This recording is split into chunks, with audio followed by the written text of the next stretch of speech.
Camera, sound, marker, and action. Welcome to Tabletop Cinema, where we bring together the worlds of filmmaking, tabletop role-playing, and video games.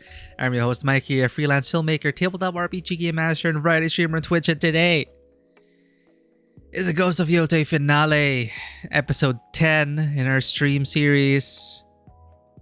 It has finally come to this. We finished as much side content as we could. I think we did everything, pretty much. And it's time to cross that point of no return and finish the game and end Atsu's quest for revenge. Thank you everyone for being here for that. Zen, thank you for coming in and checking in. Bonebreaker, thank you for the 31 months on a 9-month streak. You know what that means. We have a stream baby. Thank you so much, Bones, for all your support for all these years. Again, I would not be here without you guys and your support. Just great to see familiar faces every time we log in. You guys make my day. Speaking of which, Vivi, thank you for checking in 11 times and counting.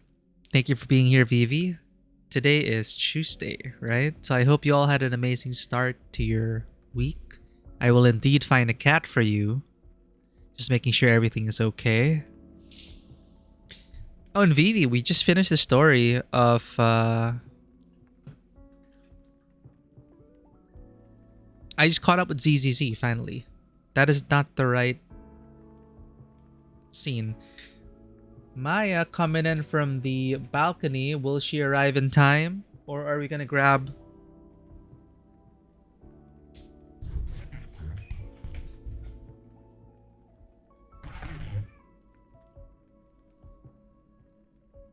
Oh, Passion, I think, is outside. There's a Maya. Maya. Here. She wants us to come to her. I mean, typical, right?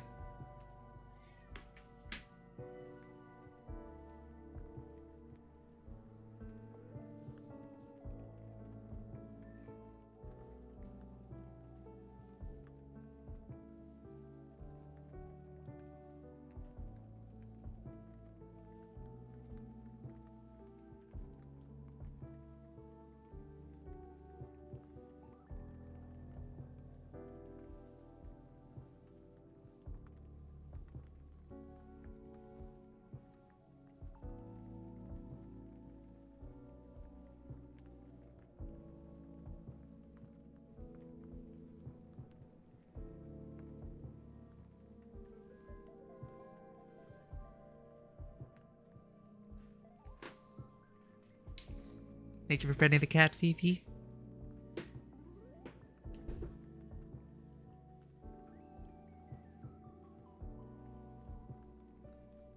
Do we have to come up with a name? What? We have a bunch of stream babies. I don't even know their names. It sounds terrible. No, but the point is, you can come up with a name if you want to. I cannot promise that I will remember that name. You had a good start to your week. You would announce that you finally got a job that you might like. Here's crossing my fingers. Congratulations, Vivi, on the new job. May you find it fulfilling, especially at this point in your life. Thank you so much for updating us. And we're rooting for you, Vivi. Maybe you should try out the Maca call. Not sure if it's real or fake, though. What does what is a Maca call?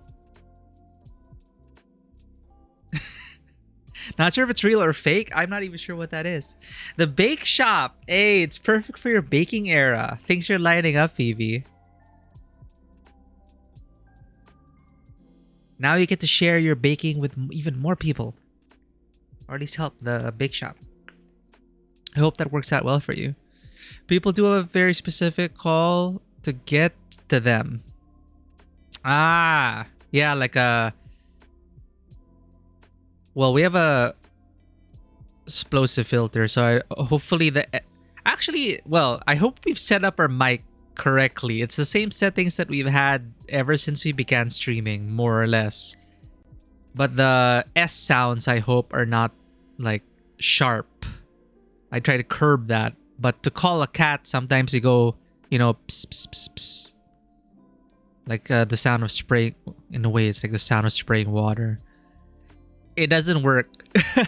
Maya will usually, well, it's 50-50.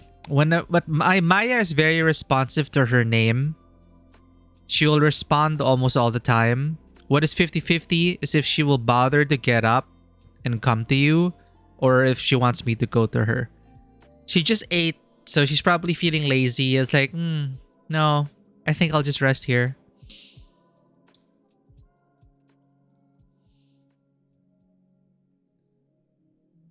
You had a terrible Monday during the evening, but life balances out.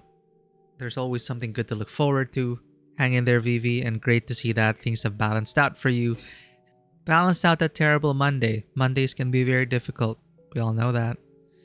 Monday signifying beginning of life.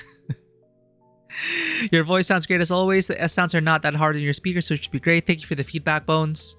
Yeah, the S, I don't forget what you call it, the filter to curb those S's, and the plosives.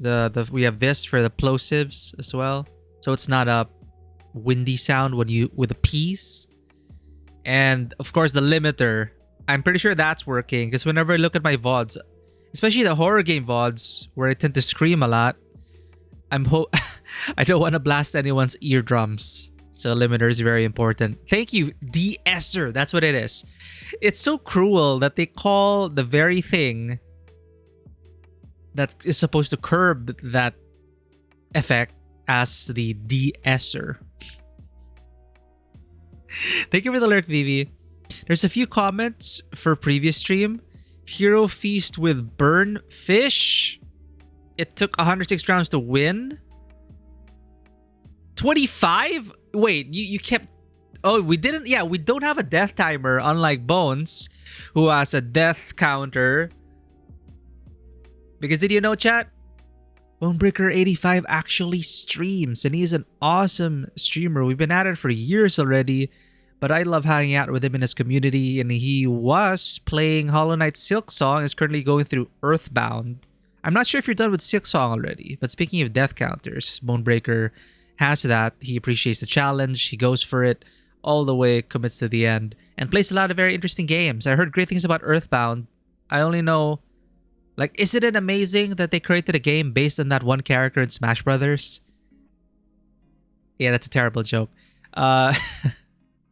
Ness.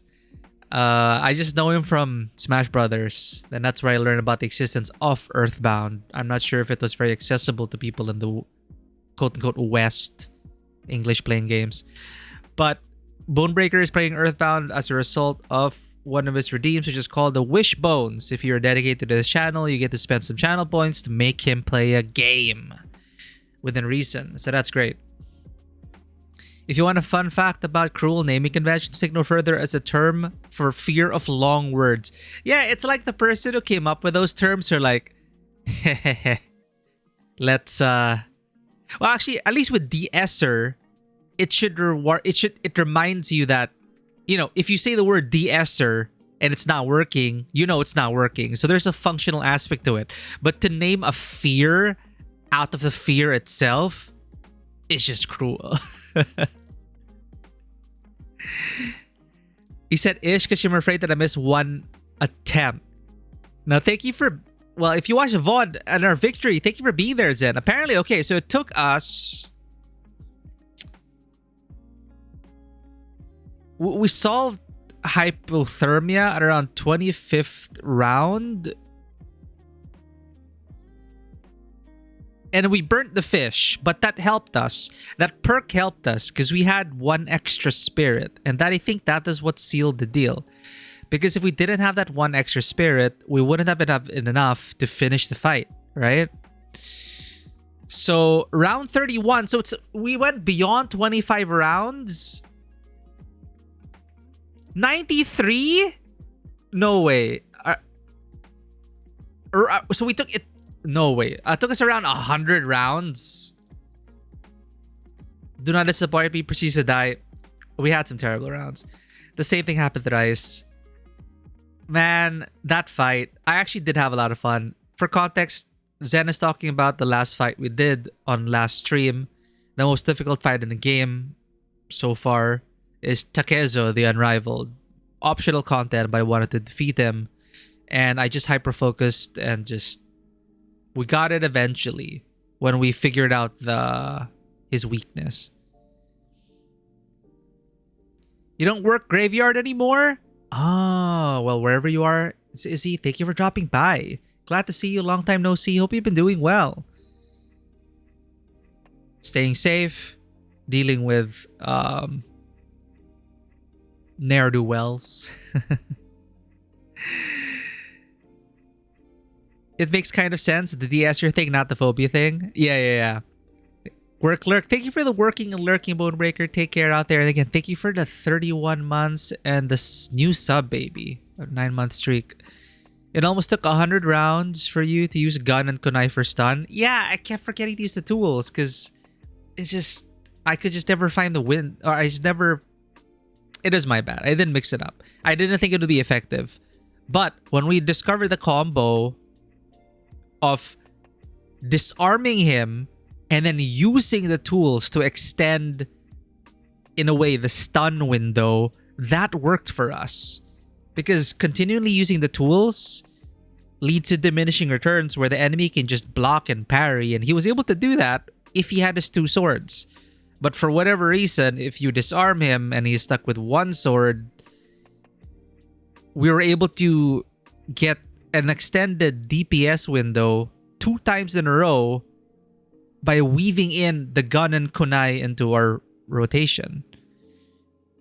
Because he stopped blocking it with 1 sword, because I guess the game considered him totally disarmed.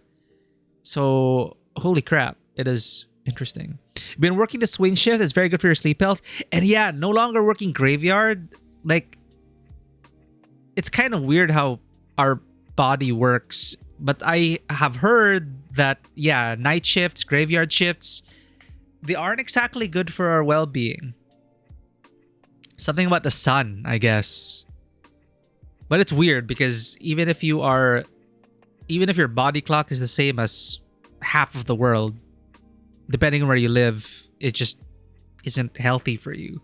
So I'm glad you're able to get better sleep health. That's very important. I'm still dealing with my own sleep health issues. As people on stream should know by now.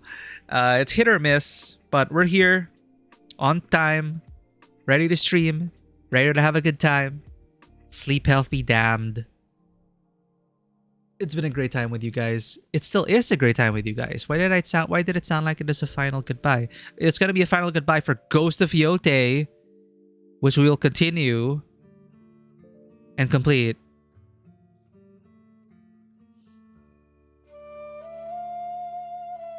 This might be the last time we're gonna listen to this.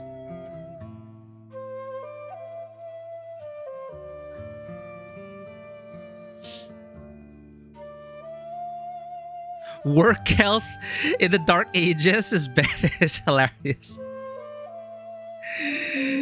Yeah, it's... I don't know what it is. I guess it's a lot of different psychological factors of the environment. And maybe there's also a certain factor that, again, depending where you lived, your graveyard shift also means that, you know, everyone around you in your country, a lot of you are, you know, maybe there's a certain aspect of loneliness to it. Like, it maybe feels like you're disconnected from your own society. I don't know. Even though there's a lot of... like, in my region specifically, there's so many people in night shift because we have so many call centers. But I also keep hearing horror stories about that, how it's just not sustainable for your own health. And that there's more depression there. And I don't know. It's... I mean, look, I have terrible sleep schedule. I'm pretty much in graveyard shift, and I am also depressed. But take that what you will.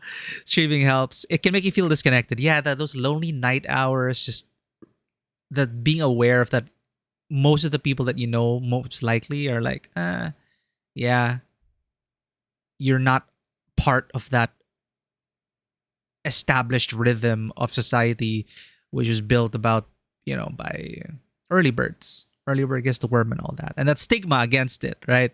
Like where sleeping early and waking up early is the way to do it. It is the good thing to do it. It is healthy. And which makes you feel like, oh, so I am not one, not healthy, and two, not regular. So there is that also stigma against it. But yeah, night shifts aside, I'm glad to hear that you're back on the swing shift and that your sleep health has been better, because sleep is the root of a lot of different issues. And if you get good sleep health, that's a great start to everything. You're not you when you're sleepy. Can you show me the two kintsugi katanas? See, this is where we left off. This is the grave of the most difficult fight we've had in Yotei, of Takezo the Unrivaled no longer. We gave him a good death. Great view, great weather, everything's cleared up now. We are still covered in his blood. There is our blood-soaked battleground. And the katanas we won.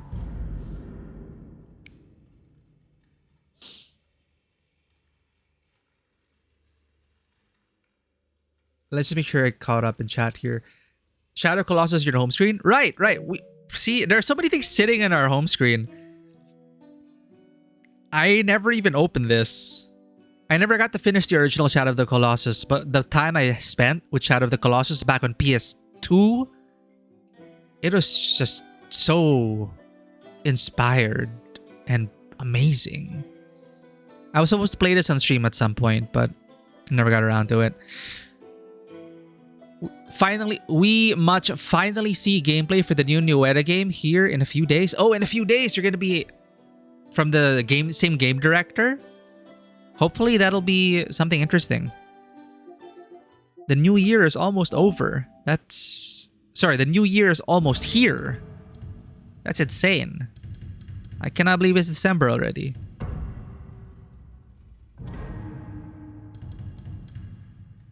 The Sword of Night and Day. I don't know if that's a reference to the David Gemmell. Is that the author's name? The books? There's a book literally called The Sword of Night and Day. I actually enjoyed that book. I didn't know it was like a later book in the series. But it is a great book for me.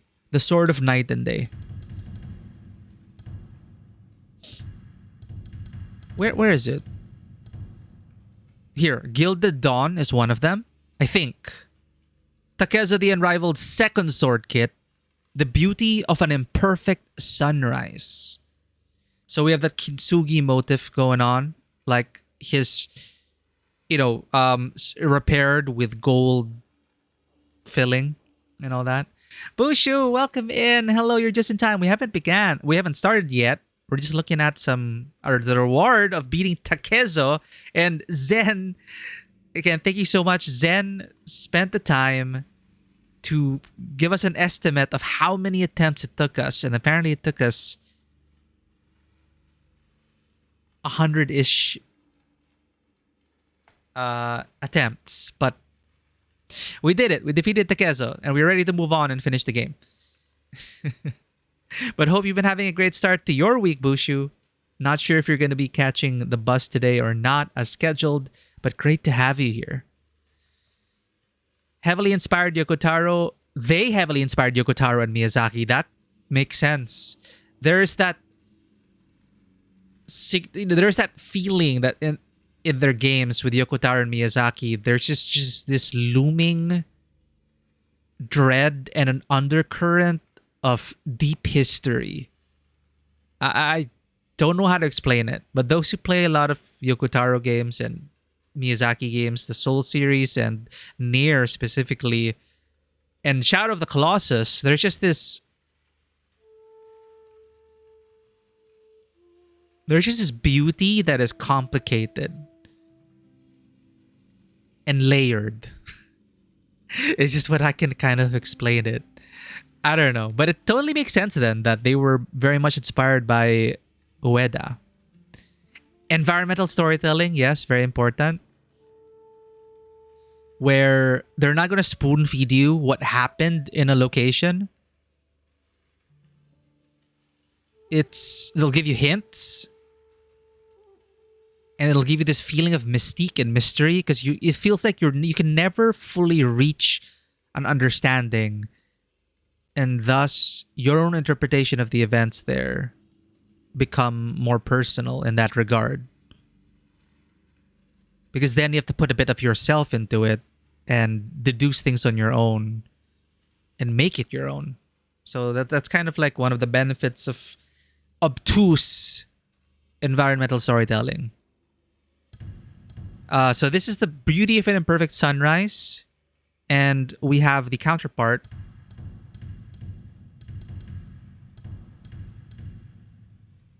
I don't know how this is sorted.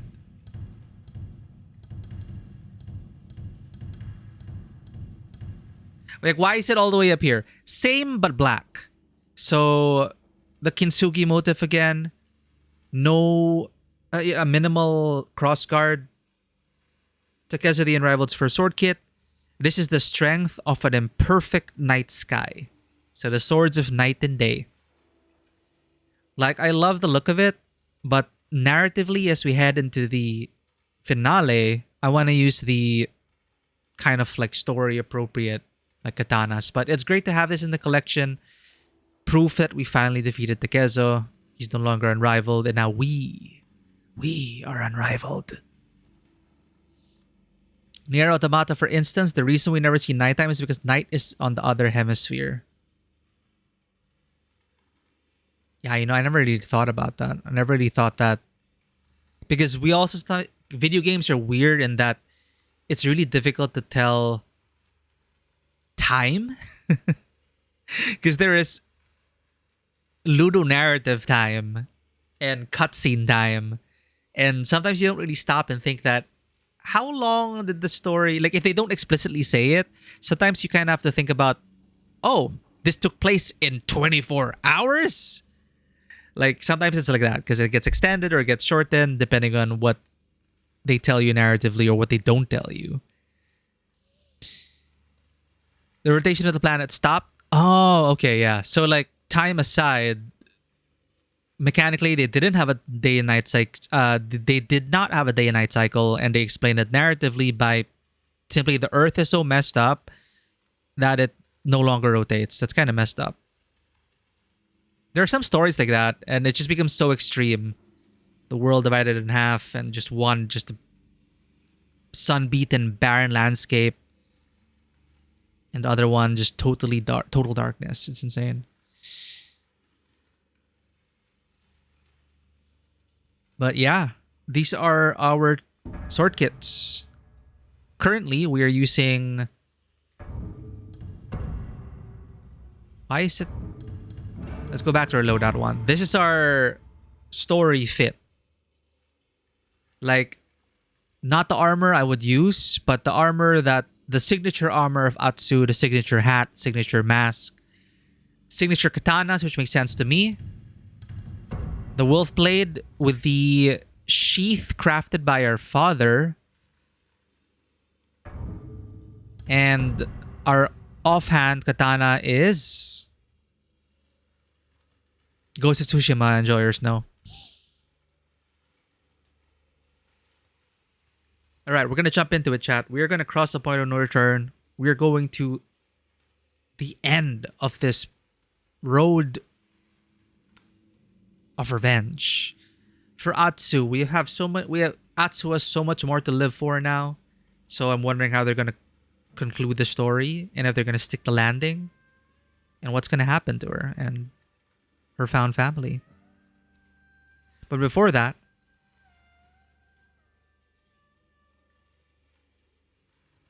Bushu loves music, loves to dance, and was playing the ukulele on stream. Variety streamer who we first met playing Wuthering Waves. So, great taste in games. I love Wuthering Waves myself. Fellow Chisa and Kartathea enjoyer. Great VTuber model. Great voice. Great times over there with Bushu. Thank you for being here, Bushu. Glad to have met you. Thank you for the lurk, Zen. You're so hopeful for a Nier Incarnation getting a single player remake like Octopath Zero just got. I never played the Octopath games. Nier Reincarnation was interesting. I played it during launch. It's a bit sad that there were some great stories there that it's unfortunate that it's literally inaccessible now because it's no longer available on mobile. So yeah, I do hope that they'll be able to not only just remake it. Well, yeah, a remake would entail. Yeah, I hope they change the way they deliver the story because there are some good stories there, and I think it can really work on its own. Nier Incarnation, for those who don't know, is the mobile game experiment in a way. It's Nier Gacha, and but there were some. It had its own characters. It had its own story to tell, and it felt like an anthology of. It felt like an anthology of unfinished manuscripts by Yoko Taro. It kind of felt like that to me. Like these are a lot of ideas he had, and he didn't really have an avenue to express them. And it feels like Nier Reincarnation was that. Because you will see different shades of his own stories all put into one game, and different characters, different stories interconnected in a way though, and so on and so on. But yeah, I hope they remake it. How's the main character Atsu?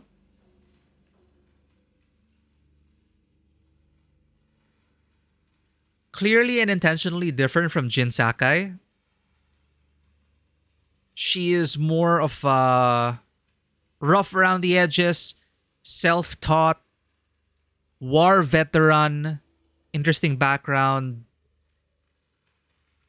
no loyalty for lords, no rose-tinted glasses for honor, and is willing to do what needs to be done to exact her revenge. That's how she starts off. So, very different from Jin Sakai. One could say, I guess, a typical revenge story protagonist.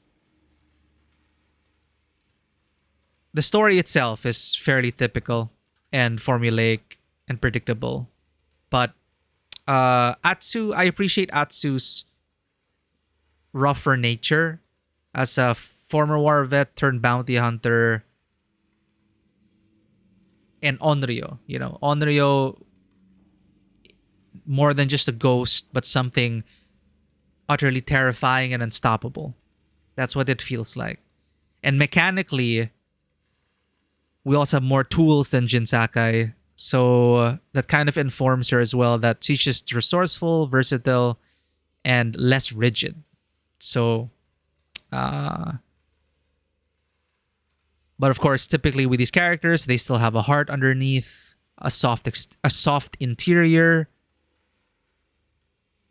and it's really hard to say. Like, she's okay as a character. For me, I'm just trying to figure out my own metrics for what I find as compelling characters. You're glad that Yoko Taro got to finish the game? Oh, were they able to finish it? It wasn't like a abrupt end. That's good. At least they're able to finish it. So maybe there's a chance that they'll be able to immortalize that game in some other way to make it more accessible. What does the game fit in the timeline? Super glad I was playing WoA that day. I need to finish that story on stream. Driving me crazy that I'm so busy.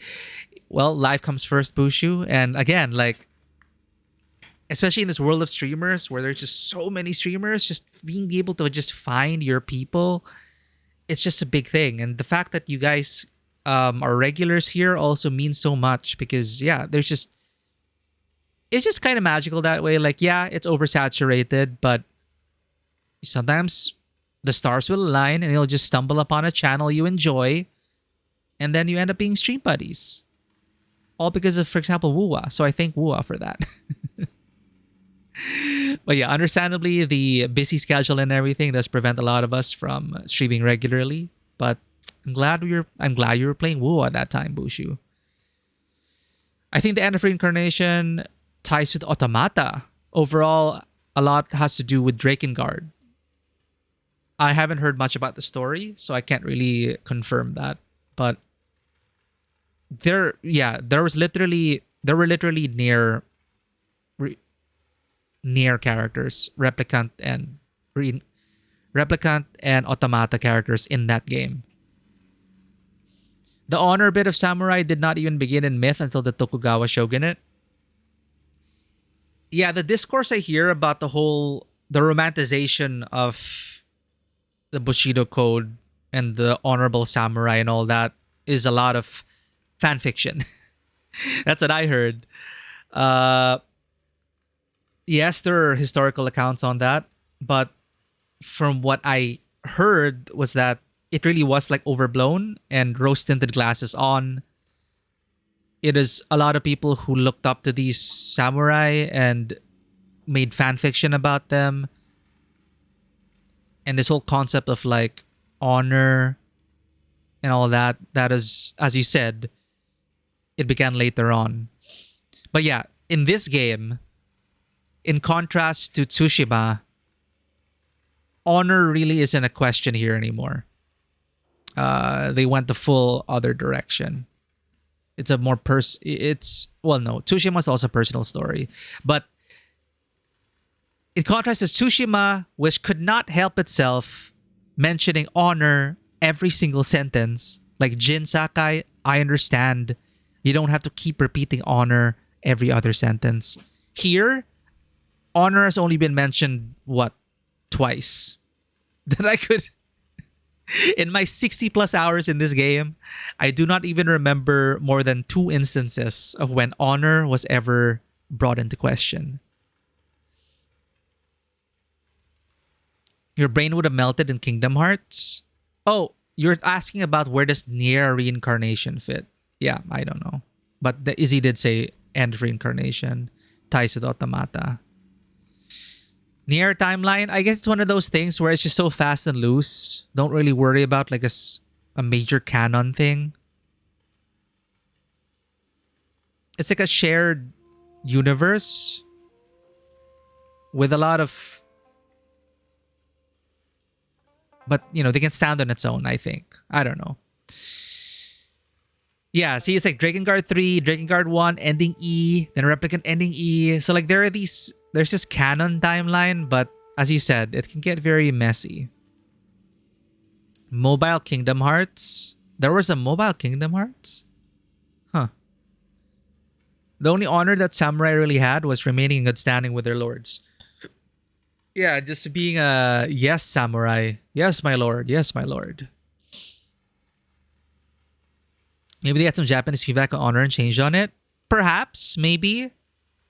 But the last I heard about Tsushima, a lot of people in Japan loved it.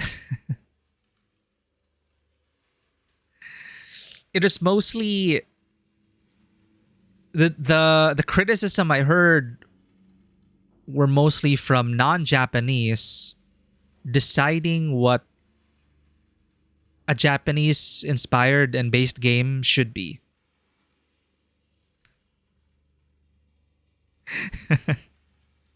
kind of like of course Assassin's Creed Shadows, which is released same year as Yotei but a few months before, also shares a very similar story in more ways than one about the game itself and about the themes of the game and about the depiction of Japan and certain historical figures.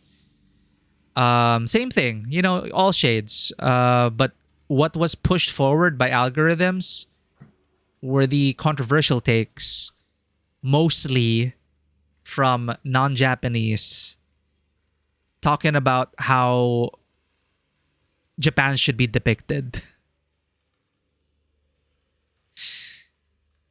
Shadows really isn't all that bad. Yeah, I played it. I enjoyed it.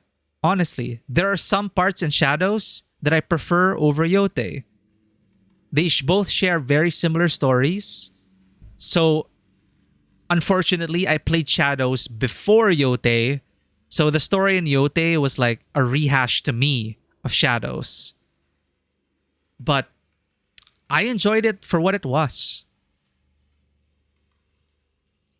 A lot of people shit on Star Wars Outlaws and Assassin's Creed Shadows because it's Ubisoft. But I played both games and I enjoyed both games. So I would say do not let the algorithm and the loud voices convince you to not play these pretty decent games. I loved Outlaws because I'm a Star Wars fan. It is just so immersive. It is like being in a Star Wars set. And Shadows had some pretty strong points. Of course, the West would hate it, not even criticizing the story or gameplay. Yeah, on top of all that, yeah, it's the algorithm pushes. You know what? You're right. The takes are mostly not about the story or the gameplay. It's just about depictions, how things are depicted. In a way, it became kind of like a wave of video game puritanism in terms of like, oh, this person shouldn't look like that, or this person isn't even supposed to be there. They should do this, they should do that, or like, I can't believe it is depicted this way. So they're trying to think of, they're trying to determine ways that these people should be, or that this depiction should be like, in order to what? To bring about their truth. It's complicated. I don't really want to get into it. We're here to finish Yotei, but it is still part of the discourse that we're gonna go through as I'm thinking about my thoughts on this game as we're about to complete it. Depending on how it ends, I'm reserving my judgment for until we get to the ending. But I do already have some thoughts about our journey so far. But even after 60 plus hours, I will still say that as a game, if we're gonna compare it to like Shadows, the gameplay here, I love the Ghost series. I think this solidifies it. Ghost of Tsushima, Ghost of Yotei, they were just fun games to play. They were stunning.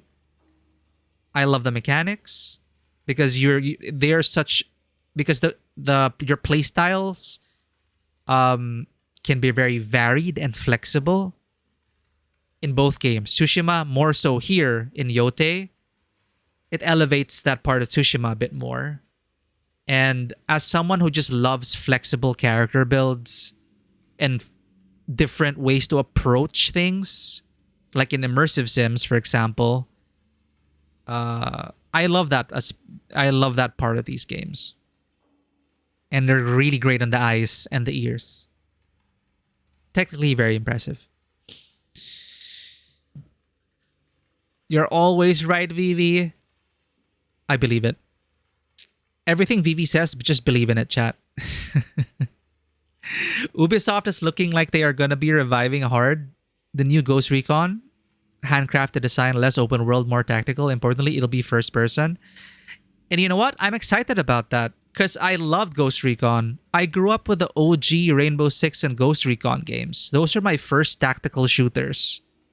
Coming from more arcadey shooters like Half-Life and Quake and Unreal, my brother introduced me to hardcore Rainbow Six. This is before Siege. This is before Vegas. People don't even know Rainbow Six started as a novel first and then became this very hardcore tactical shooter. Because Rainbow Six today is very much unlike... Siege is great, by the way. All right? I love Siege because of its destruction and the mechanics. But I was just not sweaty enough to get good at Siege. But Rainbow Six, I love the co-op terrorist hunt gameplay with my brother, and Ghost Recon was part of that generation. And it has evolved over the years, much like Rainbow Six, trying to find a new identity. So the fact that they're going back to first person, more tactical, less open world, and I'm assuming they're going to go story-based missions and all that, I'm excited for that. But obviously the discourse is going to be like, oh, it's Ubisoft. But hey, I actually enjoyed Wildlands single player and Breakpoint multiplayer. And I will say still to this day, Breakpoint multiplayer is a fine example of accessible.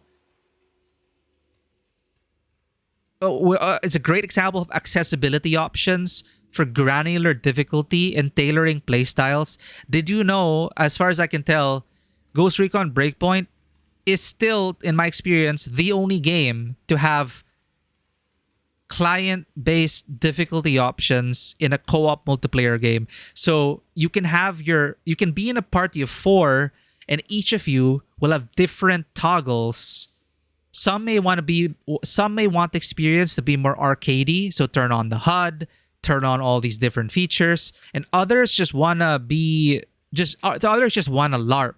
So they go on super hardcore mode, turn off the HUD, make everything hardcore, and yet it still manages to work within the same party. So there's like this option where like my friend wants to keep the HUD on, I don't want to keep the HUD on. So we're free to toggle these things. And we had so much fun. Even though Breakpoint on its own at launch, from what I hear, was a disaster, they patched it and iterated upon it to bring it to a point where it's actually a very satisfying military shooter, especially co-op with its different options.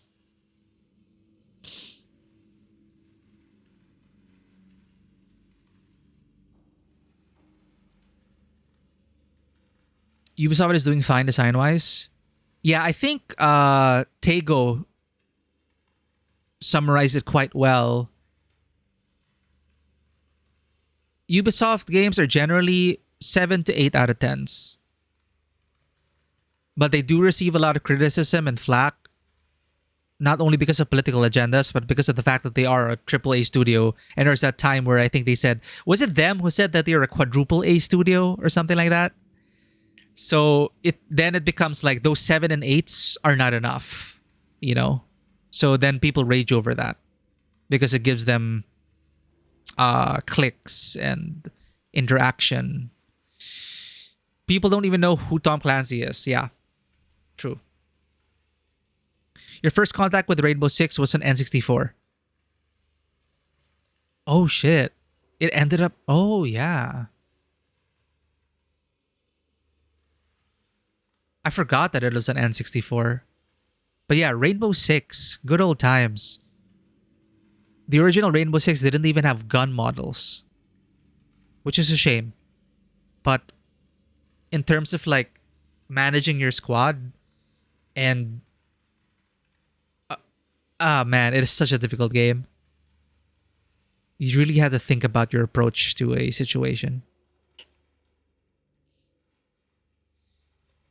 They're one of the few Western publishers who have not been bought out now. Oh, yeah. Yeah, yeah. Like these people gathering the Infinity Stones. Yeah.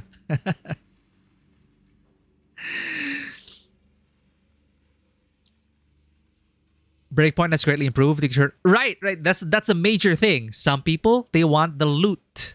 They want the feeling of upgrading their equipment.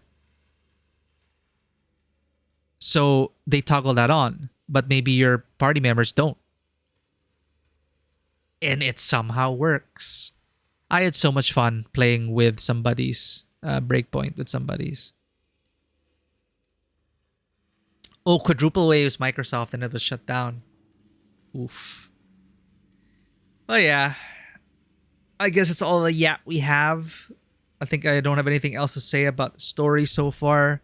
I really hope it concludes. It gives us a satisfying conclusion because I got some thoughts about Yotei's story and the journey. But this is an example of how much I love the gameplay that I was willing to subject myself to more than 100 attempts. According to Zen, we spent over 100 attempts just trying to kill this damn boss, which is totally optional and has nothing to do with the main story. So I'm very proud of that. We're playing in hard difficulty. that added to the problems. So I had to get good. So now, after this, nothing should stand in our way. The final hunt of the Onryo. This is it. Saito is holding Jubei and Oyuki prisoner. I just have to trust the spider in order to find them. And the last bounty, we are the last bounty. We are the unrivaled. We are the biggest bounty in Ezo.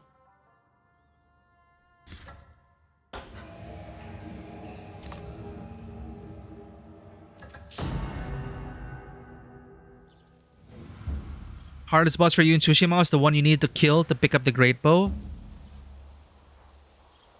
It's been a while. I don't remember, but Jesus Christ, 30 plus tries. Yeah, I believe it.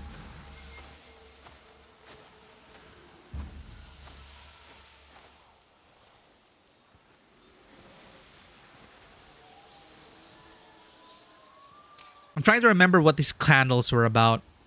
I think we met this random NPC who was talking about fighting for the affection of some woman or something, but like,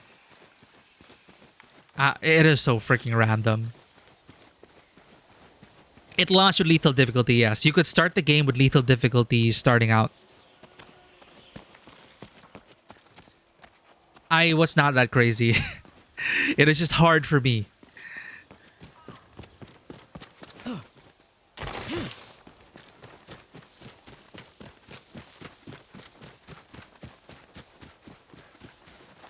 This also launched with 2 more settings. A Takashi Miike mode and a Shinichiro Watanabe mode. I turned the Watanabe mode off because like the lo-fi music was interesting, the combat music was also cool. It did kind of make it feel like a Shinichiro Watanabe film, but just the way the ambient environmental music was implemented just kind of threw me off a bit, especially when the story hit this current chapter. It just felt a bit disconnected to me, so I disabled Shinichiro Watanabe mode. But this, I think I'm still keeping it on. I wish I could reduce the mud and blood because it's a bit much, especially the mud, and keep the tighter cinematic camera. Because one of the comments I keep bringing up in our playthrough is that I don't feel that this game is as cinematic as it could have been. But definitely tighter cinematic camera, as you can see. Not as tight as God of War, but I do appreciate the better... It's still playable. It's still satisfying. And it makes the game feel a bit more cinematic to me.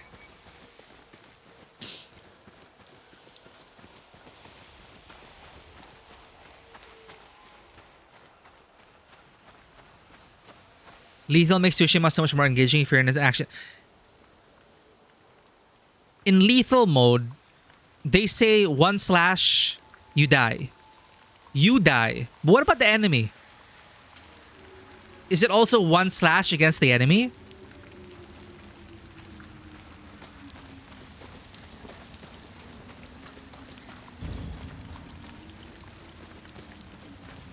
Cell shading mod. Yeah, the mods are gonna go wild. But yeah. I'm looking forward to the future PC release because I'm pretty sure it's gonna come next year. So people can experience this like Tsushima. Tsushima was the Assassin's Creed Japan game I always wanted. There's the spider. Hurry up before I change my mind. Oh, enemies don't... Okay, that's tough. But I experienced lethal... So, in a way, I experienced lethal difficulty already against freaking Takezo the Unrivaled. Because before we grinded all the way to the end and buffed up, he was killing us in 1 slash. And with all the upgrades that I could find and all the damage reduction HP additions that we could find, he could kill us in 2 slashes. So that game was lethal difficulty by default. It is insane. You're approaching the end of Atsu's hunt. The rest of Ezo will be inaccessible until their story is complete. Are you ready, chat? Because I am. Wait, let me check. Let me check.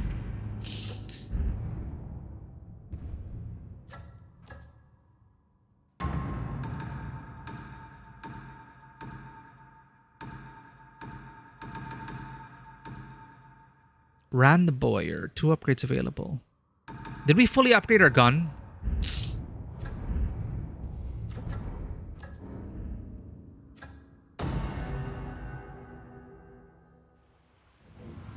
You don't want to spoil the ending for when I eventually grab this, but yeah, thank you for being here, Izzy.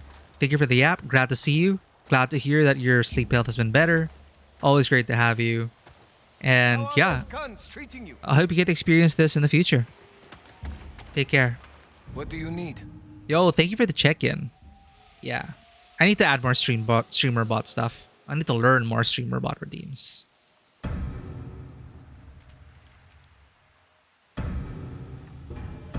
Are you kidding me? Freaking gun parts. Back to work.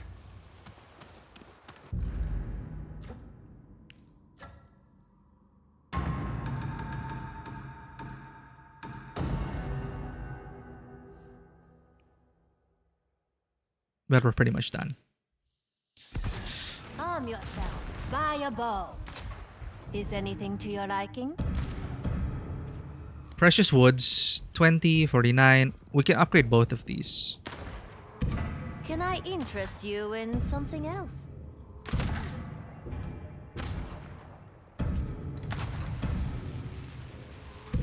I hope you are satisfied.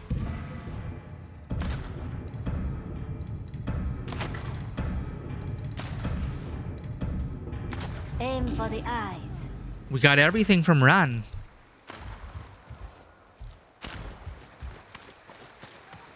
It doesn't sound like things are going well. Matsumai, I don't know how much longer we can... Oh, it's you. I have maps. I thought You need Isaburo's them? done. I've been to these. And you are still alive. How fortunate. Oh, that's the last dialogue we get out of him. And there she goes. Again. Bye. Nightmares about the only. I'm glad he's dead. Yo, is she dead? Oh, she's sleeping.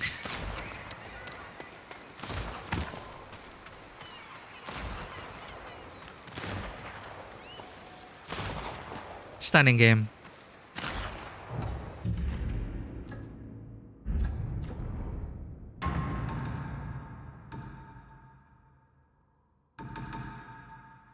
Three items available. You want both? Look no further. You know what to look for. What is it? Weapon kits?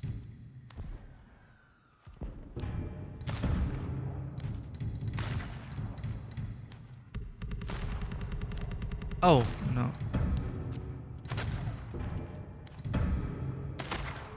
I'll be taking that coin. Always a pleasure to take your coin. Let's do this again.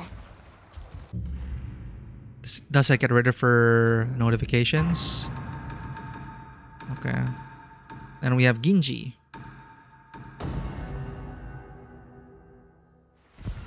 Need help with some armor? Let's take a look. I don't need any of these.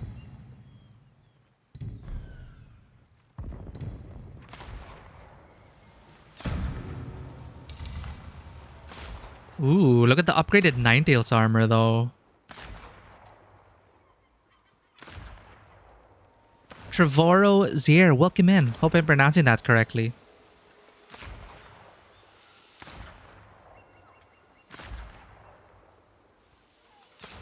Enemy detection speed and assassination noises are reduced by a major amount.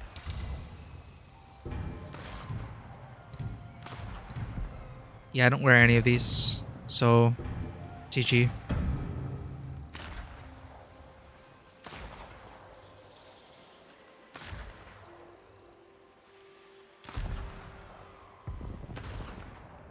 Interesting. Trevorosier. Trevorosier. That's so interesting. That sounds like a profession of sorts. Never heard of it before. But welcome in, Trevorosier. And thank you for the follow. A fine choice. Aren't you lucky we met? Coming right up. This reminds me of Ninja Gaiden. The colors. I'll keep my hammer at the ready. That's it. Anything else I can buy?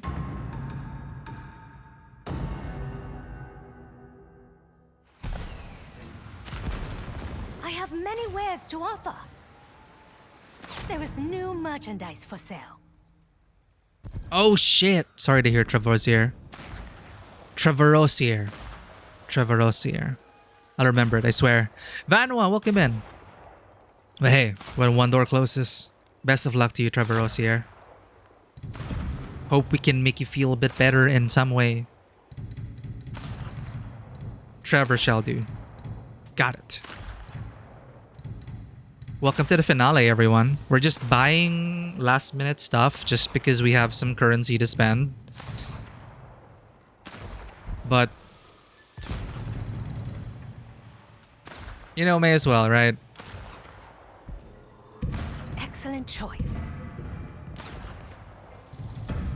We're done. Tell me about this game. You played Tsushima, not this one though. Oh, we were just talking about the game. I will say, as someone who's played Tsushima, I played Tsushima at launch on PlayStation, so it's years apart. I can imagine someone getting burnt out if they played Tsushima and Yotei back to back. Gameplay wise, I think this elevates Tsushima. Technically, they're pretty much the same. I still think artistic direction, they're both strong artistically, technically, gameplay wise. Your mileage may vary in terms of the protagonist. Some may like Jin Sakai, but Atsu is decidedly very different. She's rough around the edges, war veteran, doesn't give a crap about honor and loyalty to lords. She's her own person, and she's a mercenary bounty hunter. So, very different personalities, and she's out for revenge, right? Well, Jin Sakai was also out for revenge. No, it's pretty much standalone. It is 300 years after Tsushima. It's its own story, set in Edo. Ezo, sorry. Set in Ezo in the 1600s. Exactly, 300 years. So, it's a standalone game. You don't need to play Tsushima first. But as a fan of the series now, I love the Ghost series now, Yotei and Tsushima, I think I would still direct people to play Tsushima first. Stay alert out there. But since you played Tsushima, you might recognize... I guess it's a minor spoiler, but... they're pretty much standalone games. That's why I feel like I need to put this katana on.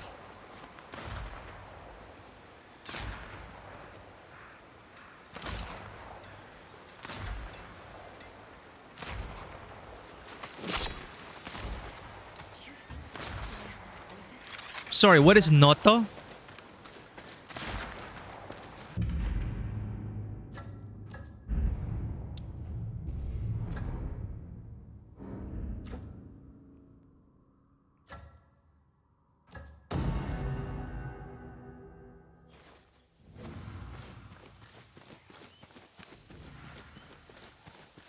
Ah, okay, yeah. I love that. The sheathing and unsheathing. What's fun is, look at all the weapons you have. Well, my face cam is kind of blocking it. You have the Odachi. So all the unsheathing. Yari. Dual katanas. Single katana. Kusarigama. And yes, gun. Range weapons. Tanegashima, rifle. Yumi. Hankyu. Bombs. Right? That's why like Atsu is so much more has so much more tools at her disposal. And I appreciate how you can basically find your own playstyle. We would have a pistol on top of the rifle and multiple bombs, multiple arrows, multiple bullets. Well, two kinds of bullets. And yeah, dual katanas. And yeah, as you mentioned, the Odachi. It's basically a great katana. But yeah, graphically, I don't see much of a difference from Tsushima. It's more the artistic direction that is strong in both games. But it's not, of course, the most graphically impressive game. But art direction is so much more important, in my opinion, than simple graphical fidelity. It's the same engine, feels the same. You'll see reused animations and all. I need to find someone to kill, though. We pretty much cleared all the content, and we are in heavy spoiler territory. Again, it's the finale now. And we're gonna go past the point of no return. I hope this comes out on PC before I buy console. If we're talking about track record of Sony these days, maybe a year after. So I really hope more people get to experience it. I'm not really a fan of games being stuck on consoles or platform exclusives. I'm not really a fan of that. I mean, I know it sells systems, but I'm always excited when they are freed and that more people get to play it. Oh, Bloodborne mentioned. Yo, now that Hollow Knight Silk Song is actually released, now we can go to memeing about Bloodborne. Like, when are they going to announce something Bloodborne related?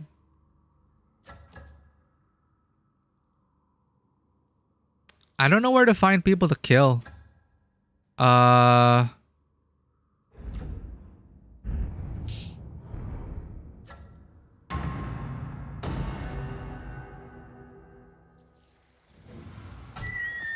Welcome back, Bushu.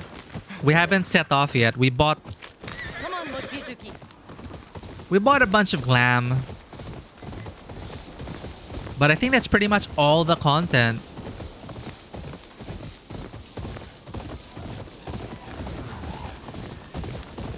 Yeah, so spoiler alert. No, there are no spoilers right now, but we are going to begin the finale, the last quest arc.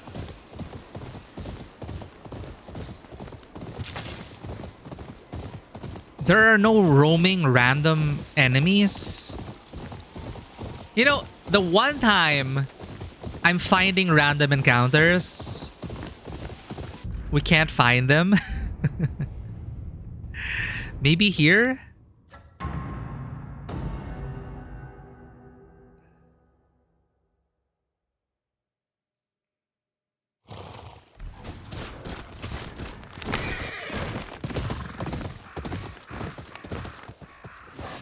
Maybe it's because we cleared all the encampments and liberated the area. Oh wait, they seem to be fighting. But yeah, since we're in the 1600s now.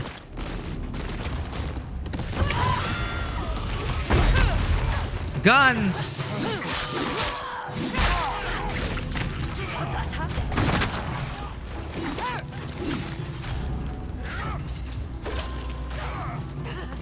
So there's like a rock, paper, scissors mechanic.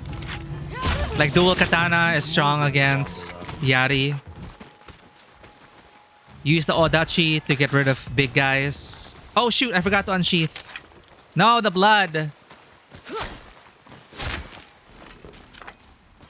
Yo, can I fight these guys?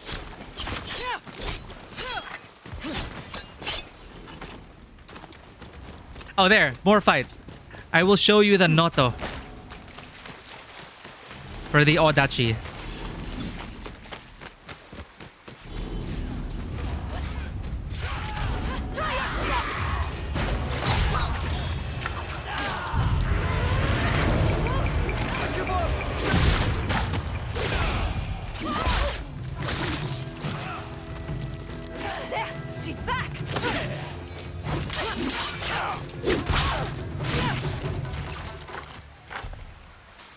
Oh, for duel? Okay, let me show you the Odachi first. Hehehe. Let's go dual katana. Normal sheathing.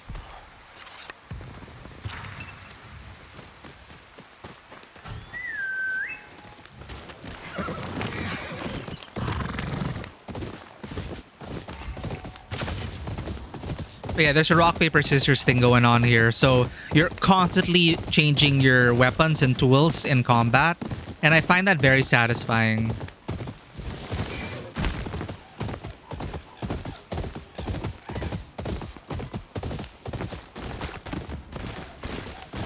Yeah, I'll never get tired of the way they do the sheathing of bloody weapons.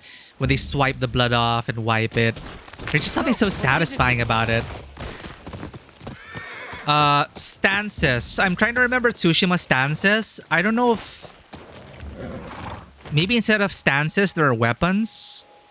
Or, well, there's the ghost stance, but that's like an ultimate thing after a kill streak. Ah, no. Okay. Yeah, instead of stances, we get different weapons. Yeah, okay. So this replaces the stances. So against shields, you use the kuserigama. Against a swordsman, you use katana. Against big enemies, you use the odachi. So these are the stances. The weapons. So yeah, weapon stances.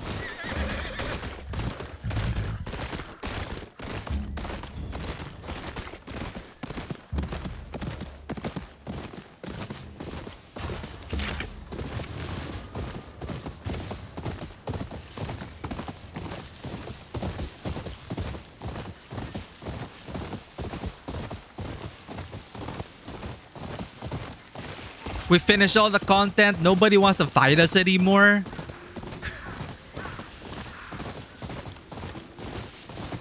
Let's go to another biome.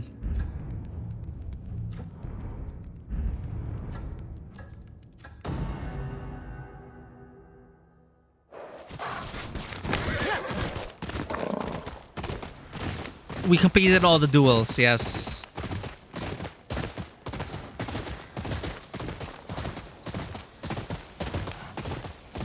There will probably be more during the final act. But before the point of no return, we pretty much done everything.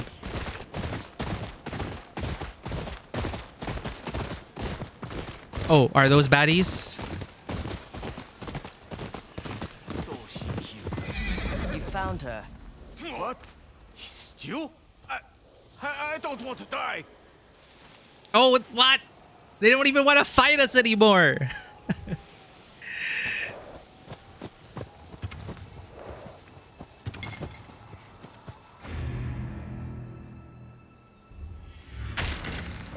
Dude, yeah, well, I appreciate that because it makes sense. The world changes their reaction towards you based on your reputation.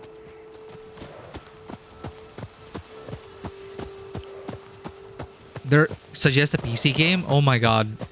There's so many games out there and all sorts of genres. You gotta narrow it down.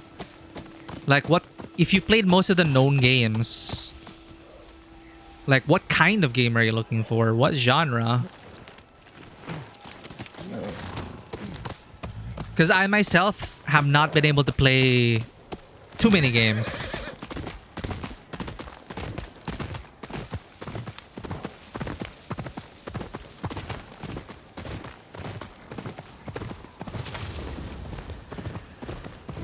There's usually more baddies running around.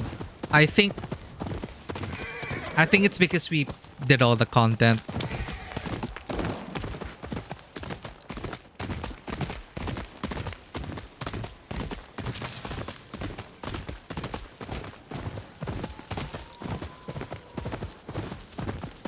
Okay, if we don't get ambushed in the next 15 seconds, let's just move on to the next area.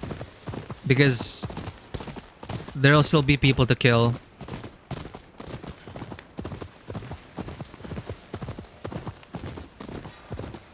Yeah, they're not even...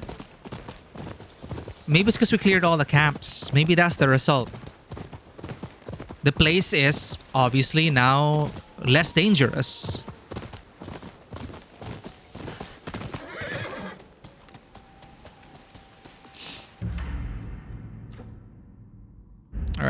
let's go. Let's depart.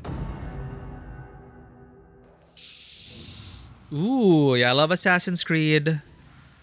I grew up with the original Far Cry. Watch Dogs 1 to me was also quite fun. I never played the sequels though. I grew up with the original Call of Duties. Rockstar games, I've not been able to finish the games, unfortunately, but Grand Theft Auto is a fun time. Dishonored remains one of my favorite series ever. I'm wondering if you've played Deathloop already, but if you love Dishonored, Deathloop's an easy recommendation. Though that's not a new game per se. But if you love Elden Ring, Elden Ring, ow, I don't know. Because I wasn't a huge Souls-like fan until I played Bloodborne, Sekiro, Dark Souls 3, Elden Ring, but I do not have Night Rain, so I don't know if there's anything that comes close to Elden Ring right now. I've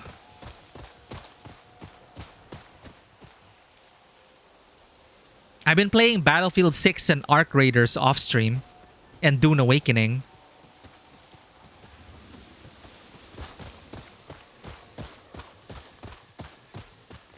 Deathloop seems ass. Dishonored brainwash you. Oh, but have you played Deathloop? I know it got a lot of flack. It's different from Dishonored.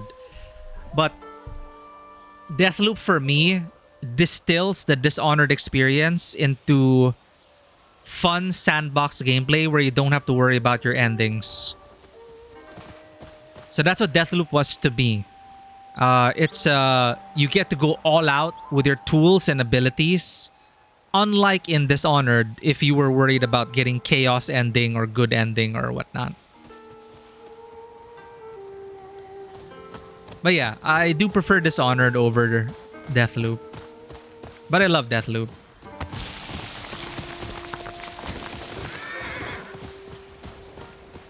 I've played Code Vein. I wouldn't say it's... I never finished Code Vein, but it didn't scratch the itch. Or maybe I was getting tired already because I played... that's right after playing Bloodborne and Dark Souls 3. Wua-like combat style, I think you would enjoy Nier Automata, Bushu. Or Nier Replicant. I've not finished the Replicant remake. But Nier Automata is always a good recommendation.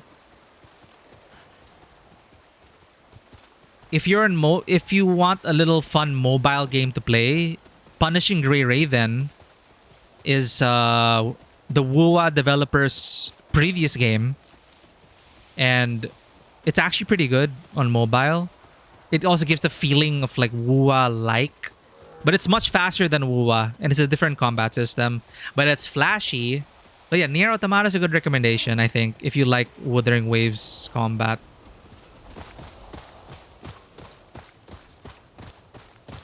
If you're gonna talk about Nier Automata hack and slash games though,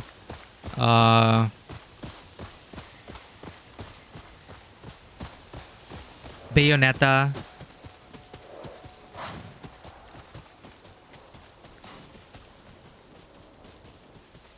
From the makers of Bayonetta, what's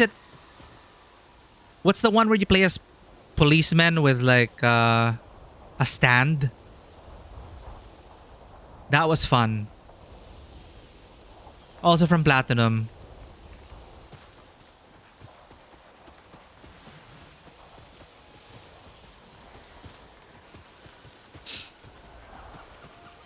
You finished Code Vein and it's pretty decent. Yeah, I think it's because I was just getting tired of the formula by then. No, there's so many games.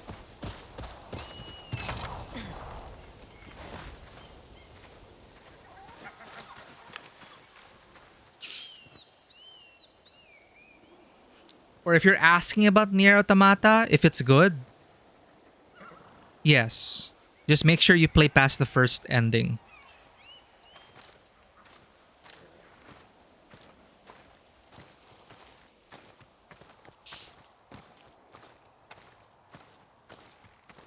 There's the spider.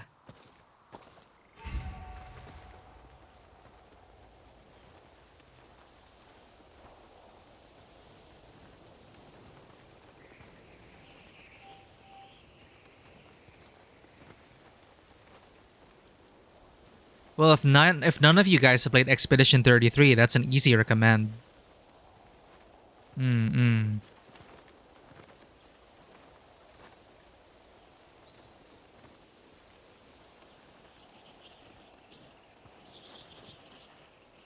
If you're into Metroidvanias as kind of like an extension of the Souls-like experience, there's also Hollow Knight and Hollow Knight Silk Song. Though, of course, it's side-scroller, but, you know. For some reason, they still call them Souls-likes, but they're Metroidvanias to me. Well, obviously, defying genre conventions. If you just want to simplify things for discussion.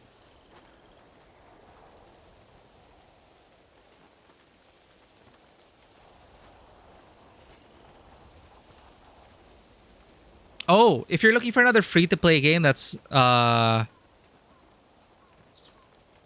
if we're talking about Wuthering Waves, Where Winds Meet was pretty decent. When we played it the first time, we only played it once, but there are shades of Souls-like gameplay, but it's different. It's free to play as well, and it's a wuxia action RPG. Action adventure game. Where Winds Meet. I heard good things about the later games, but later in the game it gets better. But it wasn't bad. I actually enjoyed it. How did you like it, Bushu? How did you like Where Winds Meet?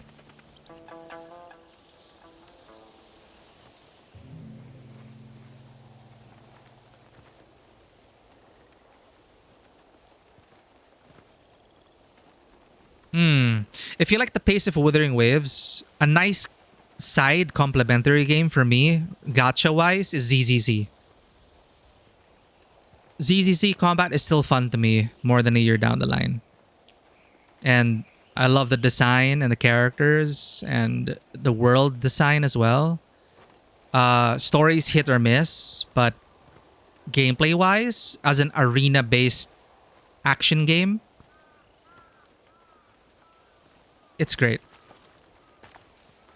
Hurry up. ZZZ. Before I change my mind. You're approaching the end of You're approaching the end of Atsu's hunt.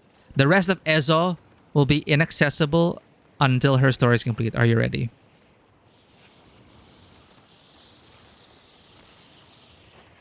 You can't have white hair from the start? You can't? That's so weird.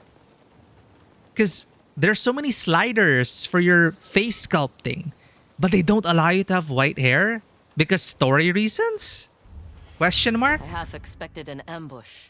With what men? I am alone. A ghost. The spider may be dead, but you have a chance to be something else. Get in the boat. I'll take you to your friends. He really reminds me of Zuko with that voice and story. About this fortress.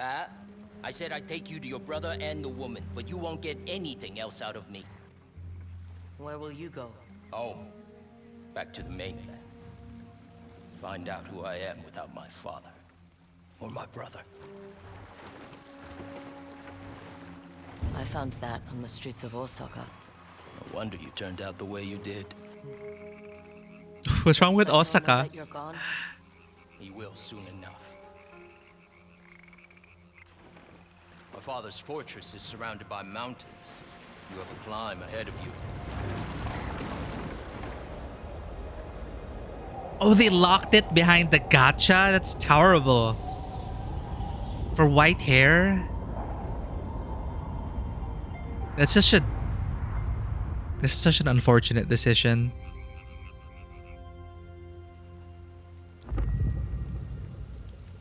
Koga.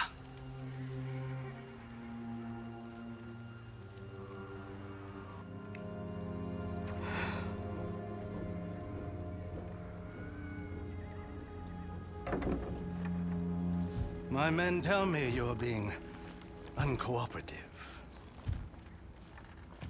Where is she? Where is your sister? Oh, oh right, Never tell you. prisoners. Poor lost Oyuki. A fox Ew. is not a wolf. If only you had shown such loyalty to me. Don't touch her. The boy speaks. I thought the fall of Matsumai Castle rendered you mute. We will rebuild. It was burned. Like your old family ginkgo tree. The tree still stands. And it's sprouting leaves. Is that so? Then may that image bring you comfort when you face execution. As for you, Kitsune, I have something special planned.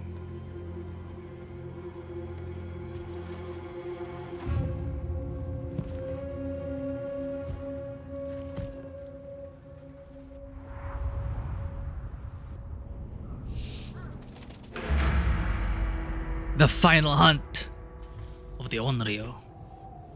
A wild hunt. Almost there.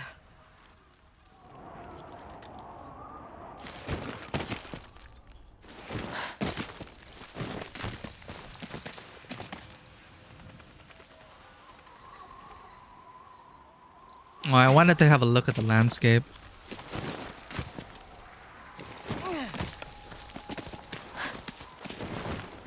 All this time, There we Saito was go. hiding above the clouds. Nice.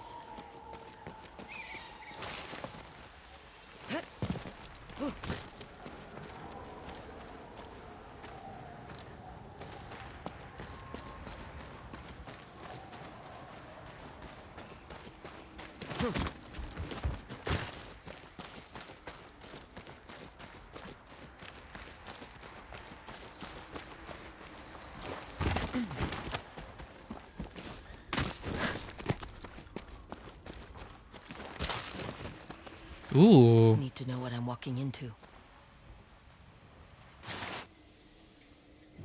Charcoal, saltpeter, sulfur. This isn't just a fortress. It's where Saito makes his gunpowder. Gunpowder. See Jubei or Oyuki. They must be further in. We spent all our time side questing. They probably executed your brother and friend already, Atsu. Saito. Doesn't matter.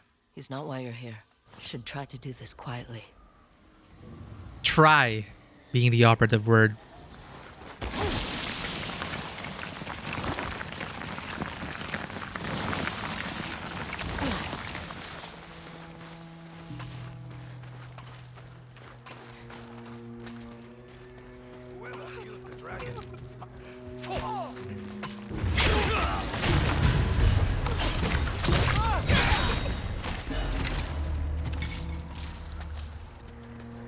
With the dragon gone. What is that? With the dragon gone?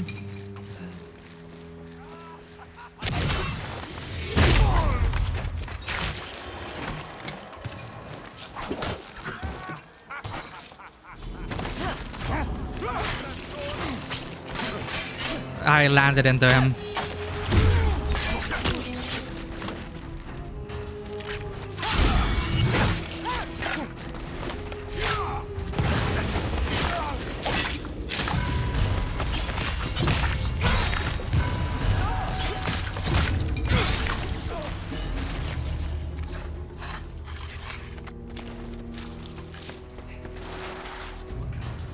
Defeat the mighty dragon. What? I was gonna throw something. Your head is mine. Wrong button. I hear you killed the dragon.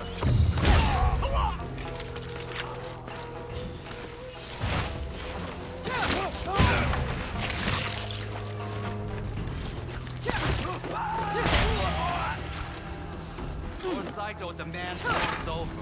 His muskets are thirsty. We have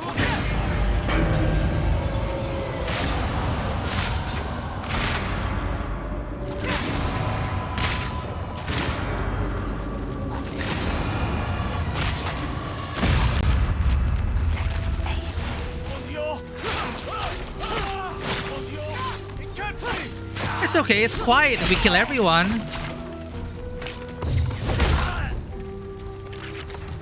She is not human! She is not human! Smells like rotten eggs.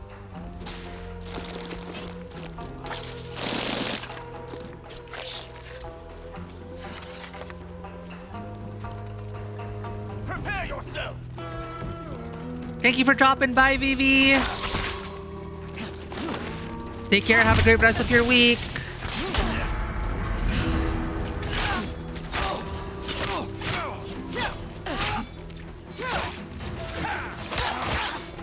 Wrong.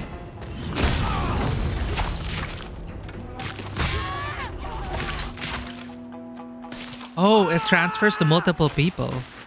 Nice.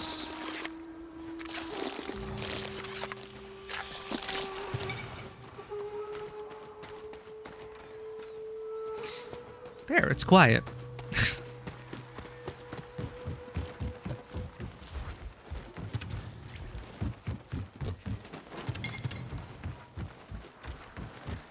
There's probably some environmental dialogue that is going to talk about this place and whatever, but I guess we skipped all that.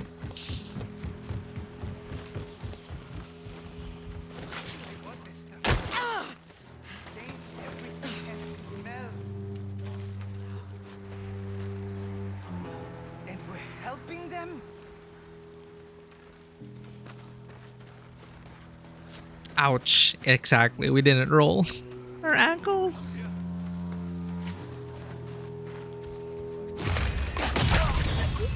Yeah, the rotten egg smell can get a lot. The sulfuric smell. What's that?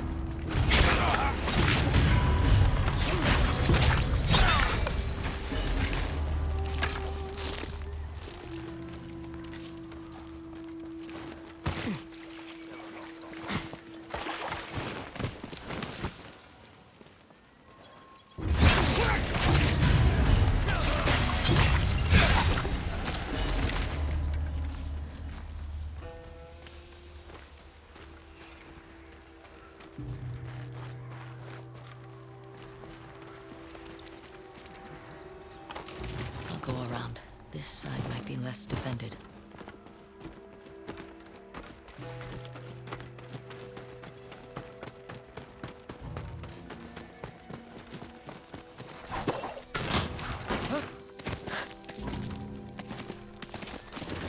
There, that tower.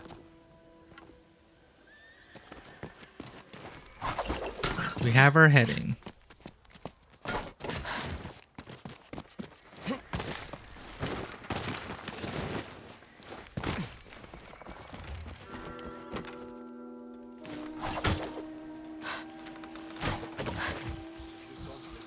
Oyuki, Jubei, where are you?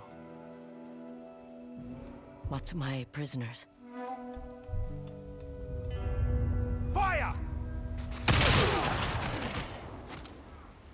Bring in the others! Is it going to be a time-sensitive mission?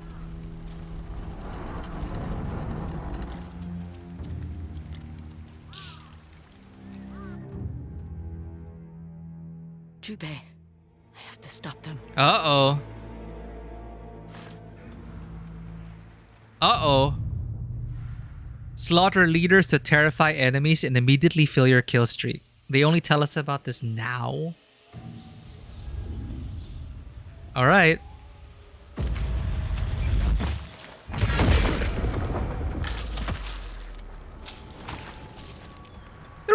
There's no one to get terrified.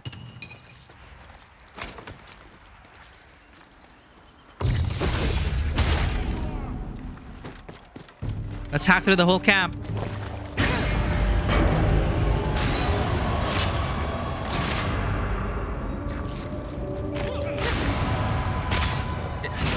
It might at least provide a distraction.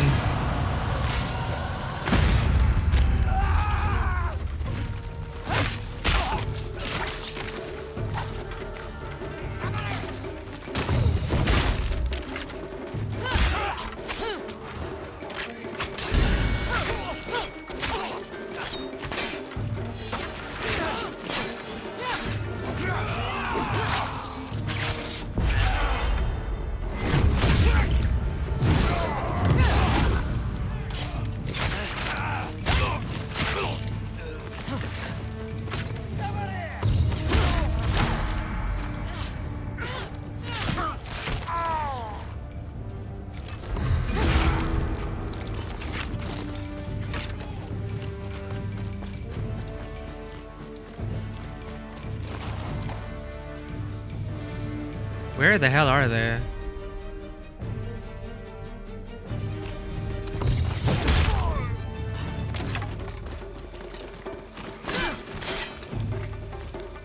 Here it comes!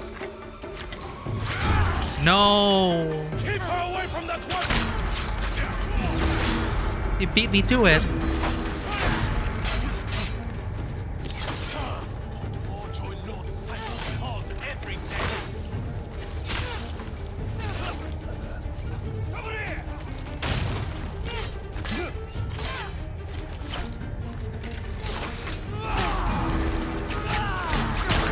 No! I got stuck.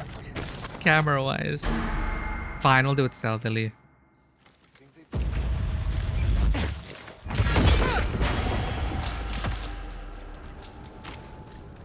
It's just a strange place to put that tutorial.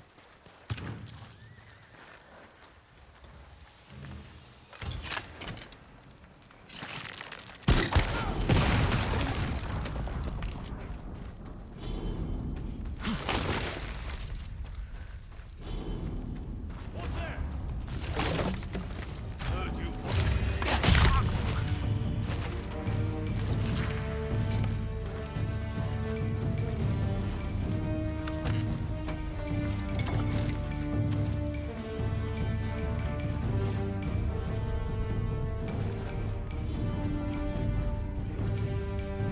Careful with those barrels! That's gunpowder!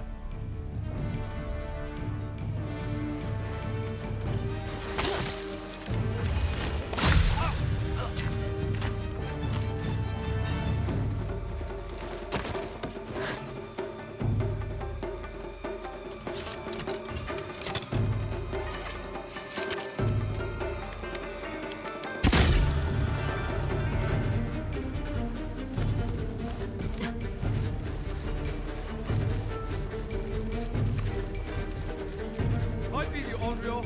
Nothing out here so far.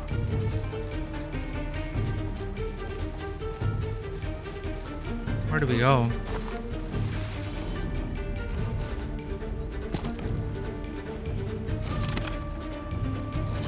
So bright. Ah, crud.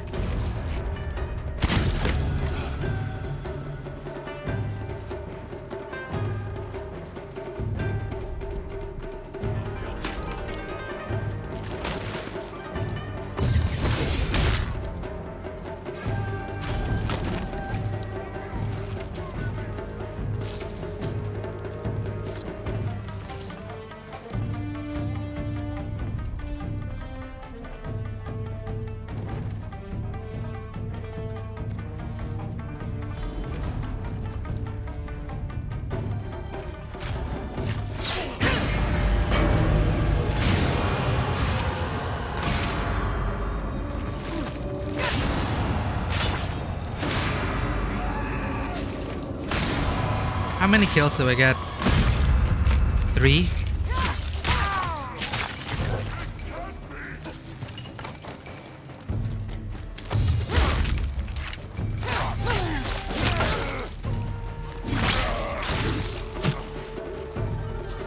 Jubei.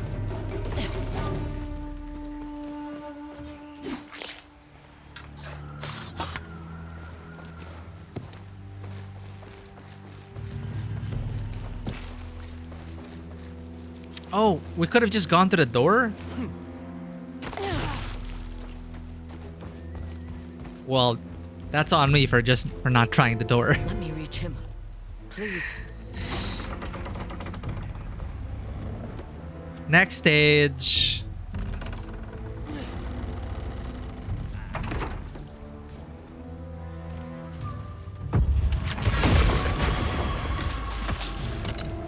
I don't have time for this. But how? Move!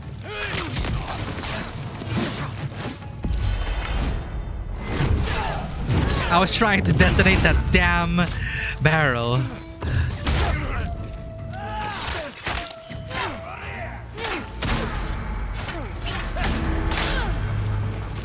Just kill me. Repeat, repeat.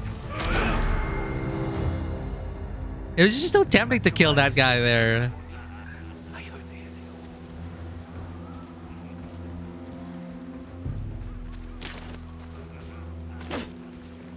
I'll go see what that is. Right. Was killed. A pack.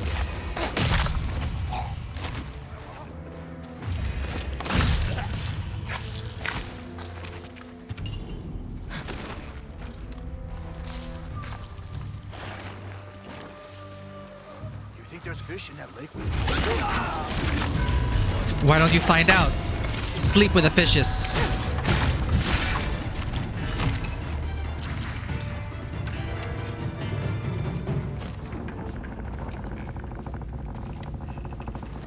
Oh. Otsu. Get away from my brother! Nice of them to have him prepared for us.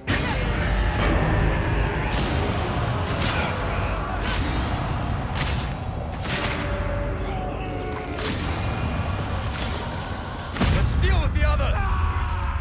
Do not kill me.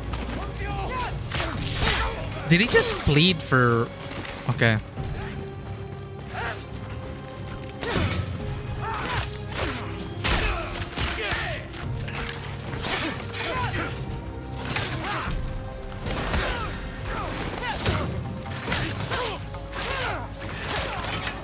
That jumping attack's so satisfying.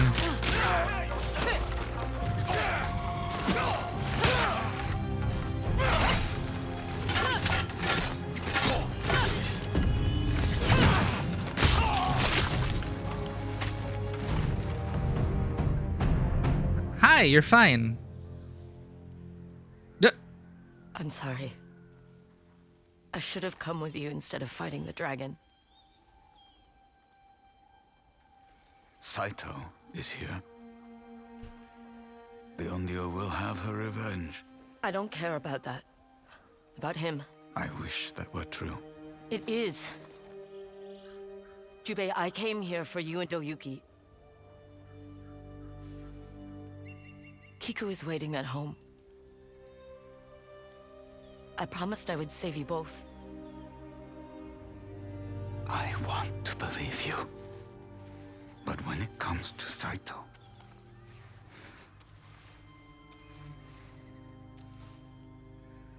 What, you don't believe in her character growth?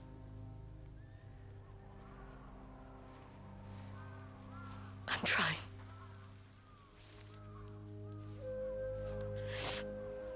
But I can't do it without you. Oh.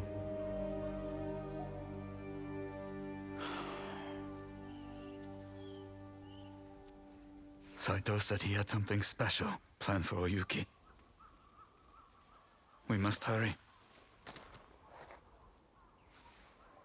Is it the first time she cried as an We'll adult? slip through the fence. Where she actually showed vulnerability?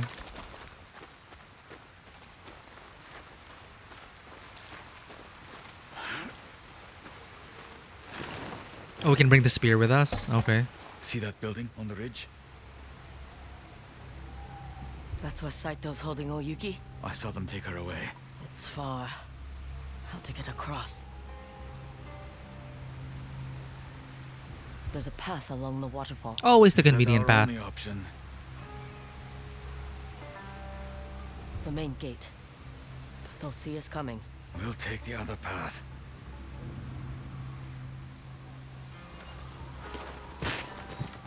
How did you know we were here? The spider. Another name crossed off your sash. I let him go. Mercy for the spider. I thought by killing the Yotei 6, I was bringing our family peace, but I only brought death. I never thought I'd hear you say that. Kiku said it first. She's like you when she's angry. Her words cut deep and true. Is she... all right? She will be, once she sees you.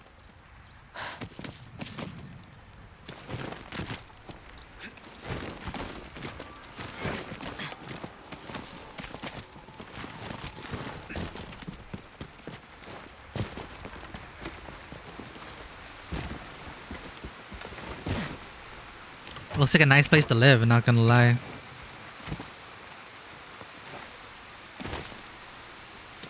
Though, okay, maybe the smell, maybe not. It looks pretty, but it may not smell pretty. There are men on the other side. We'll have to fight. Twin Wolf, let's go. Stand your ground! They're coming for the prisoner! Kill them quick. We need to reach Oyuki. Next. Bang. Stay with me. Right behind you.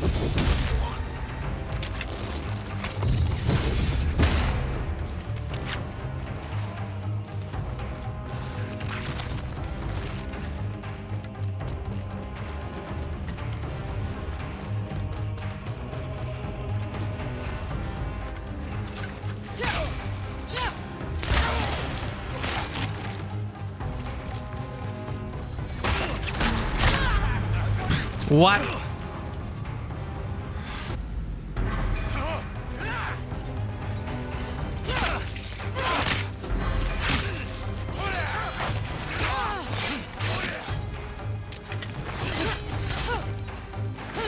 Fine kill.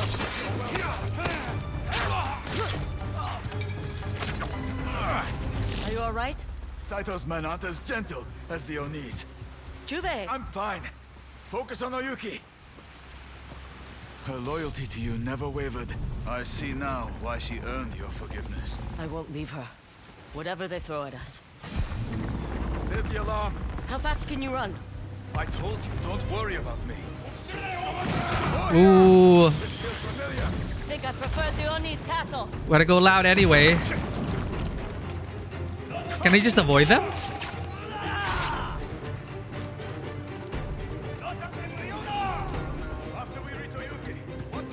Rescue her, then escape.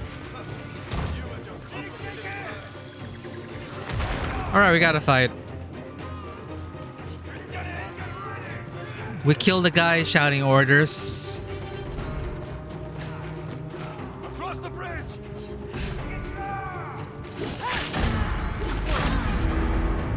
That thing always gets me.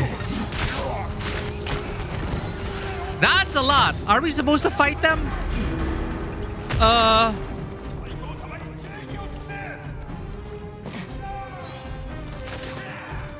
Oh shit.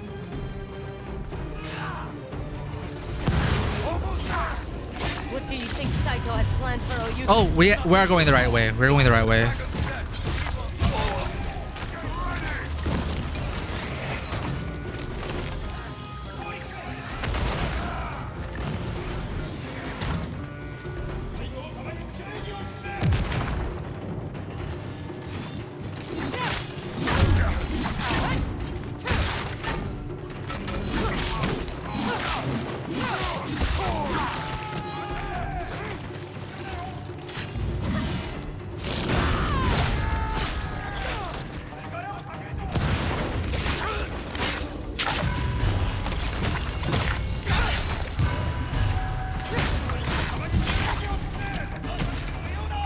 Can we open the door now?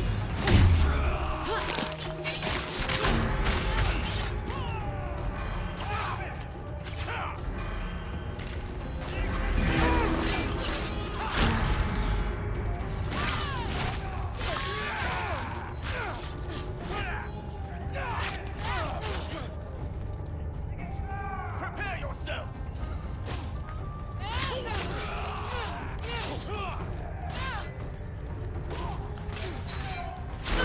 Oh, I think we have to kill everyone.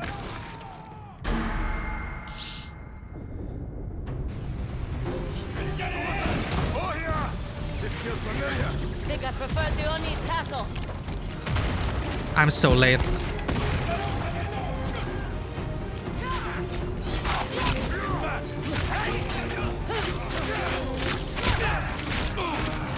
Let's go then.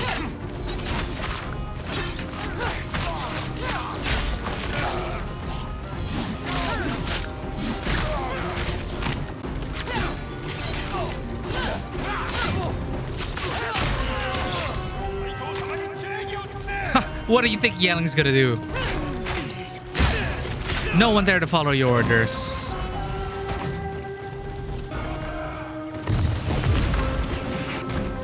Well, After we reach Oyuki, what next? Rescue her, then escape. You and your complicated plans.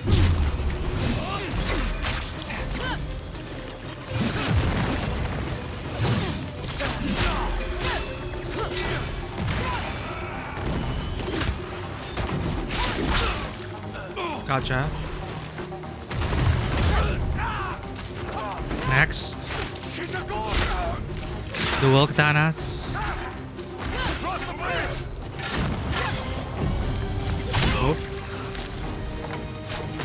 Yari.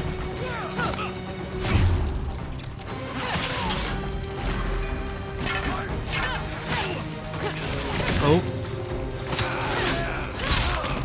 Dual katana. Single katana. On my way. Thanks, Jubei.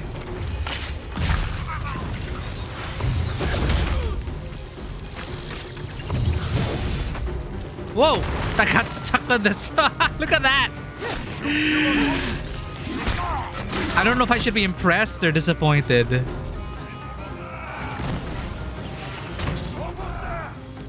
What do you think Saito has planned for Oyuki? I don't want to know.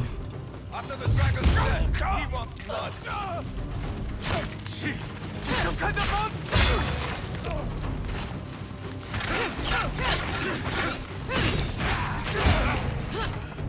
Good job, Jubei.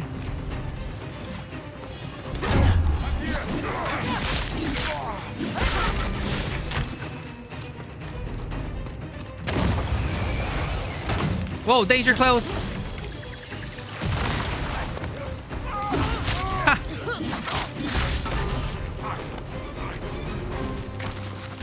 I last saw Oyuki being taken through these doors. Let's go then. They know we're coming. Be ready.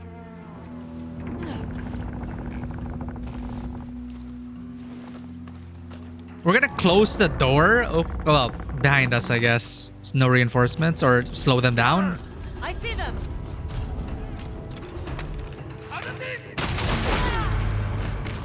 I was switching weapons. Let me switch weapons.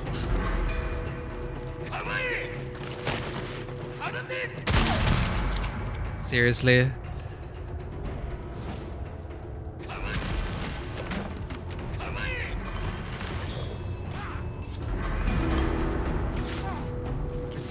There's no friendly fire, right?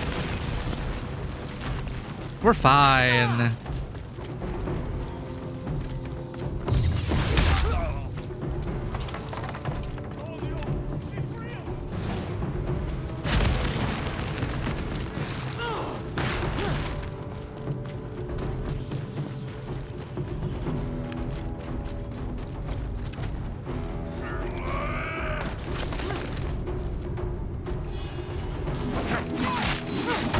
Ow.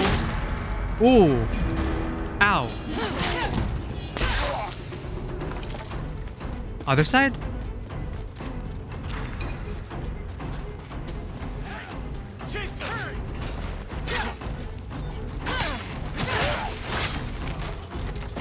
This way, come on.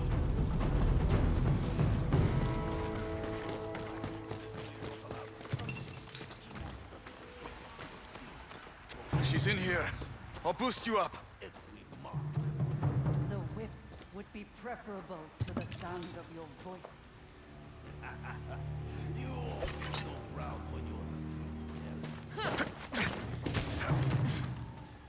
How far Clan Saito has fallen if you're the best they have to offer. There are ways I can hurt you that Lord Saito won't know about. All you have are empty words.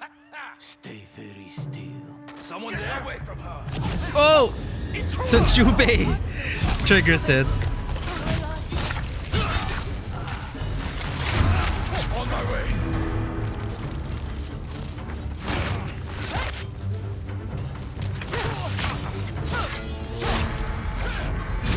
It's so dark.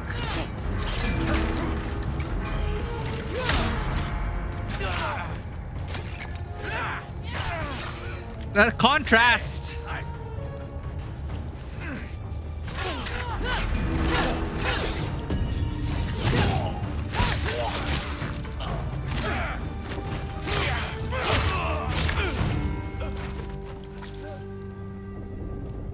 Are you hurt? No. Thanks to you. And Jubei. You're only here because of me. Oh, Yuki. Don't. You never have to apologize to me. Let's go home. I overheard Saito talking with the guards. She's like, nah, He's let's kill waiting Saito. for you to avenge his sons. Where it all began. Where it all Saito's began. going to our home. Uh-oh. See, she wasn't safe there. We should have left her at the temple. We have to go. Now. Wow, the whole army. We can't fight them all. Yes, we can.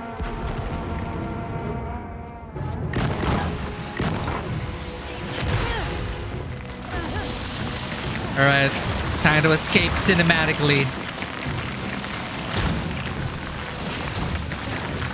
Hold your breath! Everyone all right? Fine. Keep moving. Let's go! If anything happens, keep moving. We will reach her. We must.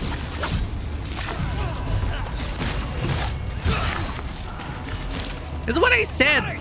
They took Kiku away from the temple to make her vulnerable like this for the story. It's so annoying.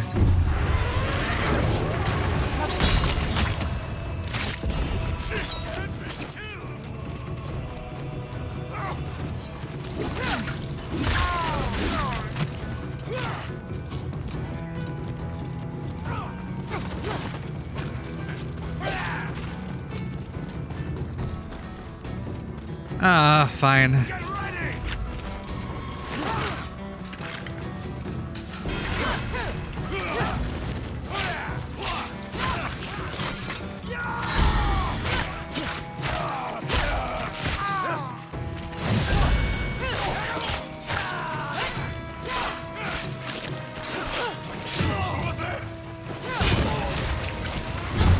Ow.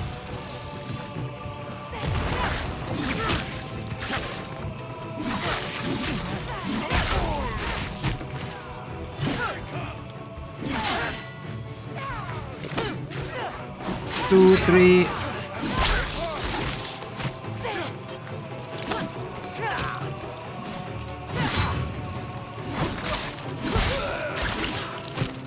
Takes so.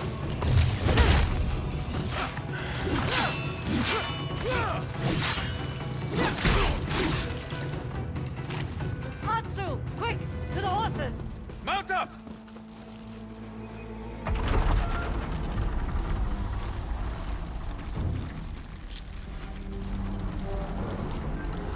Shit.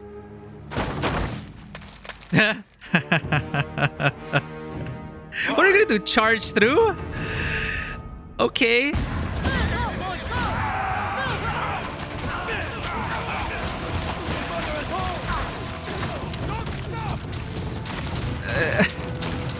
Where's the exit? Across the lake. They made a tactical error. There's too many of them. The gunpowder! Atsu! Shoot the barrels!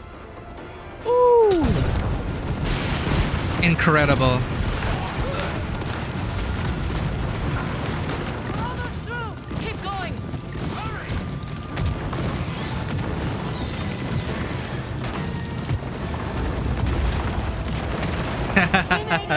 Not yet!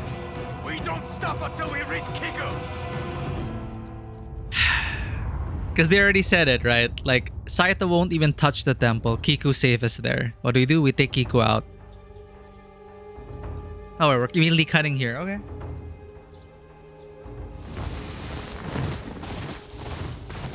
Nice. Look how pretty that is. I never should have left Kiku alone.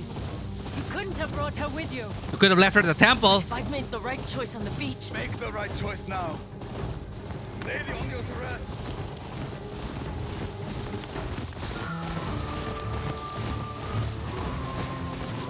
Hey, the music. The power of friendship. And family.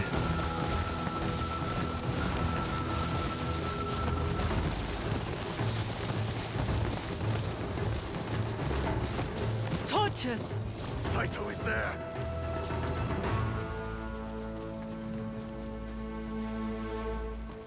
Don't let him rattle you. Home.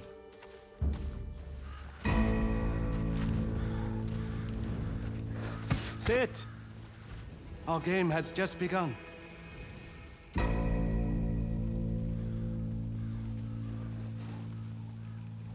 Yeah, I love the Western I twang. used to play something similar with my children when they were young, and I thought they would outlive me. All my children are gone now. Saito, please. Please. My fight is with the ghost. If the rest of you leave, you can take the child. Ooh. Do as he says. That is fast. For Kiku.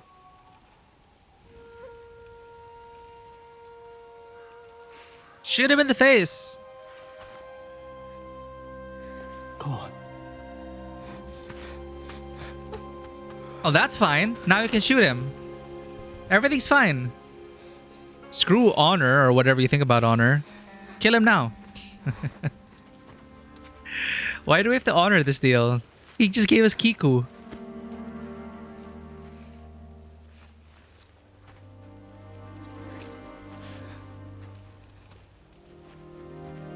Okay, we're gonna do this 1v1 honor duel. Because it's something that must be done. That we have to do it ourselves.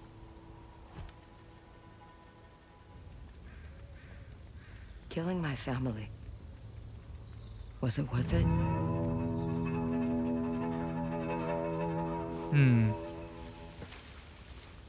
You gotta think about it. Your father betrayed me. Creatures such as you and I cannot resist the call of revenge.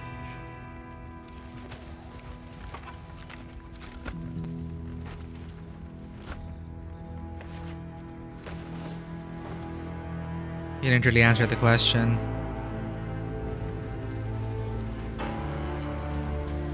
Ooh.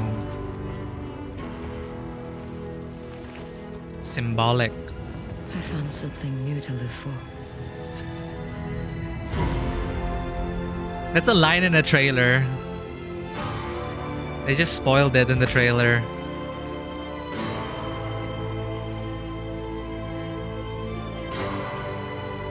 The music, though.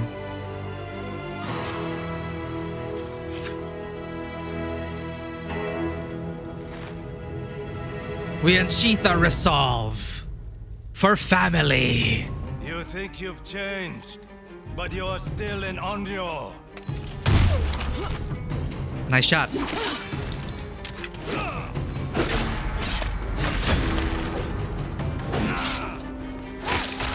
Have you heard, Saito? We're unrivaled.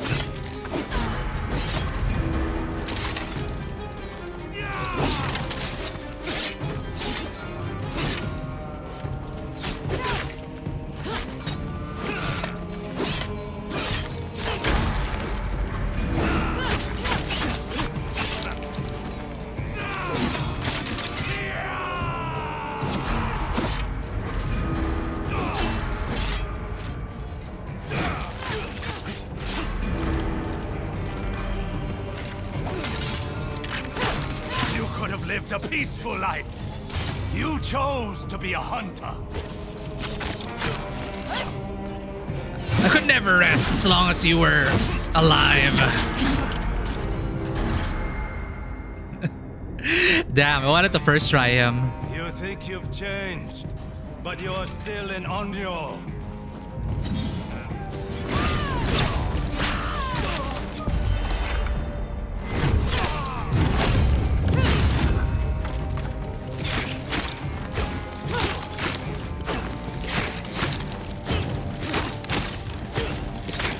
Dude! The tactic against Takezo works against him. You could have lived a peaceful life. You chose to be a hunter.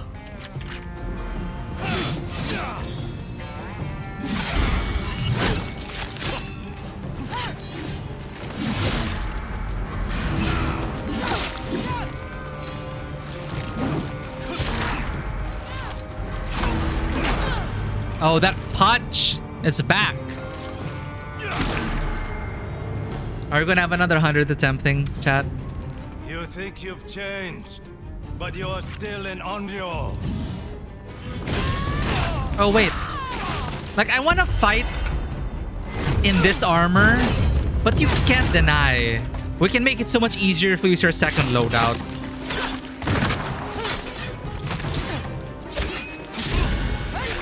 You could have lived a peaceful life. You chose to be a hunter. Yes, Bones, final boss. That delay. Our D-pad is really broken, chat. D-pad down, presses right at the same time.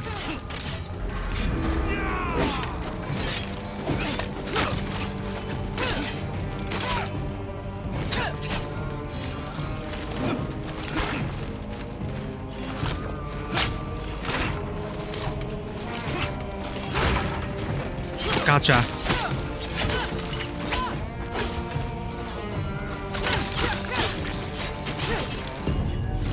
Gotcha. You took my sons. The spider led me to your fortress.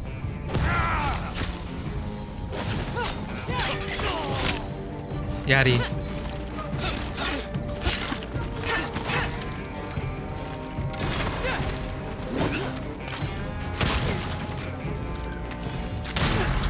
Nice double shot.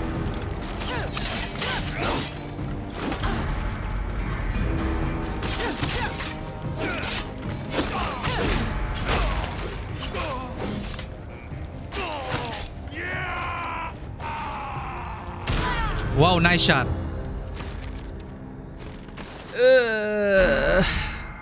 Not as hard as Takezo. Alright. I know a compromise. Loadout 2. But with Onryo Glam.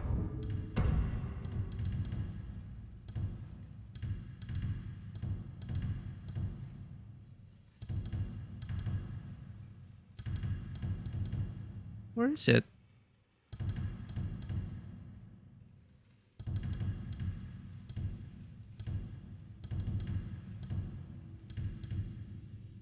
Oh.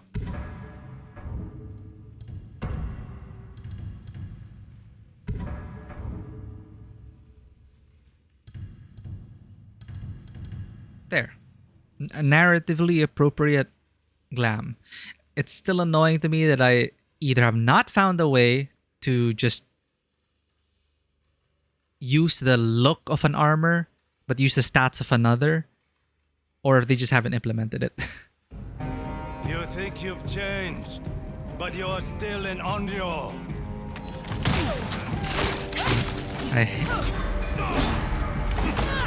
Oh my god, that delay.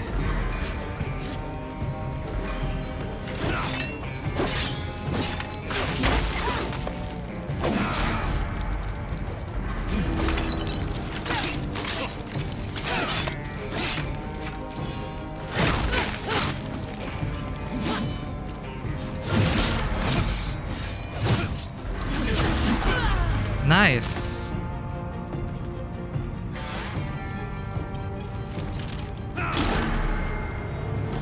It's so much more dramatic this way. But it's like we already have Kiku. Changed, but you're still an Onryo.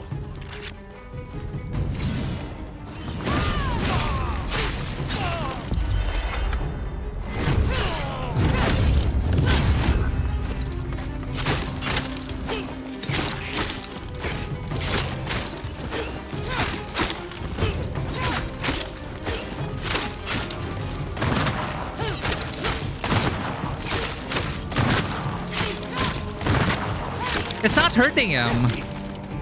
It's because of that face.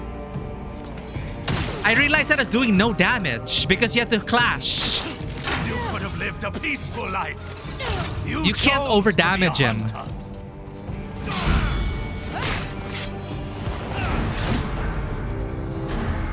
Alright, noted. You cannot over damage him.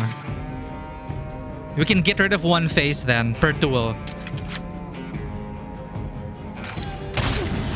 Nice shot.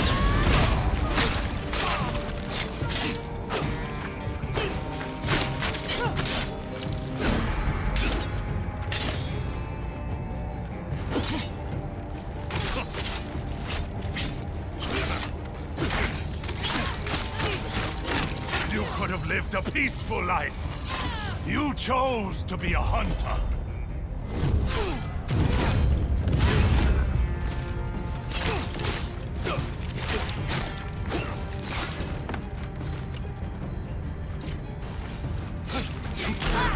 Oops.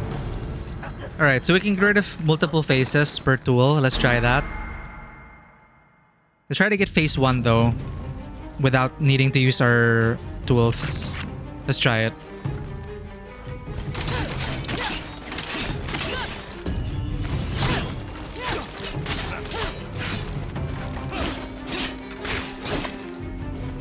Thanks for the care package, Jen.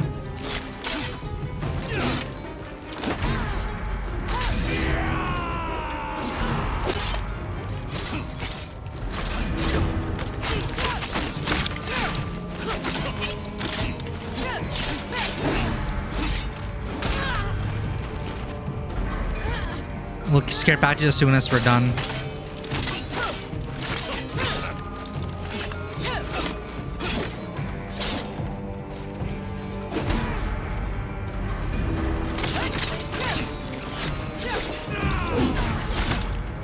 You could have lived a peaceful life. You chose to be a hunter.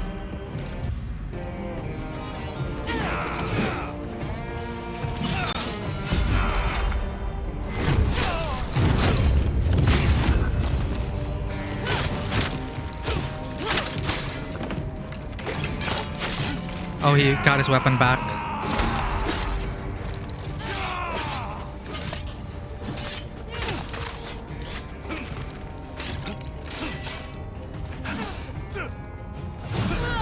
It always gets me.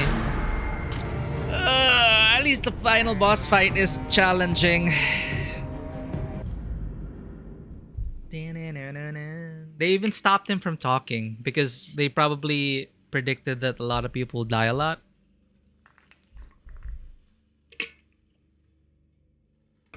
So they just get you straight to the fight. Fight, fight, fight, fight, fight. Just do it until he dies.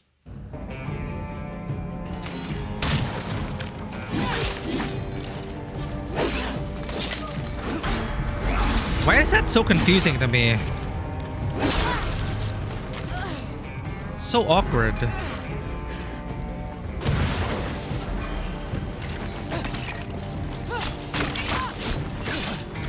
Not gonna lie, our D-pad being broken is so freaking annoying. It's like I can't rely on my weapon switching. You could have lived a peaceful life. You chose to be a hunter.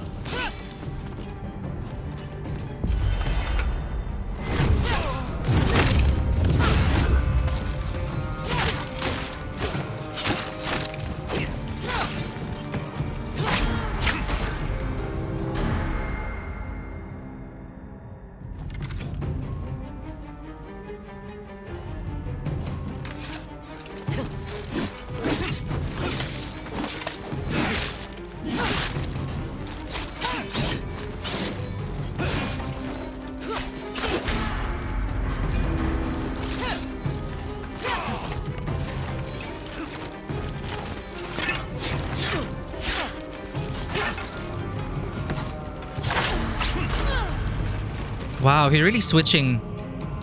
He's really switching it up. See, it's like, it's so freaking annoying.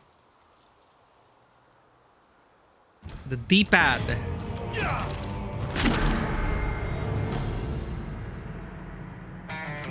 And I'm not sure how to fix it.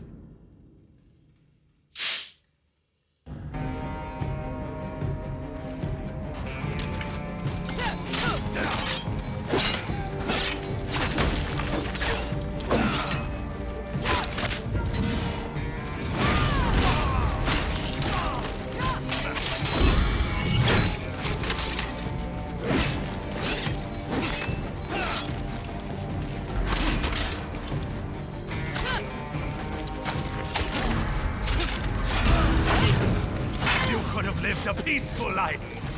You chose to be a hunter. Yeah, so?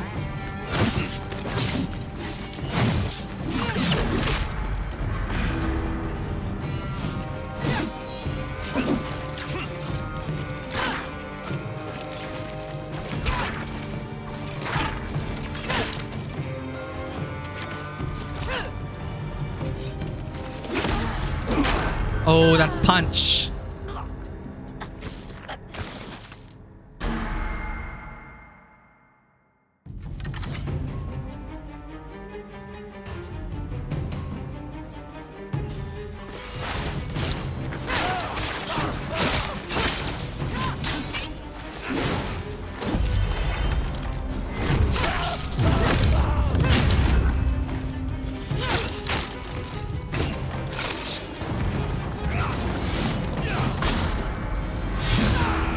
Oh, nice.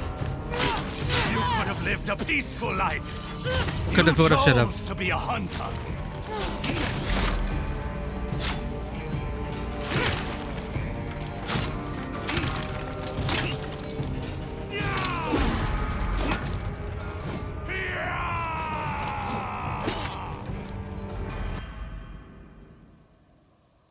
This D-pad is not helping, chat. I just want a drink, but it presses left or right whenever I press down.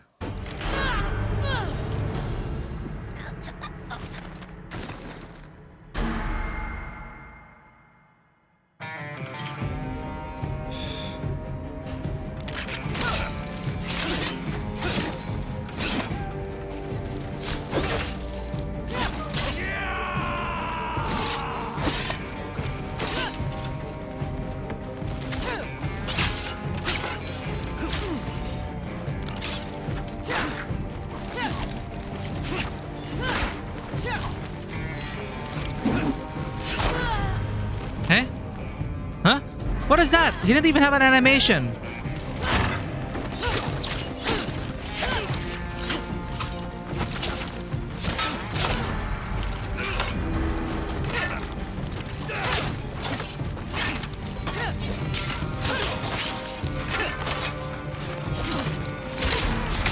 You could have lived a peaceful life. You chose to be a hunter.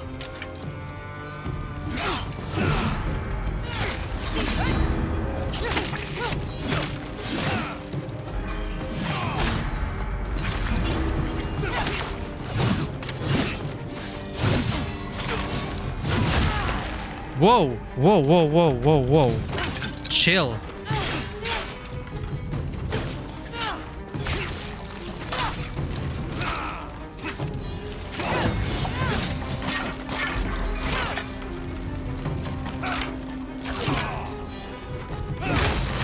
Oh, I like it's mixed up. The spider led me to your fortress.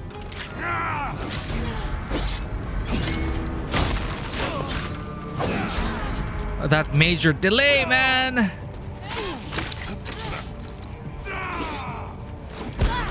That got me.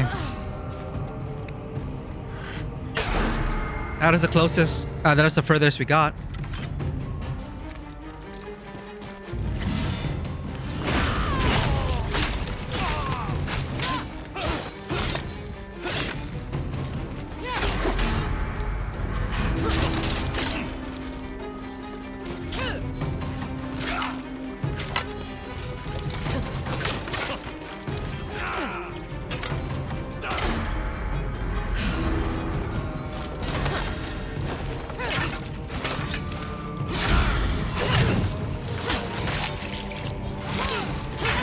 have lived a peaceful life.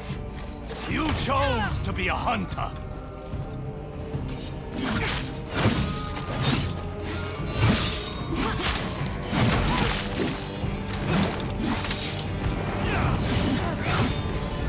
I got that too.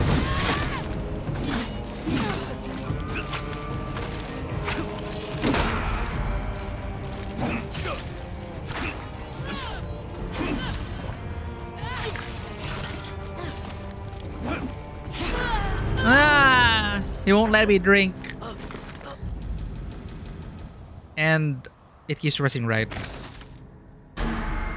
I'll change controllers if it keeps happening.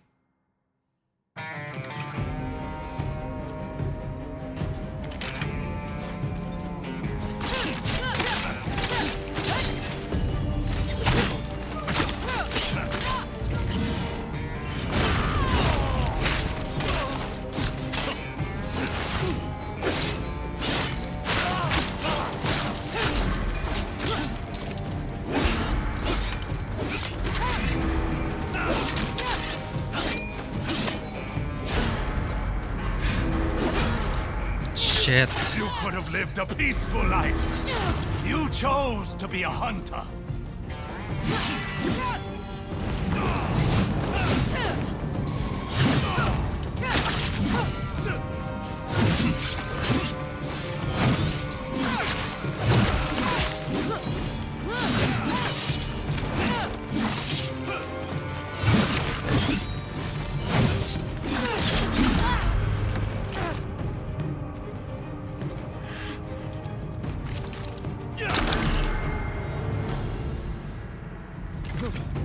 Well, we're not stopping till we defeat him, chat.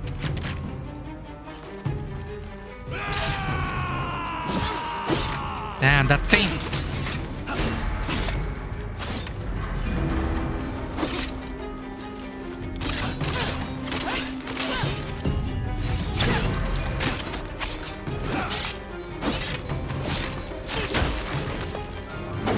Why does that keep getting me? It's so long, the wind up.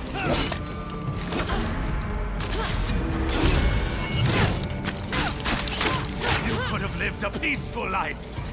You chose to be a hunter.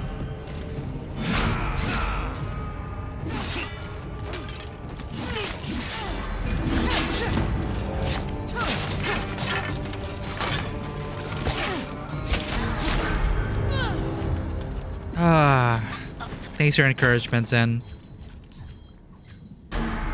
Maybe so far Takeza's slightly more difficult, but I can see why this is forcing you to use all the tools, which is nice.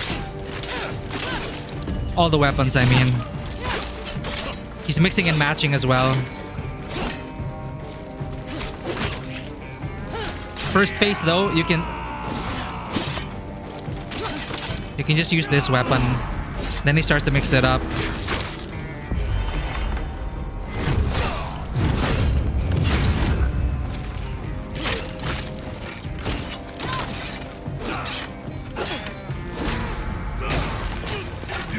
Lived a peaceful life.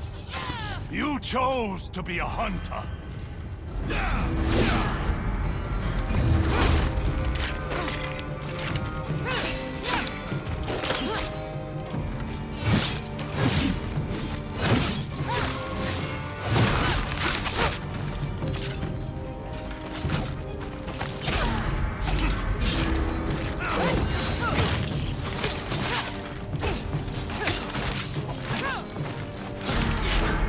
Damn.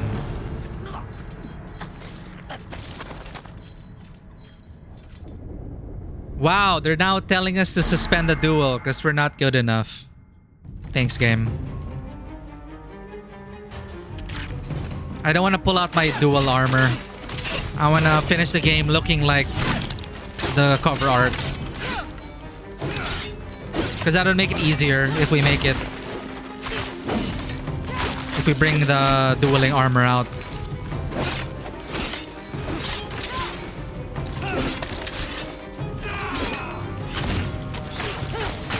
You could have lived a peaceful life. You chose to be a hunter.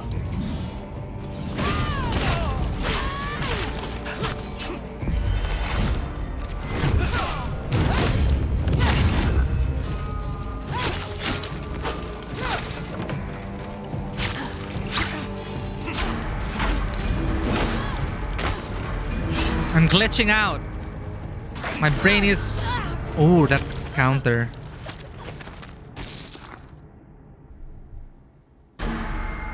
Okay, game. It's telling us, you've been at this for too long. Get good.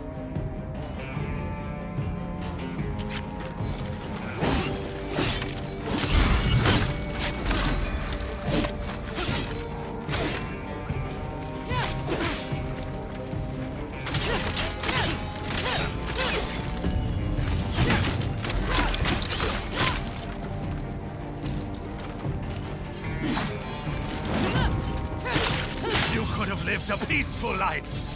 You chose to be a hunter. I thought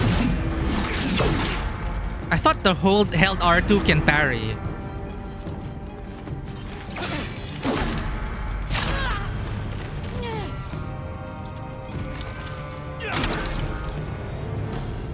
I don't even know my toolkit.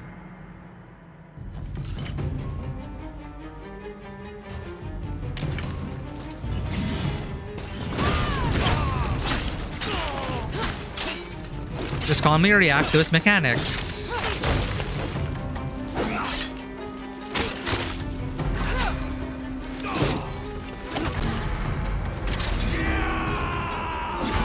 Oh my god, that feint, the mix-up.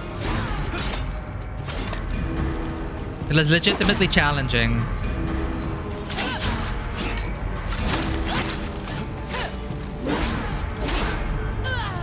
That is terrible. I was just not... I was blocking at all the wrong times.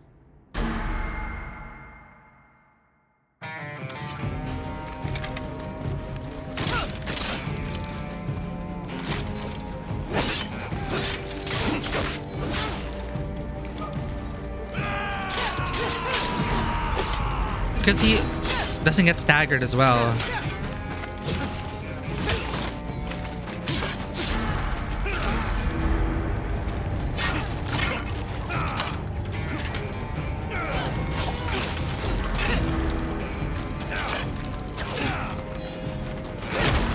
That mix-up. Holy shit.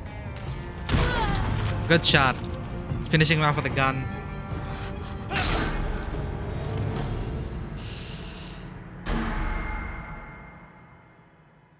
Is this gonna be more difficult than Takezo? I didn't think there would be something more difficult than Takezo.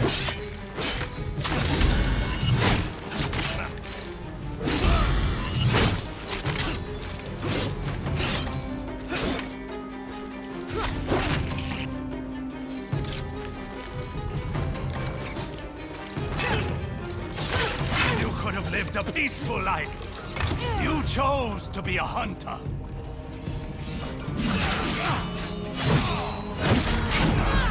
Jesus Christ.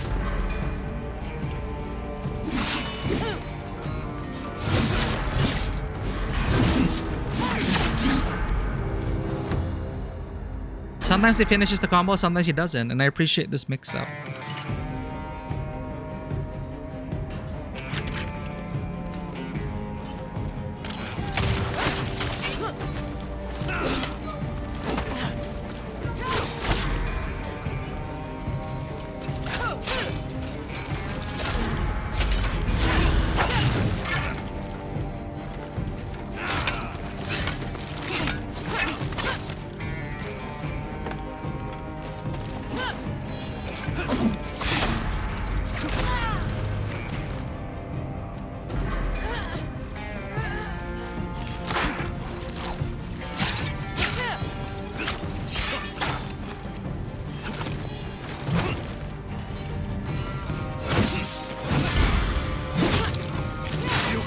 A peaceful life. You chose to be a hunter.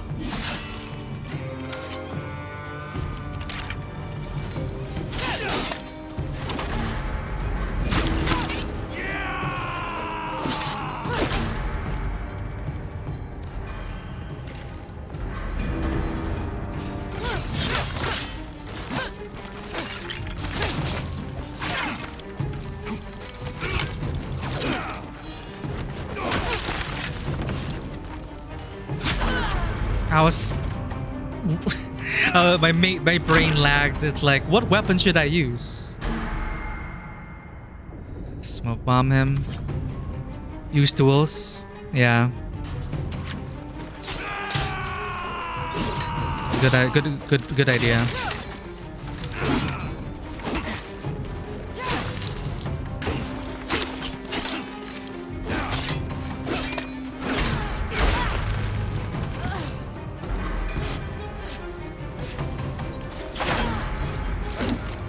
My brain's lagging. What do I use against that shield?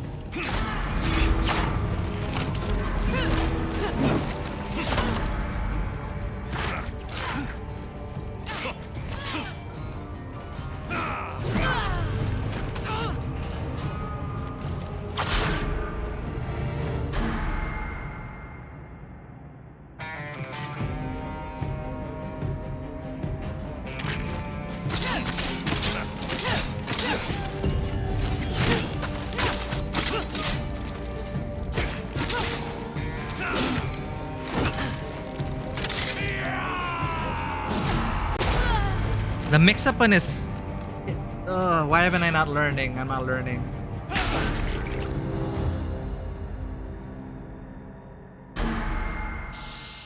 I wish we had access.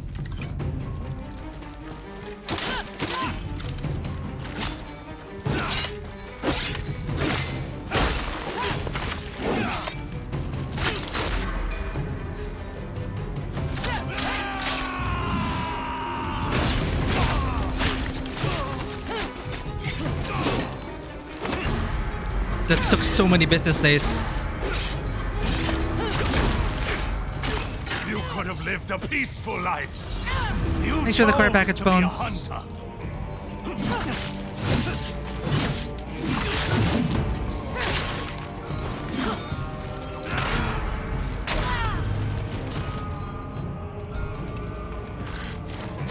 There wasn't a Indiana Jones option. The moment he handed off Kiku, it could have ended there. He gave away his one bargaining chip, but he knew that cinematically it would be more interesting to do this. But this could have ended the moment he released Kiku. It's like, alright, you gave up Kiku. Now what? But no, it's like, no, we must settle this 1v1. Honor duel. Not only is it, I guess, more cinematically impressive looking at it, but because, you know, duels and everything, that's fun. But I guess it's also representative of us finding closure on our path to revenge, and that this is really more for justice. And so we will do it fair and square, right? Because if we were still on our Onryo or revenge path, we would have just like, okay, you have no more bargaining chips, shoot you in the face. But no, we had to do the whole, like, I need to do this. I need to be the one to put need to close the chapter of the Onryo. 1v1. So I guess symbolically it makes sense. It's just, you know, it's just one of those things that it's like, it could have ended already. It would make more sense if... Well, I don't know how different it would have been. No, it would have changed the context. If he kept Kiku hostage... If he kept Kiku hostage and you'd be fighting for Kiku's life, it's not about fighting for Kiku's life. The whole finale battle is about fighting for our life. That we need to, like, forgive ourselves and earn it. And also deliver justice, not just revenge. I guess it's the whole, you know, coming to an end thing. Yeah, narratively and what we see in samurai cinema, you gotta have that final duel, right? Like, I wouldn't want it to just end like, oh, you gave us Kiku, shoot you in the face. I don't think that would have been... In real life, sure. But cinematically, maybe not, right? I just wish I could change my armor, but keep the look of this. Because this one would make it so much easier. Alas. See, none of this applies to the battle. Killing an enemy, the wolf, and terrified enemies. So our armor provides no benefits. But I'm gonna stick with it for the story. If we're gonna, do away with the whole, we're not being pragmatic. All right, this is about sending a message. This is about the principle of it, right? I'm not gonna switch to this armor. No. We're gonna end with our katana, our armor, our mask, everything. But you know what? Maybe if we're talking about symbolism, let's remove the Onryo mask. Let us fight as Atsu, not as the Onryo. Right? And we're no longer a wanderer.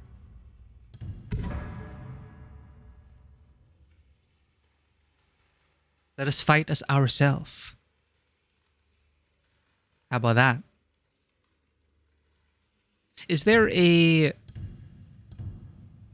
This is too on the nose.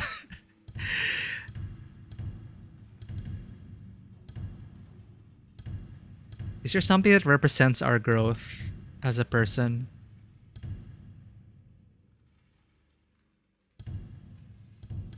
Maybe one of these metal headbands.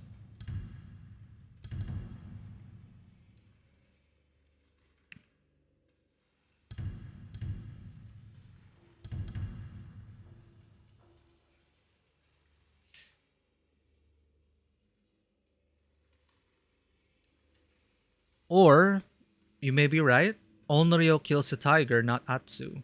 But we're fighting for a different cause now. She burned the sash. So, in my mind, it's like, this fight is different now. I have accepted myself and I have something to live for. She literally said out the moral of the story. I have something to live for and fight for. So she burns the sash. It's no longer about revenge. Then she removes the mask. But let's keep the hat because it feels a bit bare without the hat. But I'm okay with like removing the mask. No more masks. Just Atsu.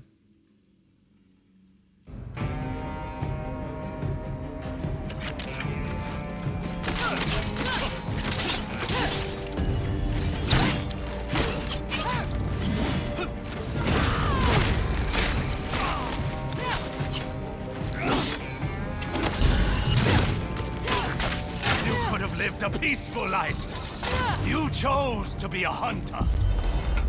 Is that supposed to be a burn? Because it ain't a sick burn.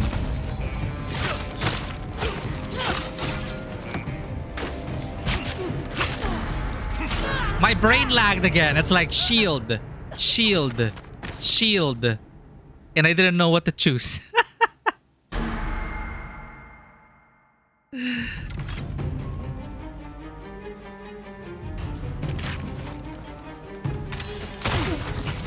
Asshole.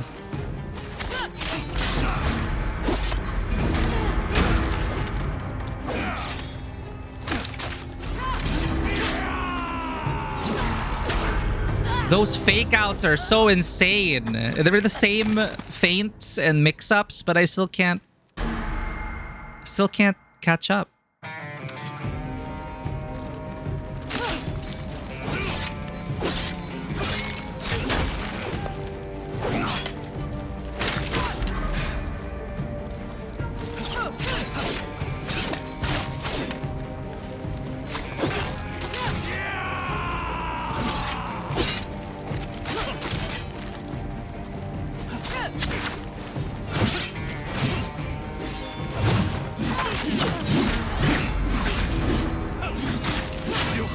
A peaceful life. You chose to be a hunter.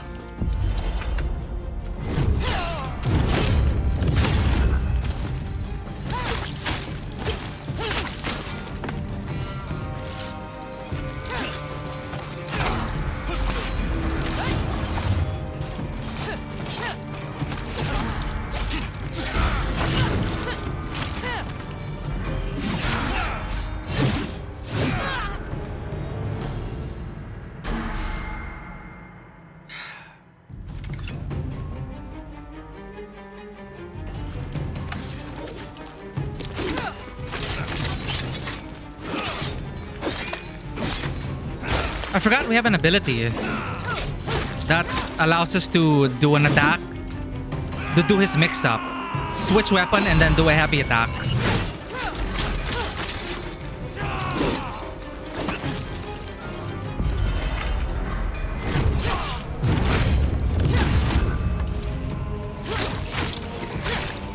You could have lived a peaceful life. You chose to be a hunter.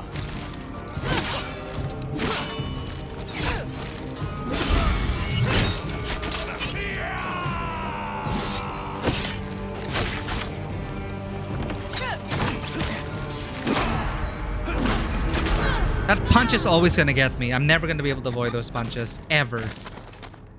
For the entirety of my 60-hour playthrough, the shield punch always gets me.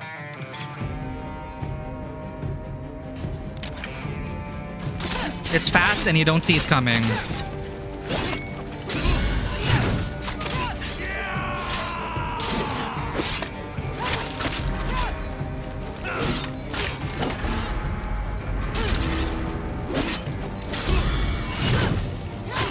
You could have lived a peaceful life.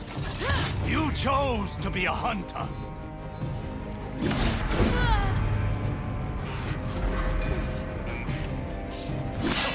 Not over yet.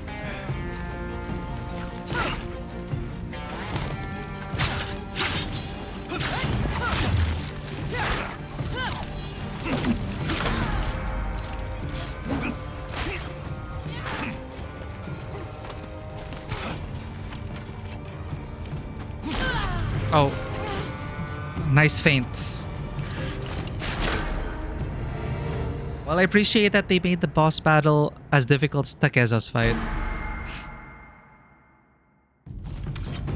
Who would have thought? I thought we could have just steamrolled them.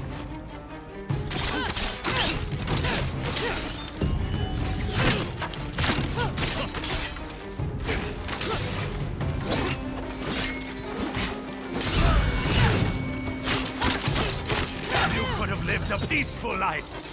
You chose to be a hunter.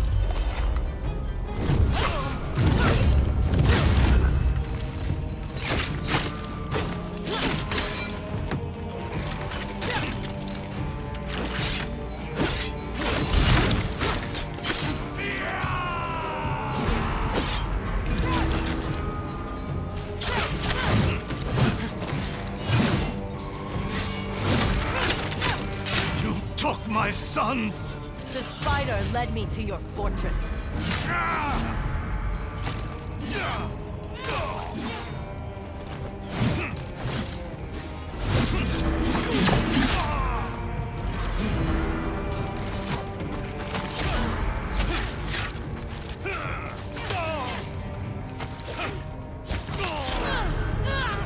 Nice one.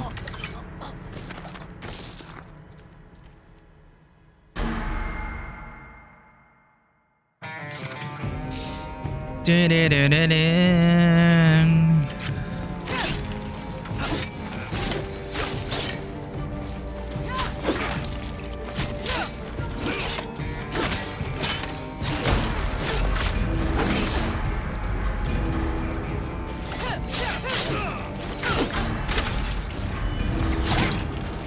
could have lived a peaceful life. You chose to be a hunter.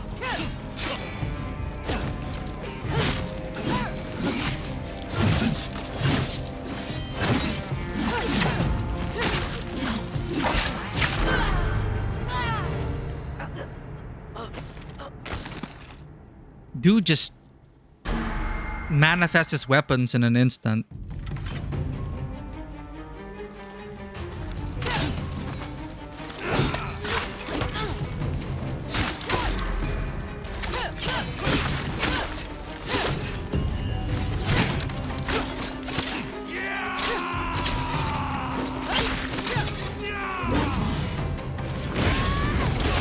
You could have lived a peaceful life. You chose to be a hunter. Thanks for the reminder, Zen.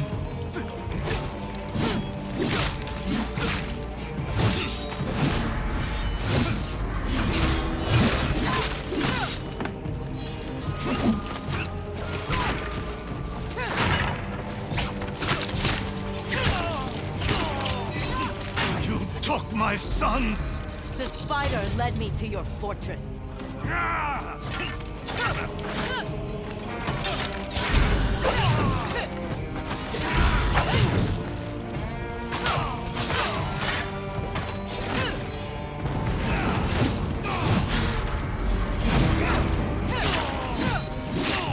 Stop holding back! Draw your katana! No, Watsu. He's not holding back. He's actually pretty good. So he even shot us.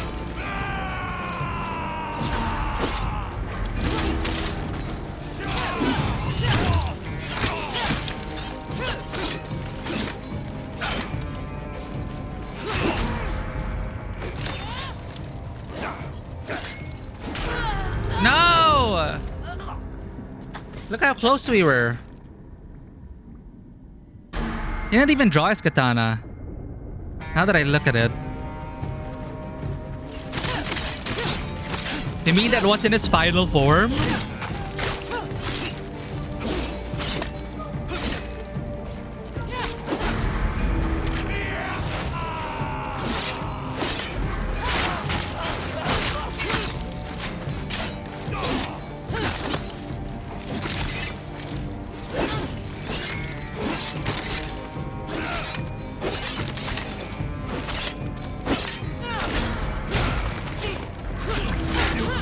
A peaceful life. You chose to be a hunter.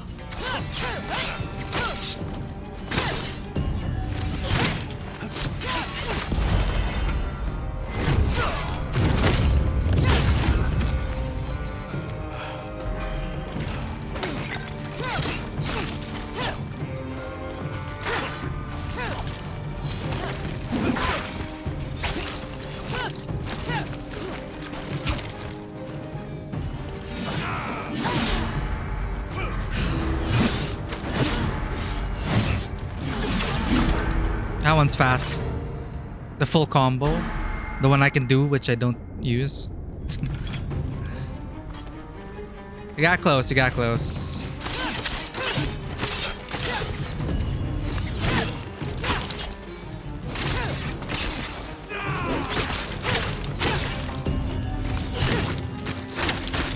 You could have lived a peaceful life. You chose to be a hunter.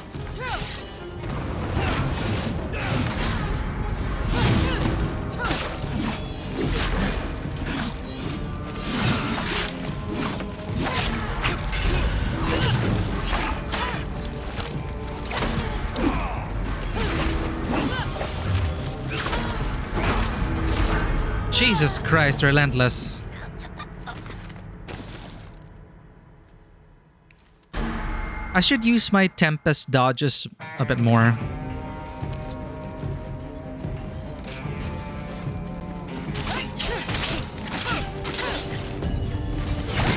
One where we can continue a combo.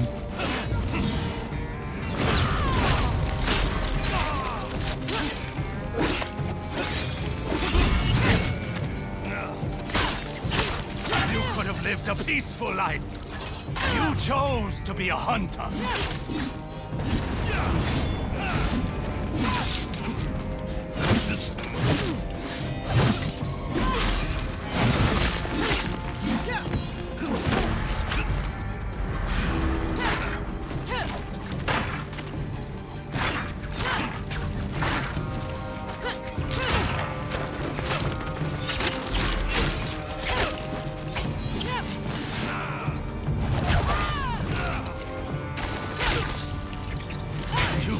My sons! The spider led me to your fortress.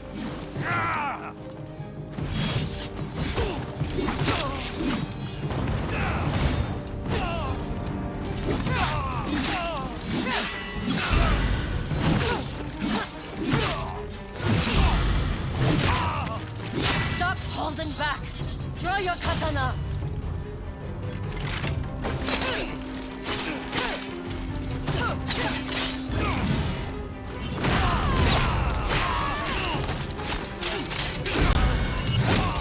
Clean. Clean. you already.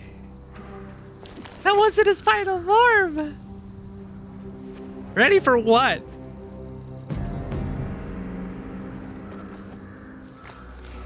Oh, look at this. Now we're going single katana. Okay.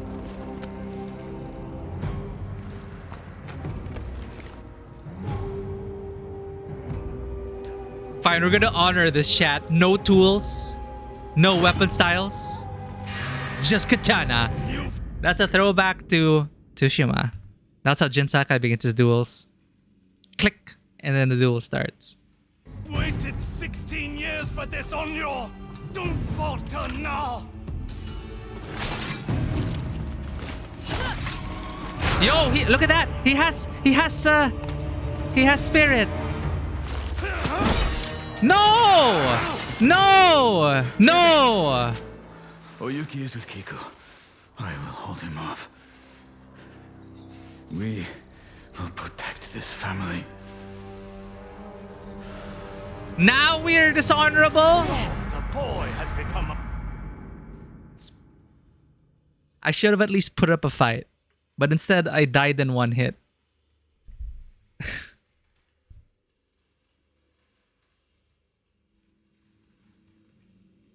I was so ready to be like, alright, 1v1 katana, second phase, he has spirit, he has special attacks, and then we just die in one hit. And our brother saves us. I don't know how to feel. My gamer pride is broken. It'll never be fixed. I am a samurai, a brother, and a father! Yay! Jubei! I'm with you! Darth Maul. Q. Duel of the Fates. Oh,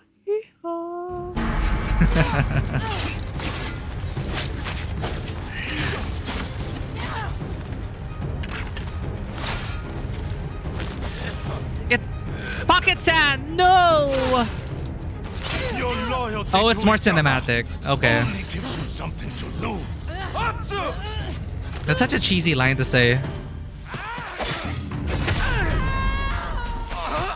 Oh no! Are they actually gonna kill him off? Jubei. The living. Oh, is... What? For those who come after? Dude, did we die? Is the only way to get a good ending not to lose?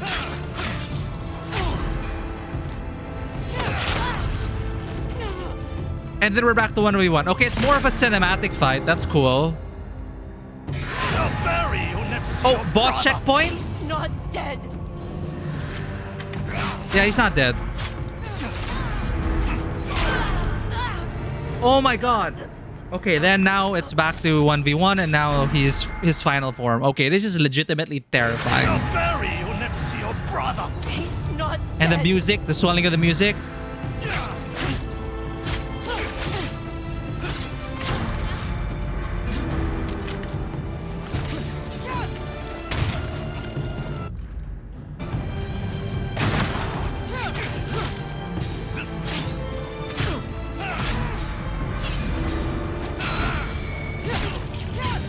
I actually like that they kind of saved the katana for last. You are not alone, Atsu.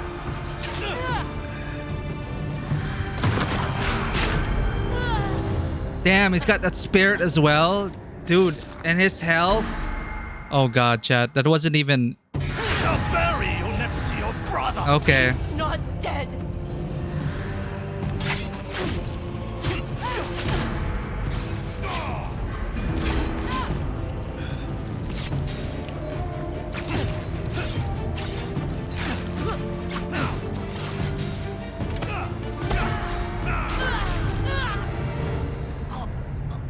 And we don't replenish resources at all. Like we're not... Our spirit doesn't fill up. He's not dead.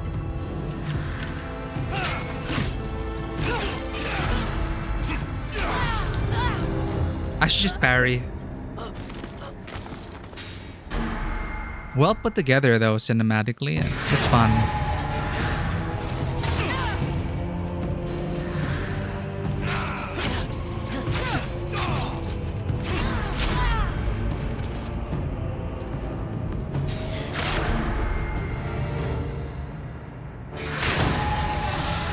Okay, let's go.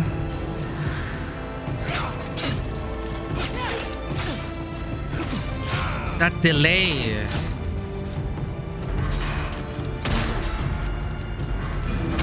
Dude.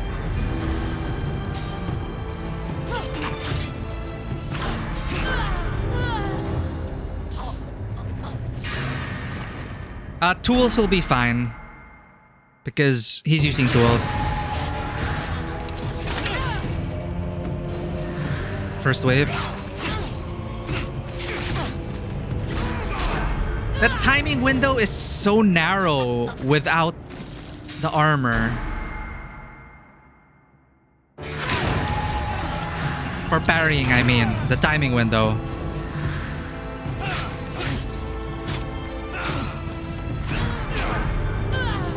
Thrust, tuck, wind up, tuck, tuck. Hit, beat, hit, hit.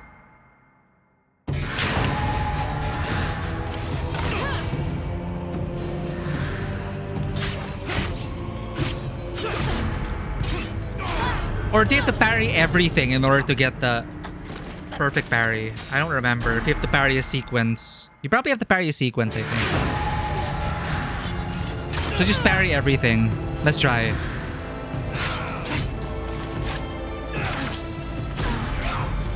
That keeps getting me.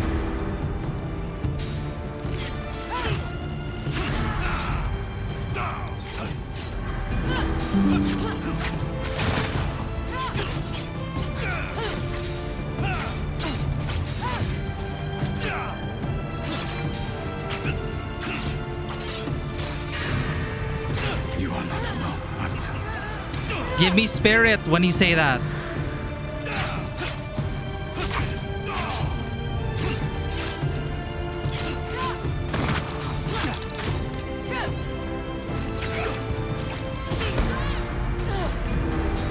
Are those all Jin Sakai's moves?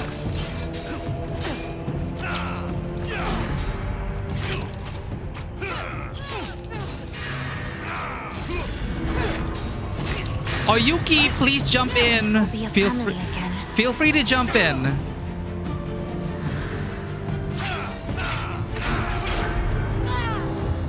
Oh, his health was... Oh, wow. We actually got him.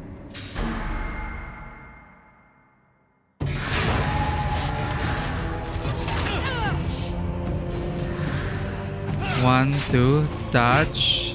One. We parried everything, but no perfect parry.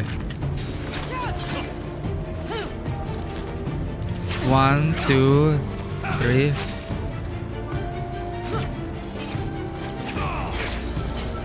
Stab. One, two, three. Relentless. Jujutsu. You are not alone, Hudson. Parry, parry, dodge, parry, beat, parry, parry. Gone. That should have been an easy parry, but I didn't get it. Ooh, give us more of this music. Let's go.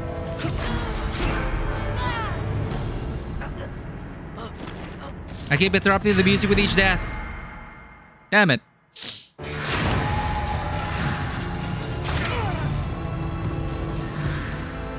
One, two.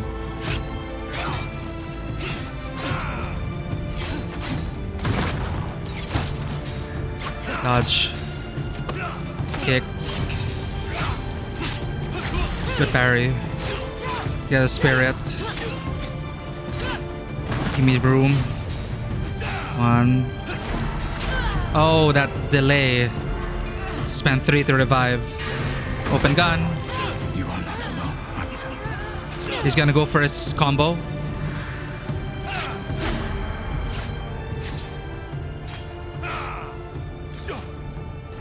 Drink.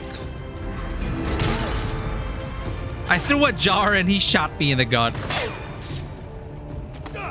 2, kick.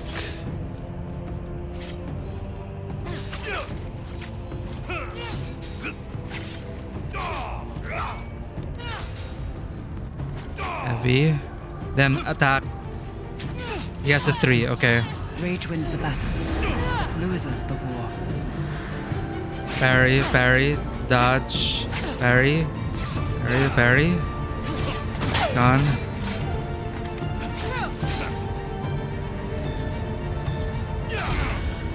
Got him. 2, 3. Stab. Rotates. Perfect dodge.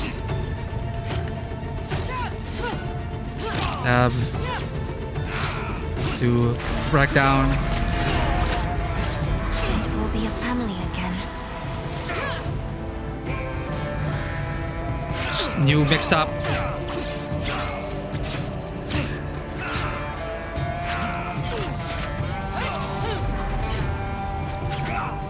Two, 3, kick.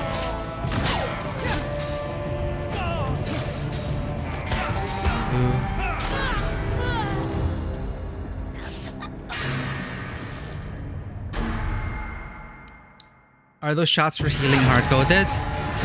Healing? Sorry.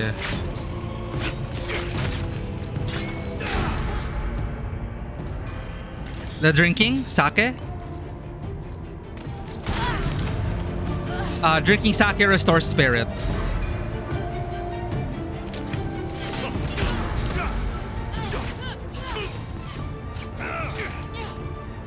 Does he shoot every time? At least with Takezo, there was some level of input reading. Every time I would try to drink my flask, Takezo would attack. So I think there is a level of input reading here.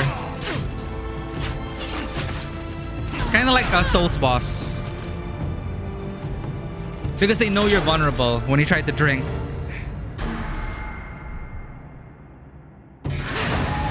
But the shooting, I think, it's because of the distance.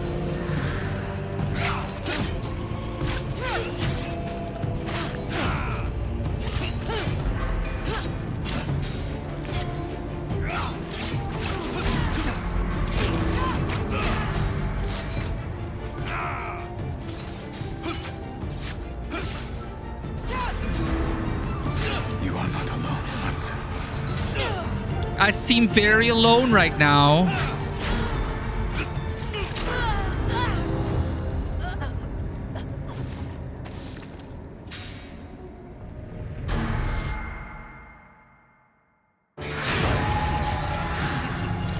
Let's go, final phase. Probably. Let's go.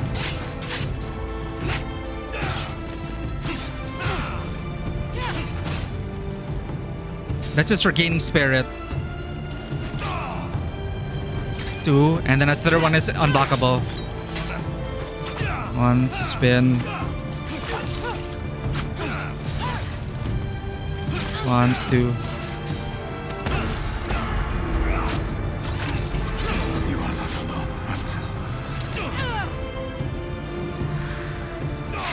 Back, dodge, attack, feint, back.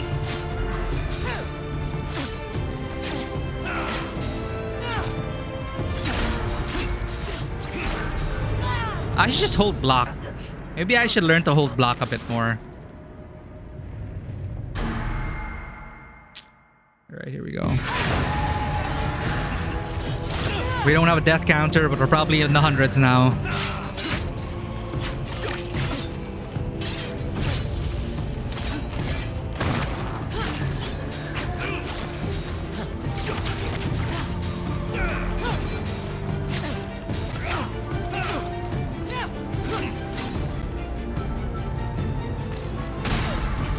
He gets distance and then shoots. Smart.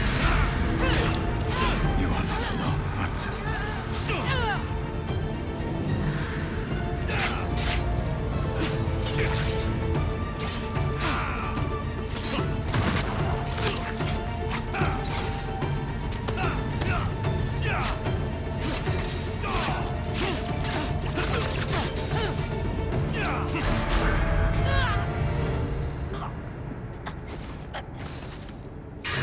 That attack was straight out of Tsushima.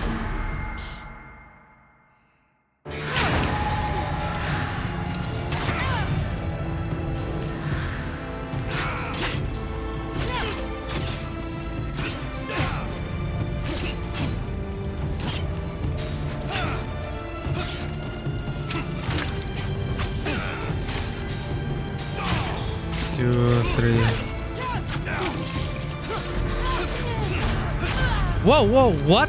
Whoa, hello? Parried none of that.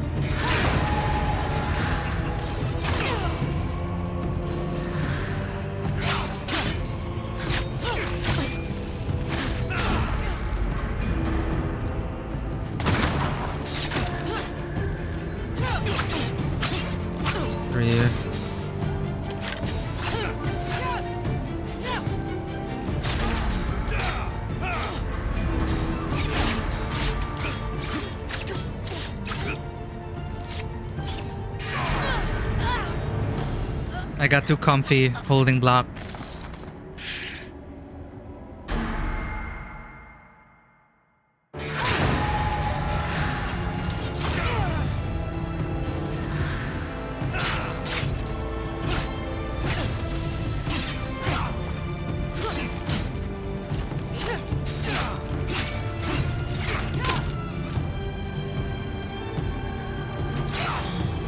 Two.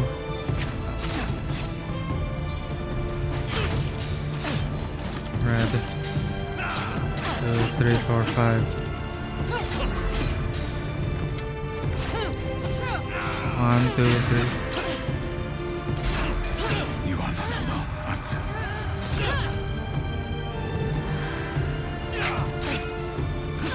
What? Dodge the wrong way.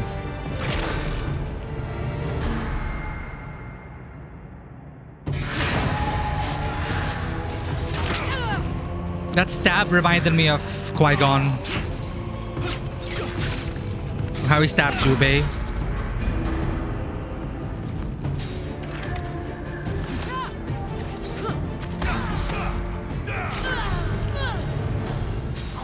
We're just getting worse and worse.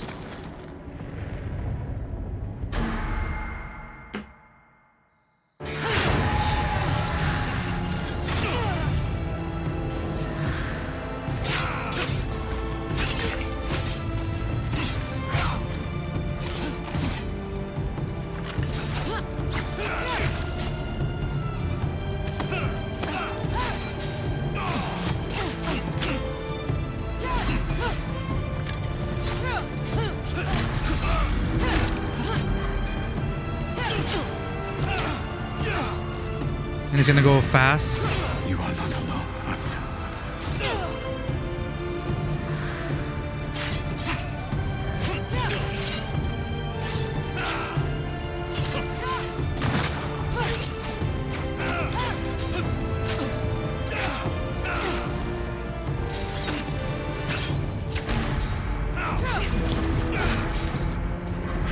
One, two, three.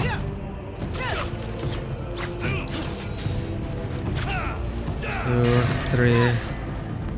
Atsu, rage wins the battles, but loses the war.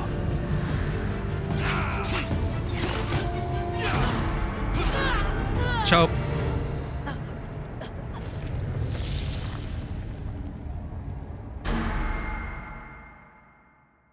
How am I dealing damage to him though?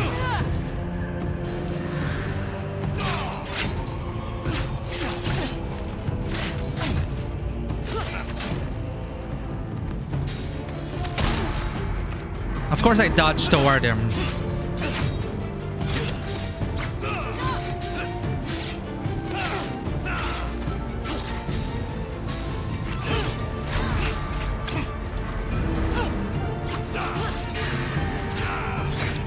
You are not alone, Atsu.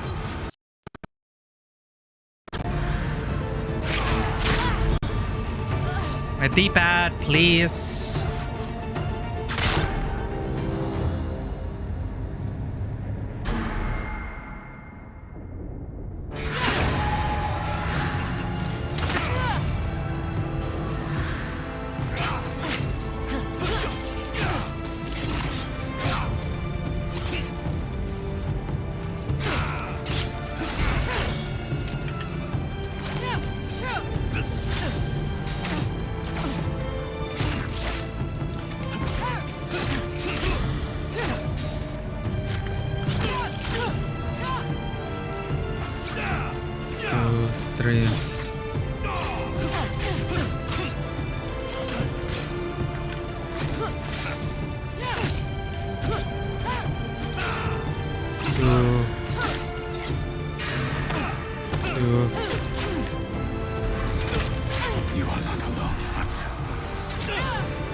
the living.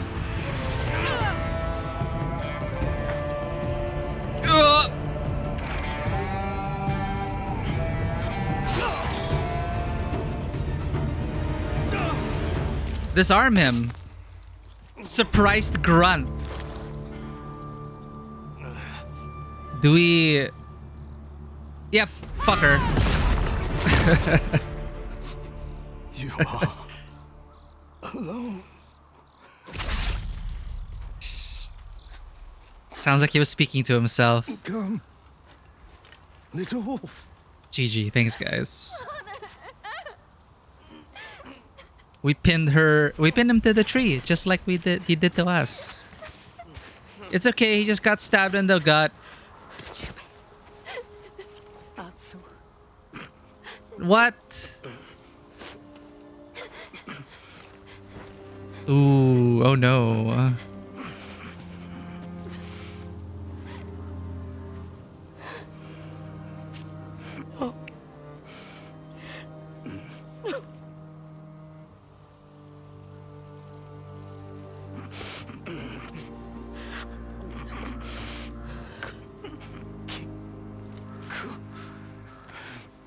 Yeah, it's a lot of blood. She will never be alone.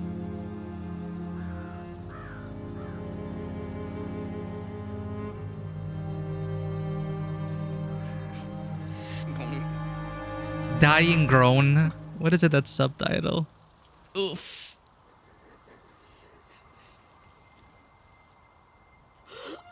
Yeah. His guts were spilled all over the place. Dude, that is like Qui-Gon dying all over again.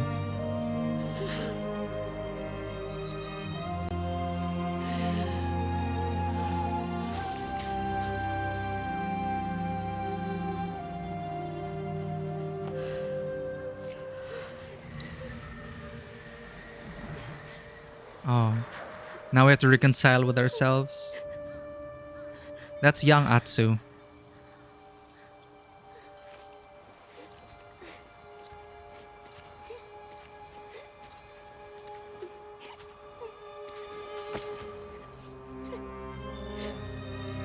And then we transition to Kiku. Yep.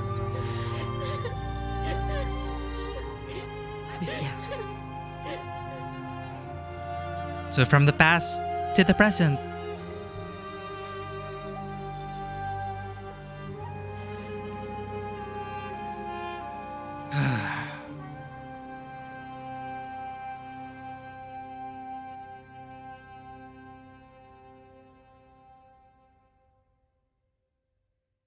Dramatic. I try to get into the emotions. I just can't reconcile it with the fact that it could have been avoided if we just did it properly. None of that should have happened if we just ended it already the moment he gave us Kiku.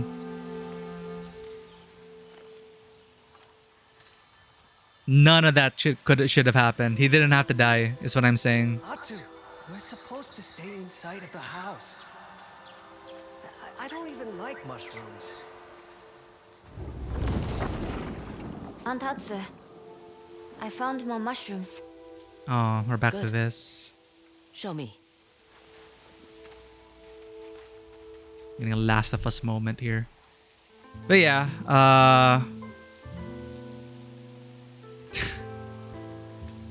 it's just one of those things. It's a dissonance, right? Because you know, like, it's staged beautifully. It looks great,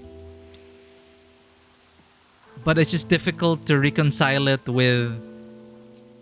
You know, it's difficult for me to reconcile the staging with and the direction, and then the emotional payoff they want us to feel.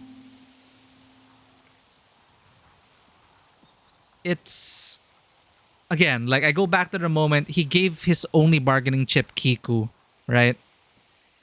It's a trope. It's a trope. The whole one-on-one duel, the one-on-one honor duel, you know. A lot of stories could have just ended if they weren't if they didn't have to have that one-on-one honor duel. Like, for example, in FF14, a huge sticking point for a lot of people was the entire expansion could have, the entire, so many lives could have been saved, and the expansion actually could have ended if they didn't bother with the one-on-one honor duel. Because there was no need to.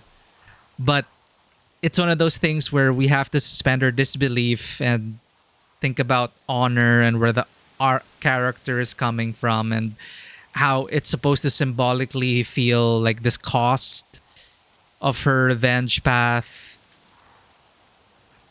But the thing is, we already finished our revenge arc. We were done with that. And then they had to take Jubei away after we already reconciled with ourselves. So it's like too little too late, I guess, is supposed to be the message that we take away. So it's more that, all right, let's try to focus on the emotions and the message of the scene and not think about the logistics of it all. Because as a story full of tropes and how uninspired it is as a revenge story all the way to the end, you just had to expect some cost, right? Someone had to die. And I thought it was Oyuki who's gonna die. But it had to be her brother.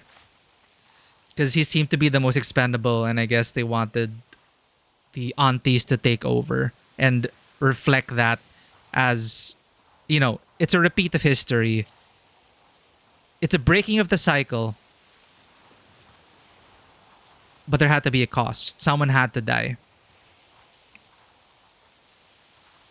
And I guess it makes sense for the twin brother to go away, to add extra emotional impact.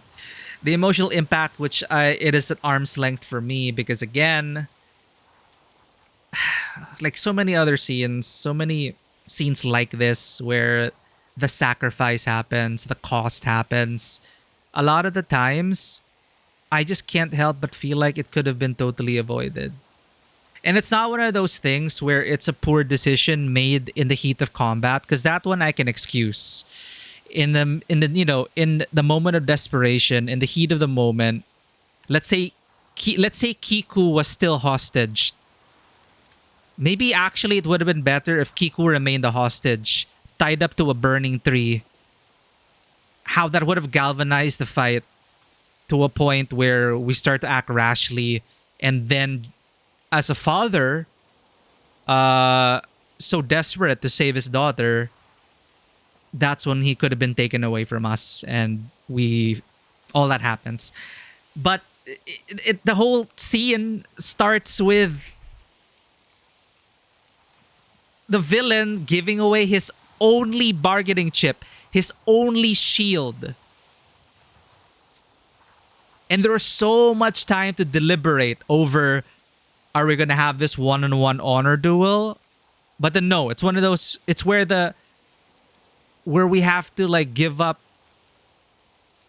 logic in favor of emotion, and like, all right, like Atsu, you have been through this whole journey. It's like, we're going to step aside and we're going to let you find closure, because this is your story and we're not going to interfere with the battle. But then Jubei interferes anyway, because we lose the fight. And it's like, it didn't have to get to that point. If we were going to fight together, maybe we could have fought together from the beginning as twin wolves. But then Oyuki being there, you know, there was absolutely no way for Saito to win.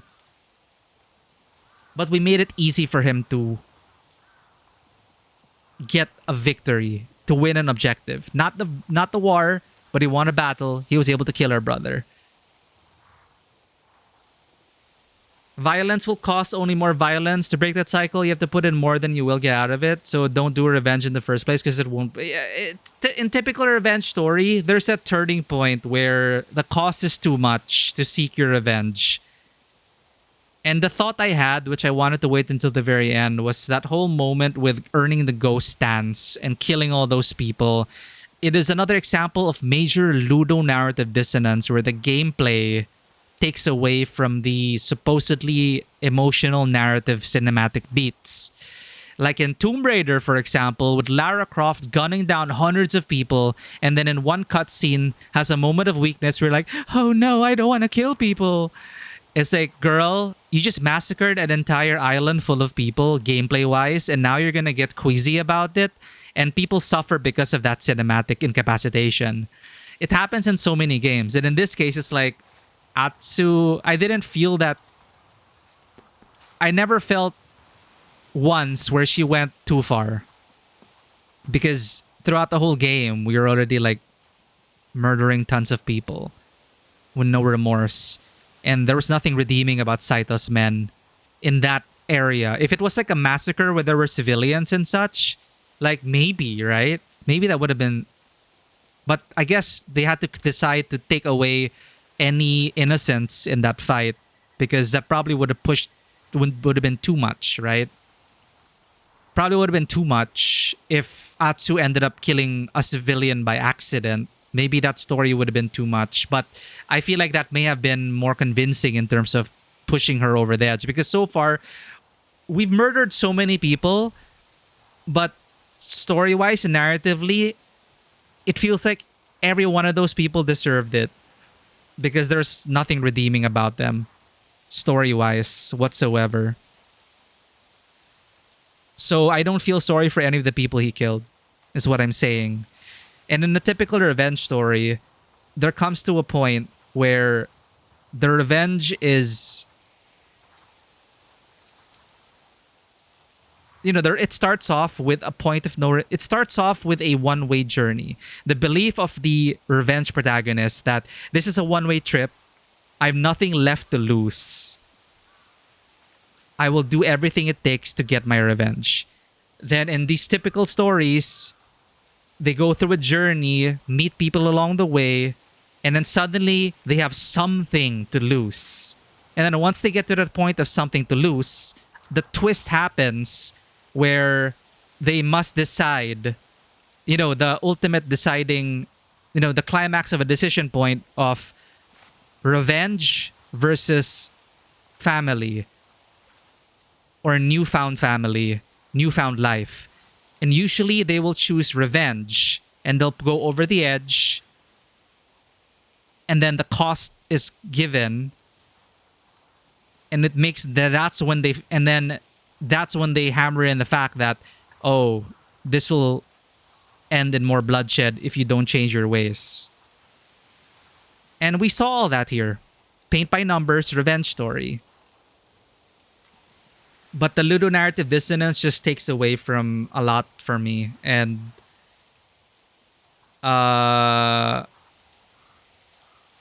it's just, again, the staging of the cost, the staging of the death is so important. The staging and direction. I had the same qualm with Persona. I had a lot of qualms with a lot of different stories where I just couldn't get into the moment of the death of the loved one because all the circumstances surrounding that could have, like, if it feels like it could have been entirely avoided, I feel like you did a bad job. Like, I don't want to be too harsh. I'm not a professional game developer by any means. I'm just someone who enjoys these stories. And I just personally feel that if it feels like an event could have been totally avoided and you have to, like, rationalize your way, over-rationalize your way to it. Like, and mistakes happen. That's why I'm talking about staging is so important. Like, there could have been so many different ways for them to arrange the pieces of Jubei's death that could have felt like we fucked up. It was like our final fuck up before us fully accepting that revenge has a cost. It has to be paid. And Jubei paid it for us. I get that. Symbolically, story-wise. And that's what Jubei tried to tell us over and over, which is another qualm I had in the story where it's only in like one brief sequence where everyone just started. The writing suddenly became so rote. It became so. It's like everyone just started shouting platitudes, telling us in many words that revenge is not the way. And they just had to tell us that in 100 different ways in the span of an hour. And it's like, I get it. Okay, I already been through the whole journey. You don't have to keep telling me that until the end, until my brother dies and the cost is paid. Because the cost has to be paid. That's something that's non-negotiable. There has to be a cost in the revenge story. In a typical revenge story.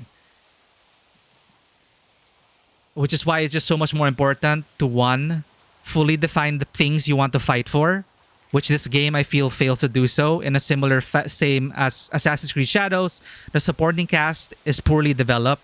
So the important part is the revenge formula, where you find something to fight for. It doesn't feel meaningful here, except for Kiku. Kiku, it's great.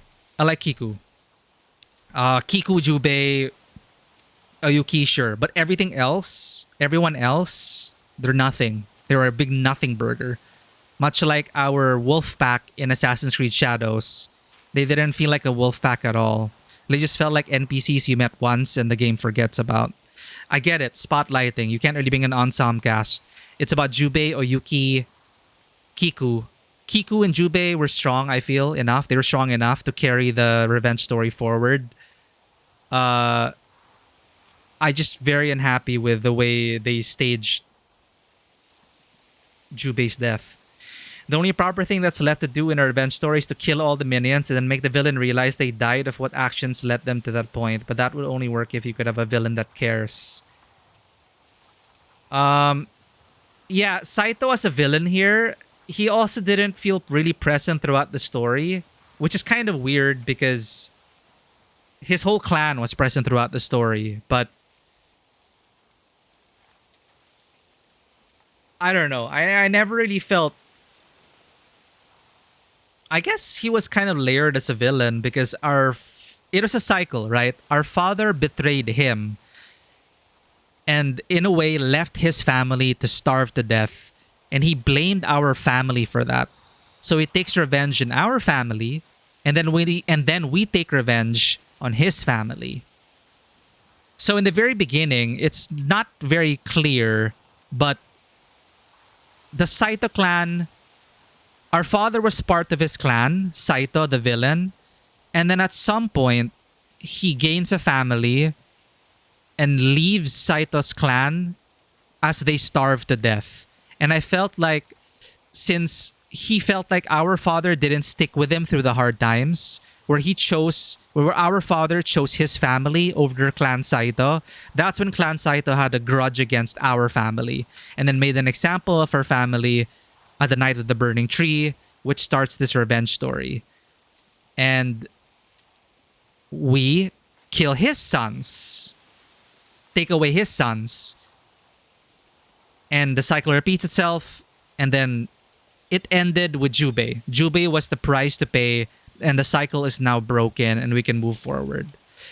He had two sons. We killed one. The other one was a son that Saito didn't even love. So he pushed that... It was his fault that that son betrayed him in the end and left. So his one son is actually alive. But again, he blames us. Like, you took my sons away. We did kill one, sure. The favorite child. The Faramir of the story, he's like, screw you, father. I'm going to help Atsu get her revenge on you. And I'm going to find myself in the mainland. So one of the Yotei 6 is out there finding himself. But welcome in, Belenissima. We're just discussing... We're not at the... This is the epilogue now. But yeah. The classic, sure, you killed hundreds of minions, but if I kill the main villain, I will be like him.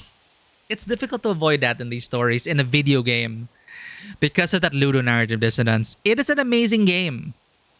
But you have to accept that there is sometimes gameplay Lara Croft, gameplay Atsu, and cinematic Lara Croft and cinematic Atsu. Again, I think that is a major example in ludonarrative dissonance was the Tomb Raider reboots. Because cinematic Lara Croft was totally different from gameplay Lara Croft.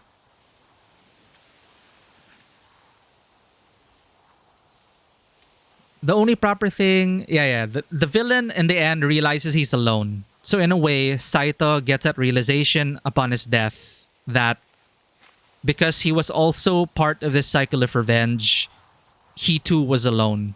So that's why narratively it made sense for us, as Zen put it, two broken souls with nothing left to lose. Let's fight. But we had something to lose. That's why it didn't become about revenge anymore. And it was then reversed upon the villain, Saito. Now Saito has nothing to lose. And we kind of delivered that to him. So the cycle had to be broken for both of us.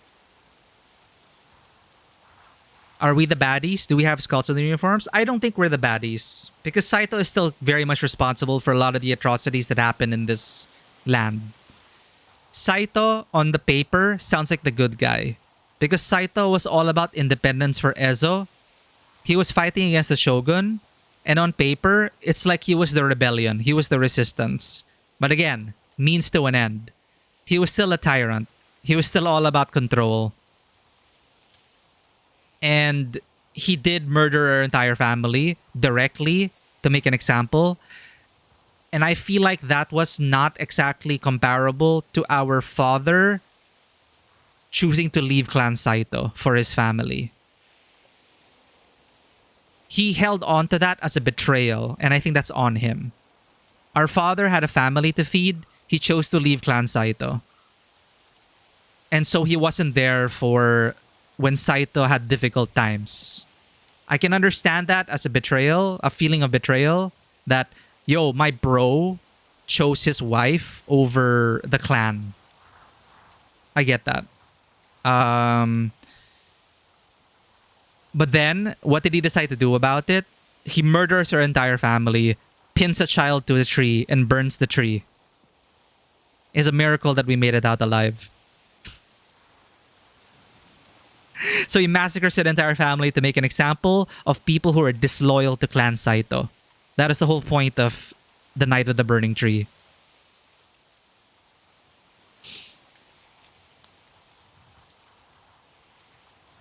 Pause menu? What about the pause menu?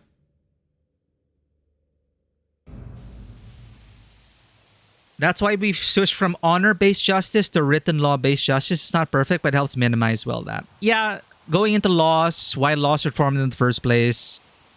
They're there to protect us from our worst selves. I know people can be all about down with the state, down with all laws. But again, law is not exactly equivalent to the law enforcers. The law enforcers never equates to law. If we're talking about law on its own, it is quite a virtuous thing in order to try and find a way for society to grow and develop, and deal with the worst actors and to deal with the bad apples and the bad actors. So I understand why we're no longer like this in terms of, today. The society in 1600s is totally different from society today. So yeah, I definitely understand and agree with Vanua in that instead of an eye for an eye, we now have due process. If this were to take place in modern day, it would be like, okay, Saito goes to court, evidence-based arguments and all that, right? But no, here it's about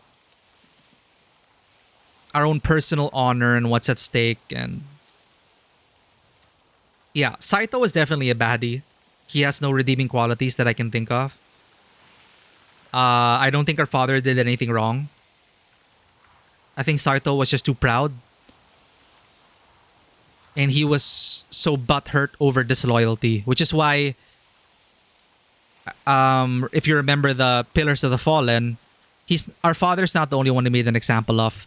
Anyone who went against Clan Saito was a villain in his eyes and deserved to be made example of.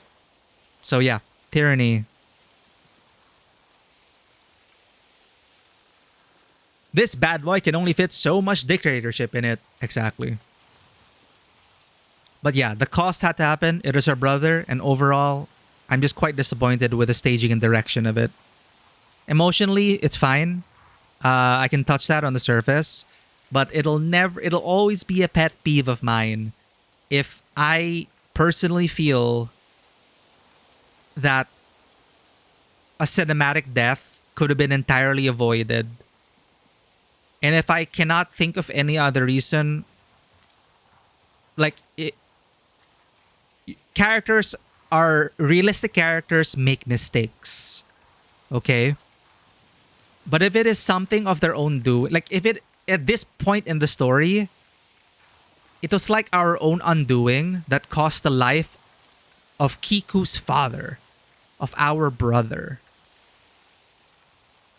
I just feel like, sure, if someone had to die, Oyuki or Jubei, they chose Jubei.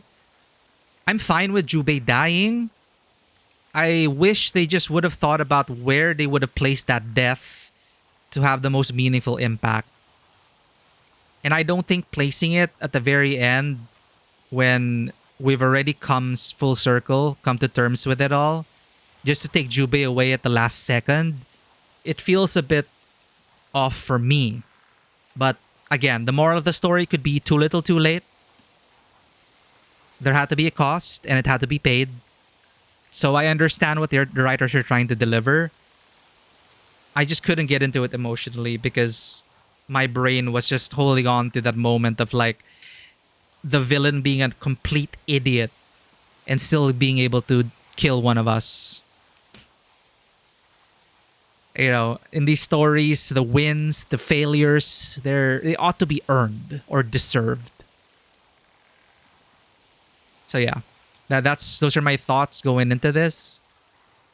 And overall, why I feel like this is a stellar game.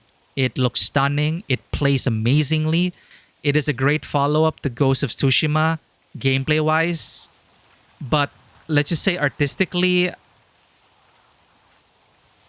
it just wasn't as cinematic as it could have been, to its own detriment. From a AAA studio game, it felt very, the story moments, the dialogue sequences, the lack of motion capture and all that just felt, it didn't feel like a AAA production cinematically. And there were so many story moments where that could have been enhanced if they were actually fully captured. But it wasn't. So I guess it's a personal preference thing, but for me, it just didn't meet my expectations. I felt like Tsushima also had similar problems in terms of the quality of the side quest cinematography and direction. The motion capture was also just locked behind pre-rendered cutscenes. But the rest of the game felt janky and flat and awkward in terms of narrative delivery, similar to Tsushima. But, as a game that come out 5 or 6 years later, I feel like they could have improved on that. Story-wise, your mileage may vary. It's a typical revenge story to me. It fell flat at some of the moments. I feel that should have been a stunning moment, but a lot of moments fell flat. Cast is underdeveloped, but it is still a fun game to play. And I hope they continue the Ghost series because gameplay-wise, it is amazing.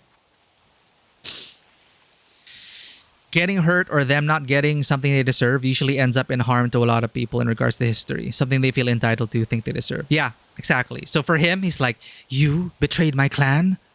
Well, then I will kill your whole family. And he got what he deserved in the end. Maybe Jubei had to die, but they wanted it to be petty to show how the enemy didn't value him as a person. It was narratively exciting for me that the twin wolves, the twin wolves that were wronged by Saito, get to face him in a duel of the fate style, Star Wars. I actually enjoyed that. It's just the timing of it all Like, we're all about one-on-one duel. Let's go. And then, again, the Ludo narrative, not the dissonance in this case. It's more like now player skill issue. And then our brother jumps in at the last second. And it's like, if we just did this in the very beginning, once he gave away Kiku, you wouldn't have died. So again, the steps leading up to that was kind of weird. But there was storytelling there in that he in a way was kind of impressed at how much we've grown as people. Like, he thought we were dead. He thought he killed everyone. But the twin wolves come back, and he was remarking about how, oh, you've grown up to be a powerful samurai, blah, blah, blah, but it's not enough. And so he didn't really like think of us as nothing. He also needed to end the cycle for himself, because we took away his sons, we took away his clan, we took away everything from him. So once again, history repeats itself. Night of the Burning Tree. He needs to set an example once more. And he almost does so. Gets there halfway by killing our brother, but in the end, we win. You could have disregarded the on road yourself, used the Mega Ultra Super loadout. I don't think it would have made much of a difference, honestly. Maybe we would have gotten more parries, but I gotta say, I was very happy with our last run. I don't know if the game secretly changed the difficulty. I doubt it. But we were getting some parries. That was a clean last run, honestly. Like, I was very happy with that. It's like we just locked in and suddenly everything was flowing and it's like a dance. Again, the gameplay in this, hell yeah. Like, I love the gameplay. But yeah, I'm also glad I didn't switch the armor out, because for me, I like getting immersed in games. For the finale, I wanted to look the part. So that was great. And cinematically, again, impressive. Emotionally, it feels quite stunted as a game. They were hiding by the logs, like you taught me. Now let's get some Last of Us flashbacks. Your father and I used to forage here. We don't have to talk about him. I want to.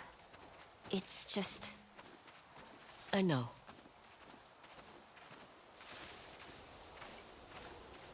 Dude, our Stormtrooper armor is insane. It is such a great quality of life. Because essentially, the whole weapon wheel, rock, paper, scissors element, right? Essentially, you get all the benefits as long as you're weapon aligned, which we almost always are. So the parrying is easier, you get more spirit gain. It's like all benefits. But even then, I think Takezo, by attempts alone, Takezo really was still the most difficult fight. Takezo the Unrivaled. God damn that guy. More than 100 attempts, according to Zen. Insane. But this final fight, I'm glad it was quite difficult. I guess I would say second to the most difficult fight in the game. There. More mushrooms than we could eat. This should get us through the winter.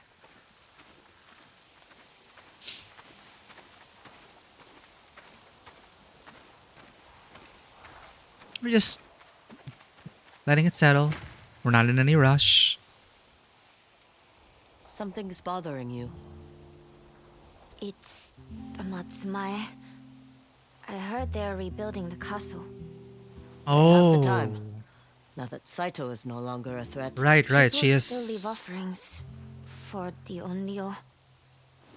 They hope you'll hunt down what's left of Clan Saito.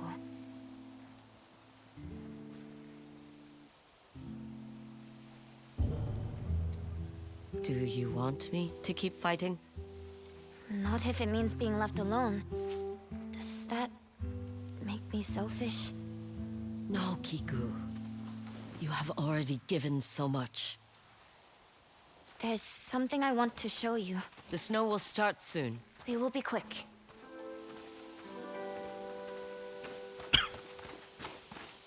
Is this where you've been sneaking off to? You noticed. I found some seeds. I didn't think anything would grow, but they took to the soil. Yeah, now it's about family, it's about growth, it's about being reborn, it's about life. Flowers? They won't survive the winter.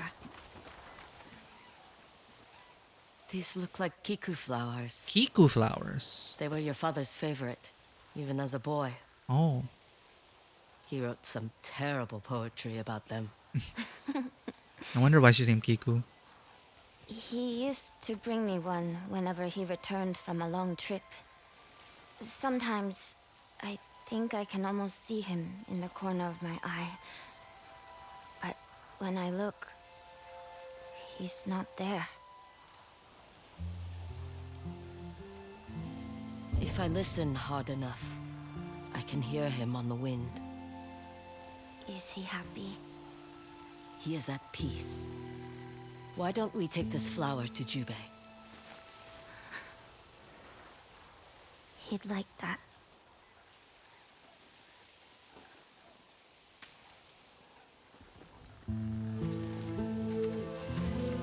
Good reason for father to betray Saito? I feel like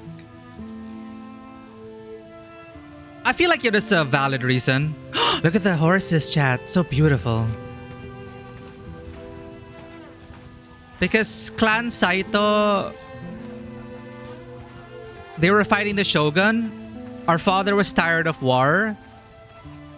He chose to leave the war and settle with his family. And then Clan Saito loses everything. Saito loses his wife and daughter to starvation.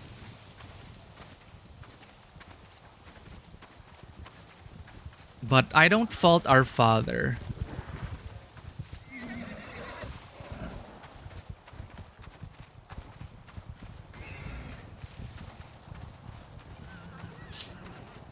Can I tell you what my pet peeve is during the parlay scene? Sure. Well, what's about the parlay scene? You mean the one where he gives off Kiku? Again, it's not totally clear to me in terms of the timeline of events, whether they lost the war already. Is that? Lady Oyuki! Go on. You both can play a song for Jubei. I'll join you soon. Like the timeline of events, I'm not exactly sure if like when our father left. I think it was when the war was over already and Clan Saito was decimated and people were starving, and I think that's when as far as I can understand, that's when our father left. So he didn't like desert during the war. I feel like the war was already over. Clan Saito was destroyed and our father wanted to choose a life of peace while Saito wanted to reestablish his clan in the north and fight against the shogun. And that's when he leaves Clan Saito, and that's when Saito feels betrayed, and that's when a great famine hits and he loses his wife and daughter, and then he blames it on our father. And he, of course, it hurts even more because our father started his own family and we were all living happily until Saito found us and wanted to make an example of us for anyone who were to betray Clan Saito.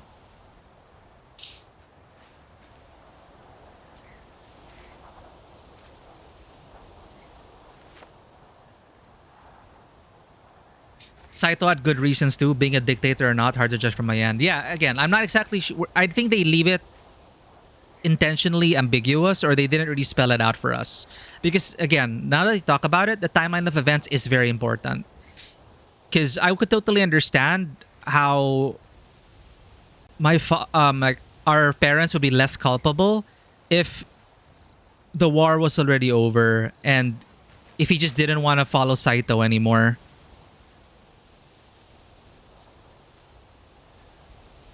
But one thing remains is that Saito did feel personally betrayed by our father.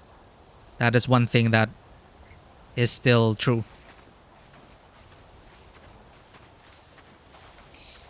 Your pet peeve is Kiku and Lord Saito playing Zeni Hajiki? What? I was like, oh. Zeni Hajiki.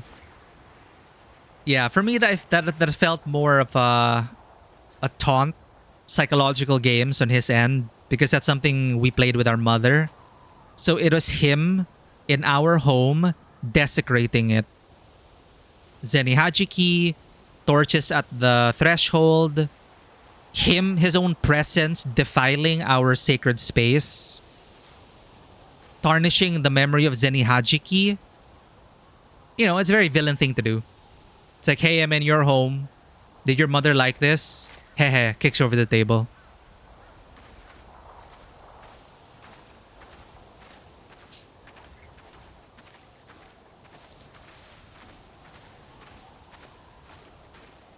It's a fun mini game though. I never thought flicking games could be flicking coins would be a fun mini game.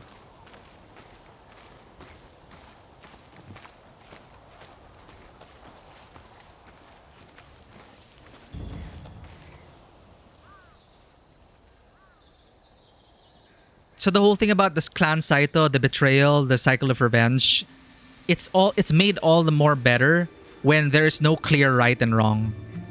When it gets to a point, generations down the line, where it's like, what is the point anymore?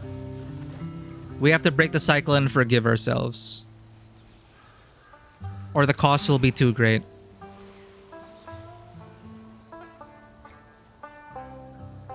Kiku's becoming quite the musician. He'd be so proud. I'm so glad I had no context, because I clicked into a stream. I take everything I said about the game back. 10 out of 10 because of Mika. Mika guessed the wolf we named. And true enough, it's like our brother. No, Mika.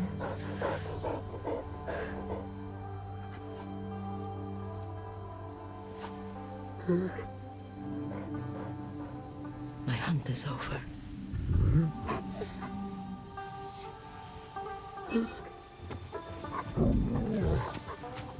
Bye, Mika. Oh. Oh, that was sad.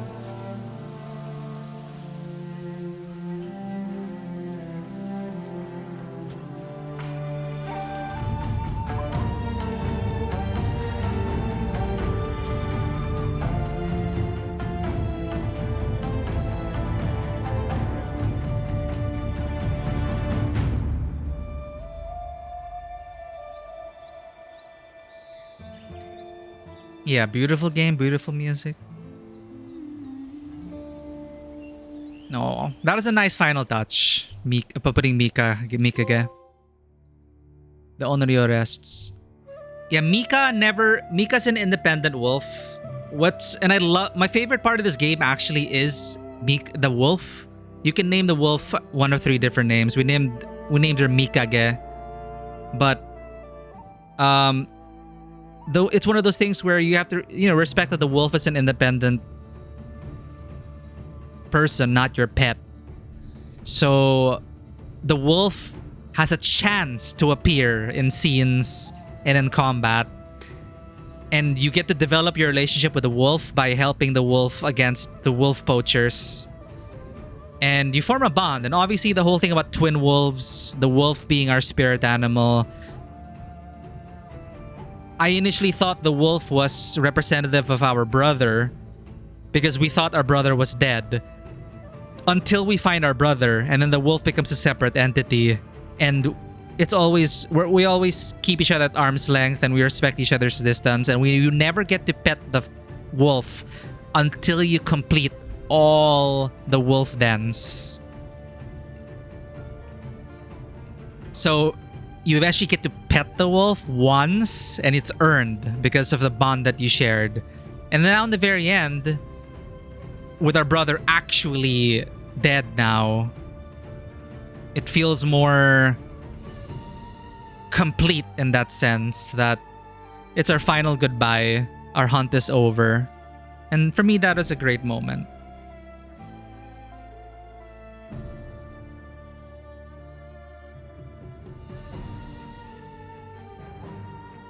I love that observation, Bonebreaker. Maybe you would join Mika if you had picked the other answer before. Yeah.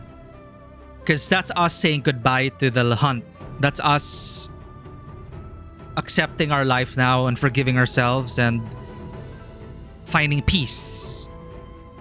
So that's why the wolf is so fun mechanically and also narratively. And yeah, what could have been, right? If Mika, if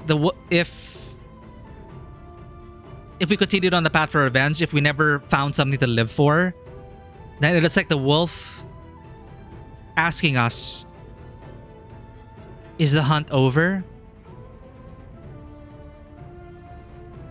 Is it over?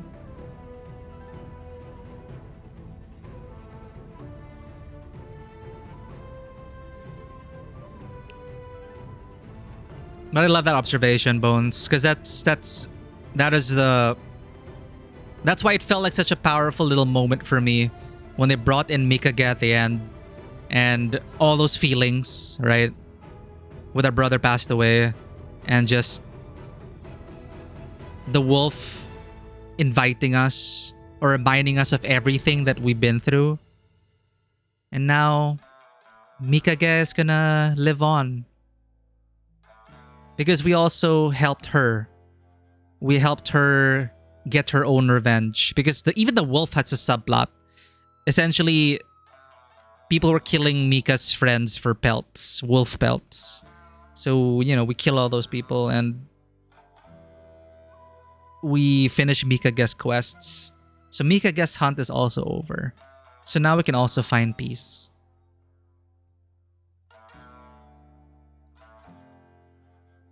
You should start doing the Yakuza series whenever you want to feel Japanese story vibes again. Yo, the entire Yakuza series, yeah, Zen, it's on sale. It's on sale now. Whispers. Thank you for dropping by and thank you for lurking. GG.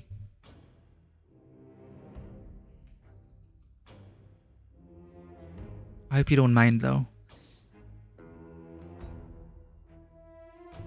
If you want cozy, comfy vibes, and to be more productive, and to enjoy more story-based games such as Persona, Whispers Kitten is such a great place to hang out in. Just love the vibes over there.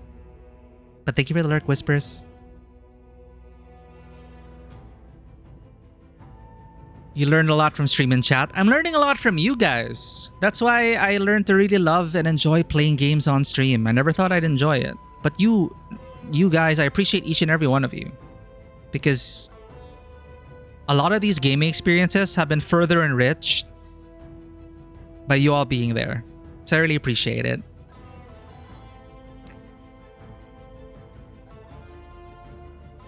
But what more can I say about that? Mikage helped save the ending for me. But I just be because I love wolves. But yeah, Mikage was such a great blend of gameplay and narrative. There was no ludonarrative dissonance there.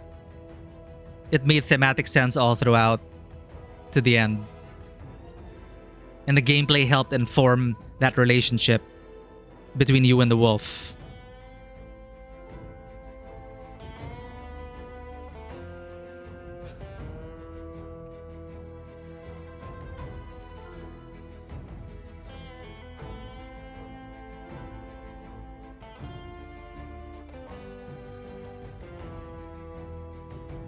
But yeah. Aside from the story just being overall quite uninspired for me, I would still give this an easy like 8 out of 10 maybe.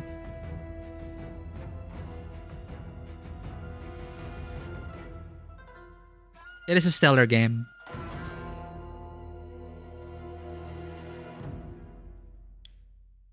And I hope more people will get to experience the Ghost series, especially with Tsushima on Steam. I'm so glad Tsushima is on Steam. If you have not played the Ghost series, I highly recommend it. Even though for me the story was a bit more powerful in Tsushima, even though it had similar pitfalls in my opinion in terms of its pacing and landing its emotional beats, Tsushima, I think, overall as a story, story and gameplay, I think it's a great entry point into the series because you could play either of these games. They're totally standalone, save for one quest here, which is just a throwback for people who've played Tsushima. But now that I've played the whole thing, it is absolutely standalone. You don't need to play one or the other to understand. I would still recommend Tsushima first, I think. And if you enjoyed Tsushima, then Yotei is more of the same, but instead of stances, you get cool weapons. You caught me, Zen. It's 7 out of 10, but +1 because of Mikage. Oh, and Mochizuki. I cannot forget our horse. Alright. It's +1 because of the animal companions. The wolf had more character development than the entirety of the wolf pack.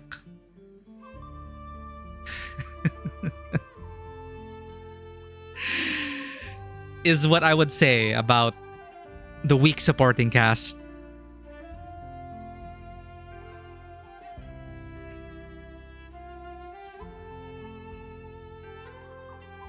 But I think they did okay with Oyuki, Jubei, and Kiku.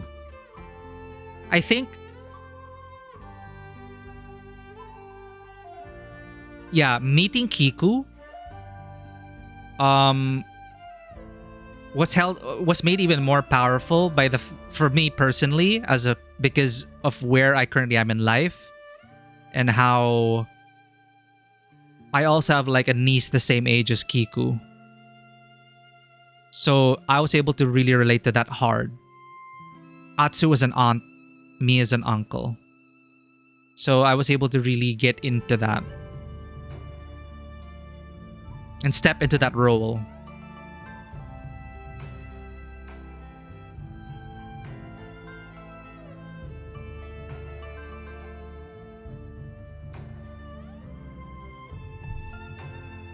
But I think at that point, yeah, I think that is a good point in the story when it really felt like clearly this is what we have to live for now. And it colors the rest of the encounters down the line. And which is why we deal with the spider differently. Where the cycle starts to rattle and it's ready to be broken. But yeah.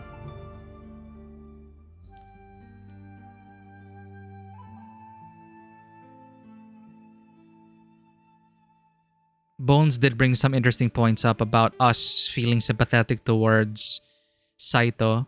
I can see that as well.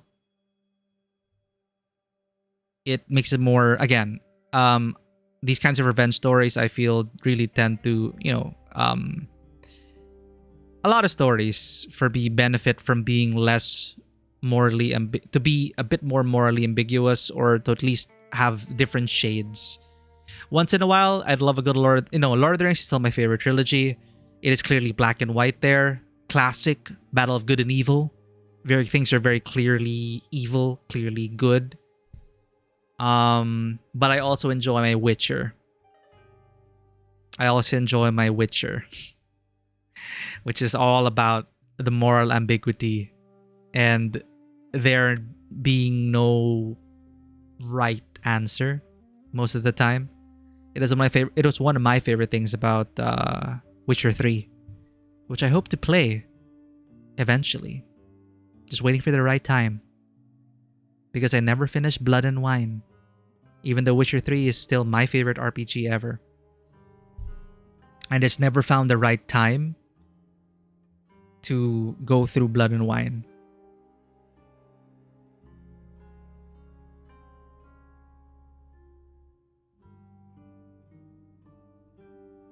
Oh shoot, Windows is setting up. Hello?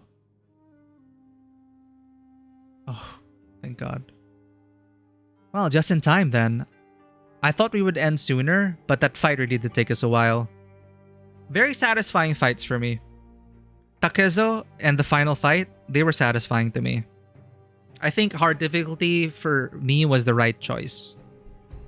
It gave me the right amount of frustration. And it is more, I was getting frustrated at my controller. And of course my own personal skill, but more that I wasn't really blaming the game for feeling unfair. It is literally, my D-pad is broken. I could have changed controllers, but I was just annoyed by the fact that this is the expensive controller. So it's like, I better goddamn finish this game. I paid so much for this controller. You better not ruin this game for me. So I was also being stubborn in that sense.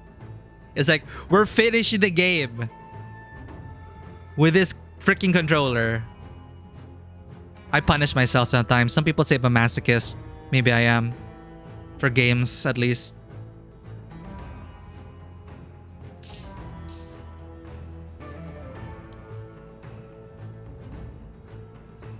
And on the point of what game we're gonna play next, it's a great coincidence that Zen brought up the Yakuza series. But I checked the director's cut, and I doubt anyone's gonna give a shit because the Southeast Asian region doesn't exist to a lot of these game developers. But the pricing on the director's cut upgrade is stupid. Like, why is it so expensive in my region? For Yakuza 0 director's cut upgrade, I have the original Yakuza 0. I never finished it. I wanted to upgrade to the director's cut because there are like additional stuff, right? But the full game is what's 2,000 pesos in US dollars?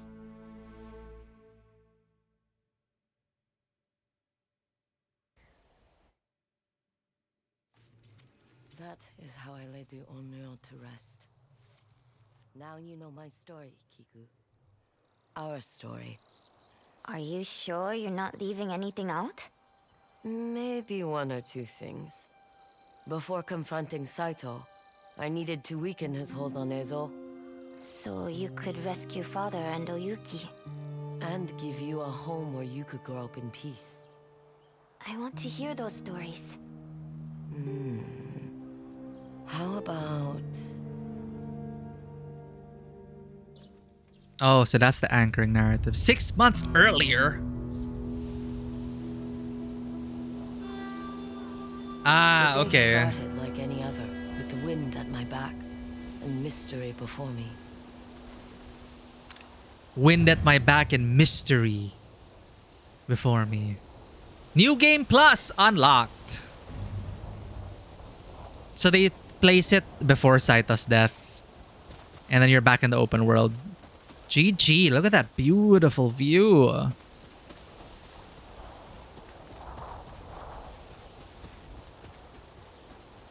But yeah, the Yakuza, the director's cut upgrade is like 20 US dollars. Like, why?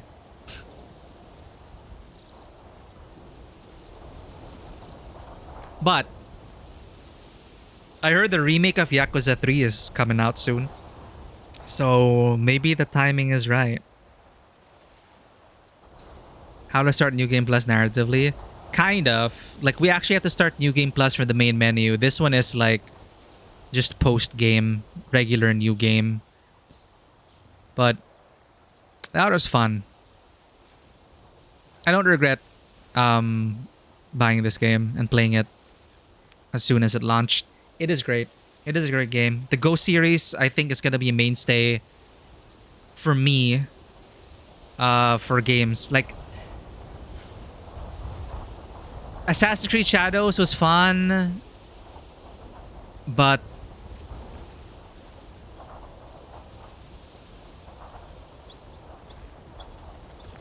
I still think I enjoy this game way more than Shadows. Maybe Shadows is like a 7 out of 10 for me. This one would be an 8. And as Zen said, it's because of the wolf and the horse. But yeah, enjoy this view. We are done. The world is back to how it was just before Atsu defeated Lord Saito.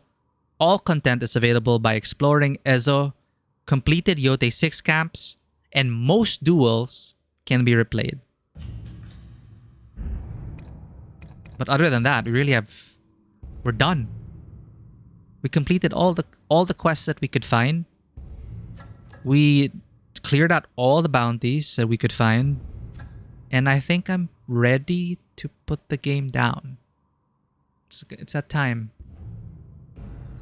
It's that time where we say goodbye to a video game which was fun to play. And I will remain a fan of the Ghost series. Let's camp one more time for the road. Not sure what we're gonna play next, chat. Because Yakuza is a huge commitment. And again, the deluxe upgrade for Yakuza 0 for the director's cut upgrade is stupidly priced. So, and I would feel like I could just play the original Yakuza 0, but the fact that there's a director's cut, you know, it's like not playing the definitive version of the game. I don't know if director's cut is worth it, but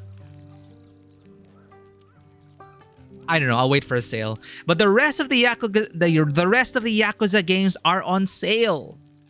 So if you're looking to buy the Yakuza games, now's a good time to buy.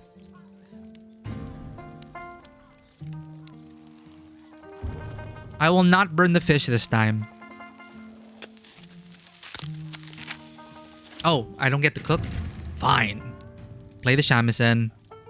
One last time. One last time. Song of Revenge.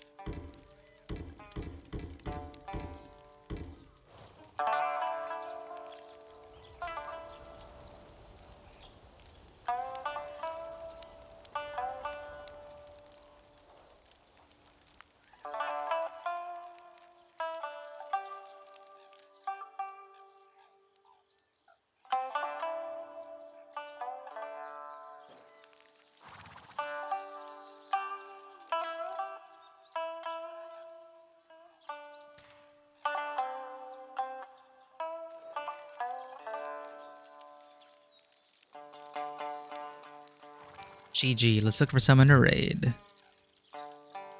Song of Revenge? I'm already done on the Revenge arc. Let us end on a positive note and play our mother's song to let her know that she is at peace.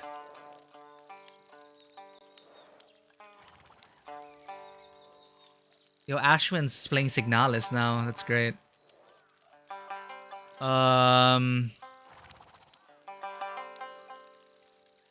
I'll let you all know on the socials what game we're playing next. Well, this is a great journey. I think it's just right. If it went on for any longer, I would have started to feel fatigue. But I feel like it is just right. It is a great game. I loved it. Despite everything at the final act, I enjoyed the entirety of the game overall. Is it a story I'm going to remember for a long time? Probably not. But it's a game I will remember. I'll drop you off at Necatomic for more murder.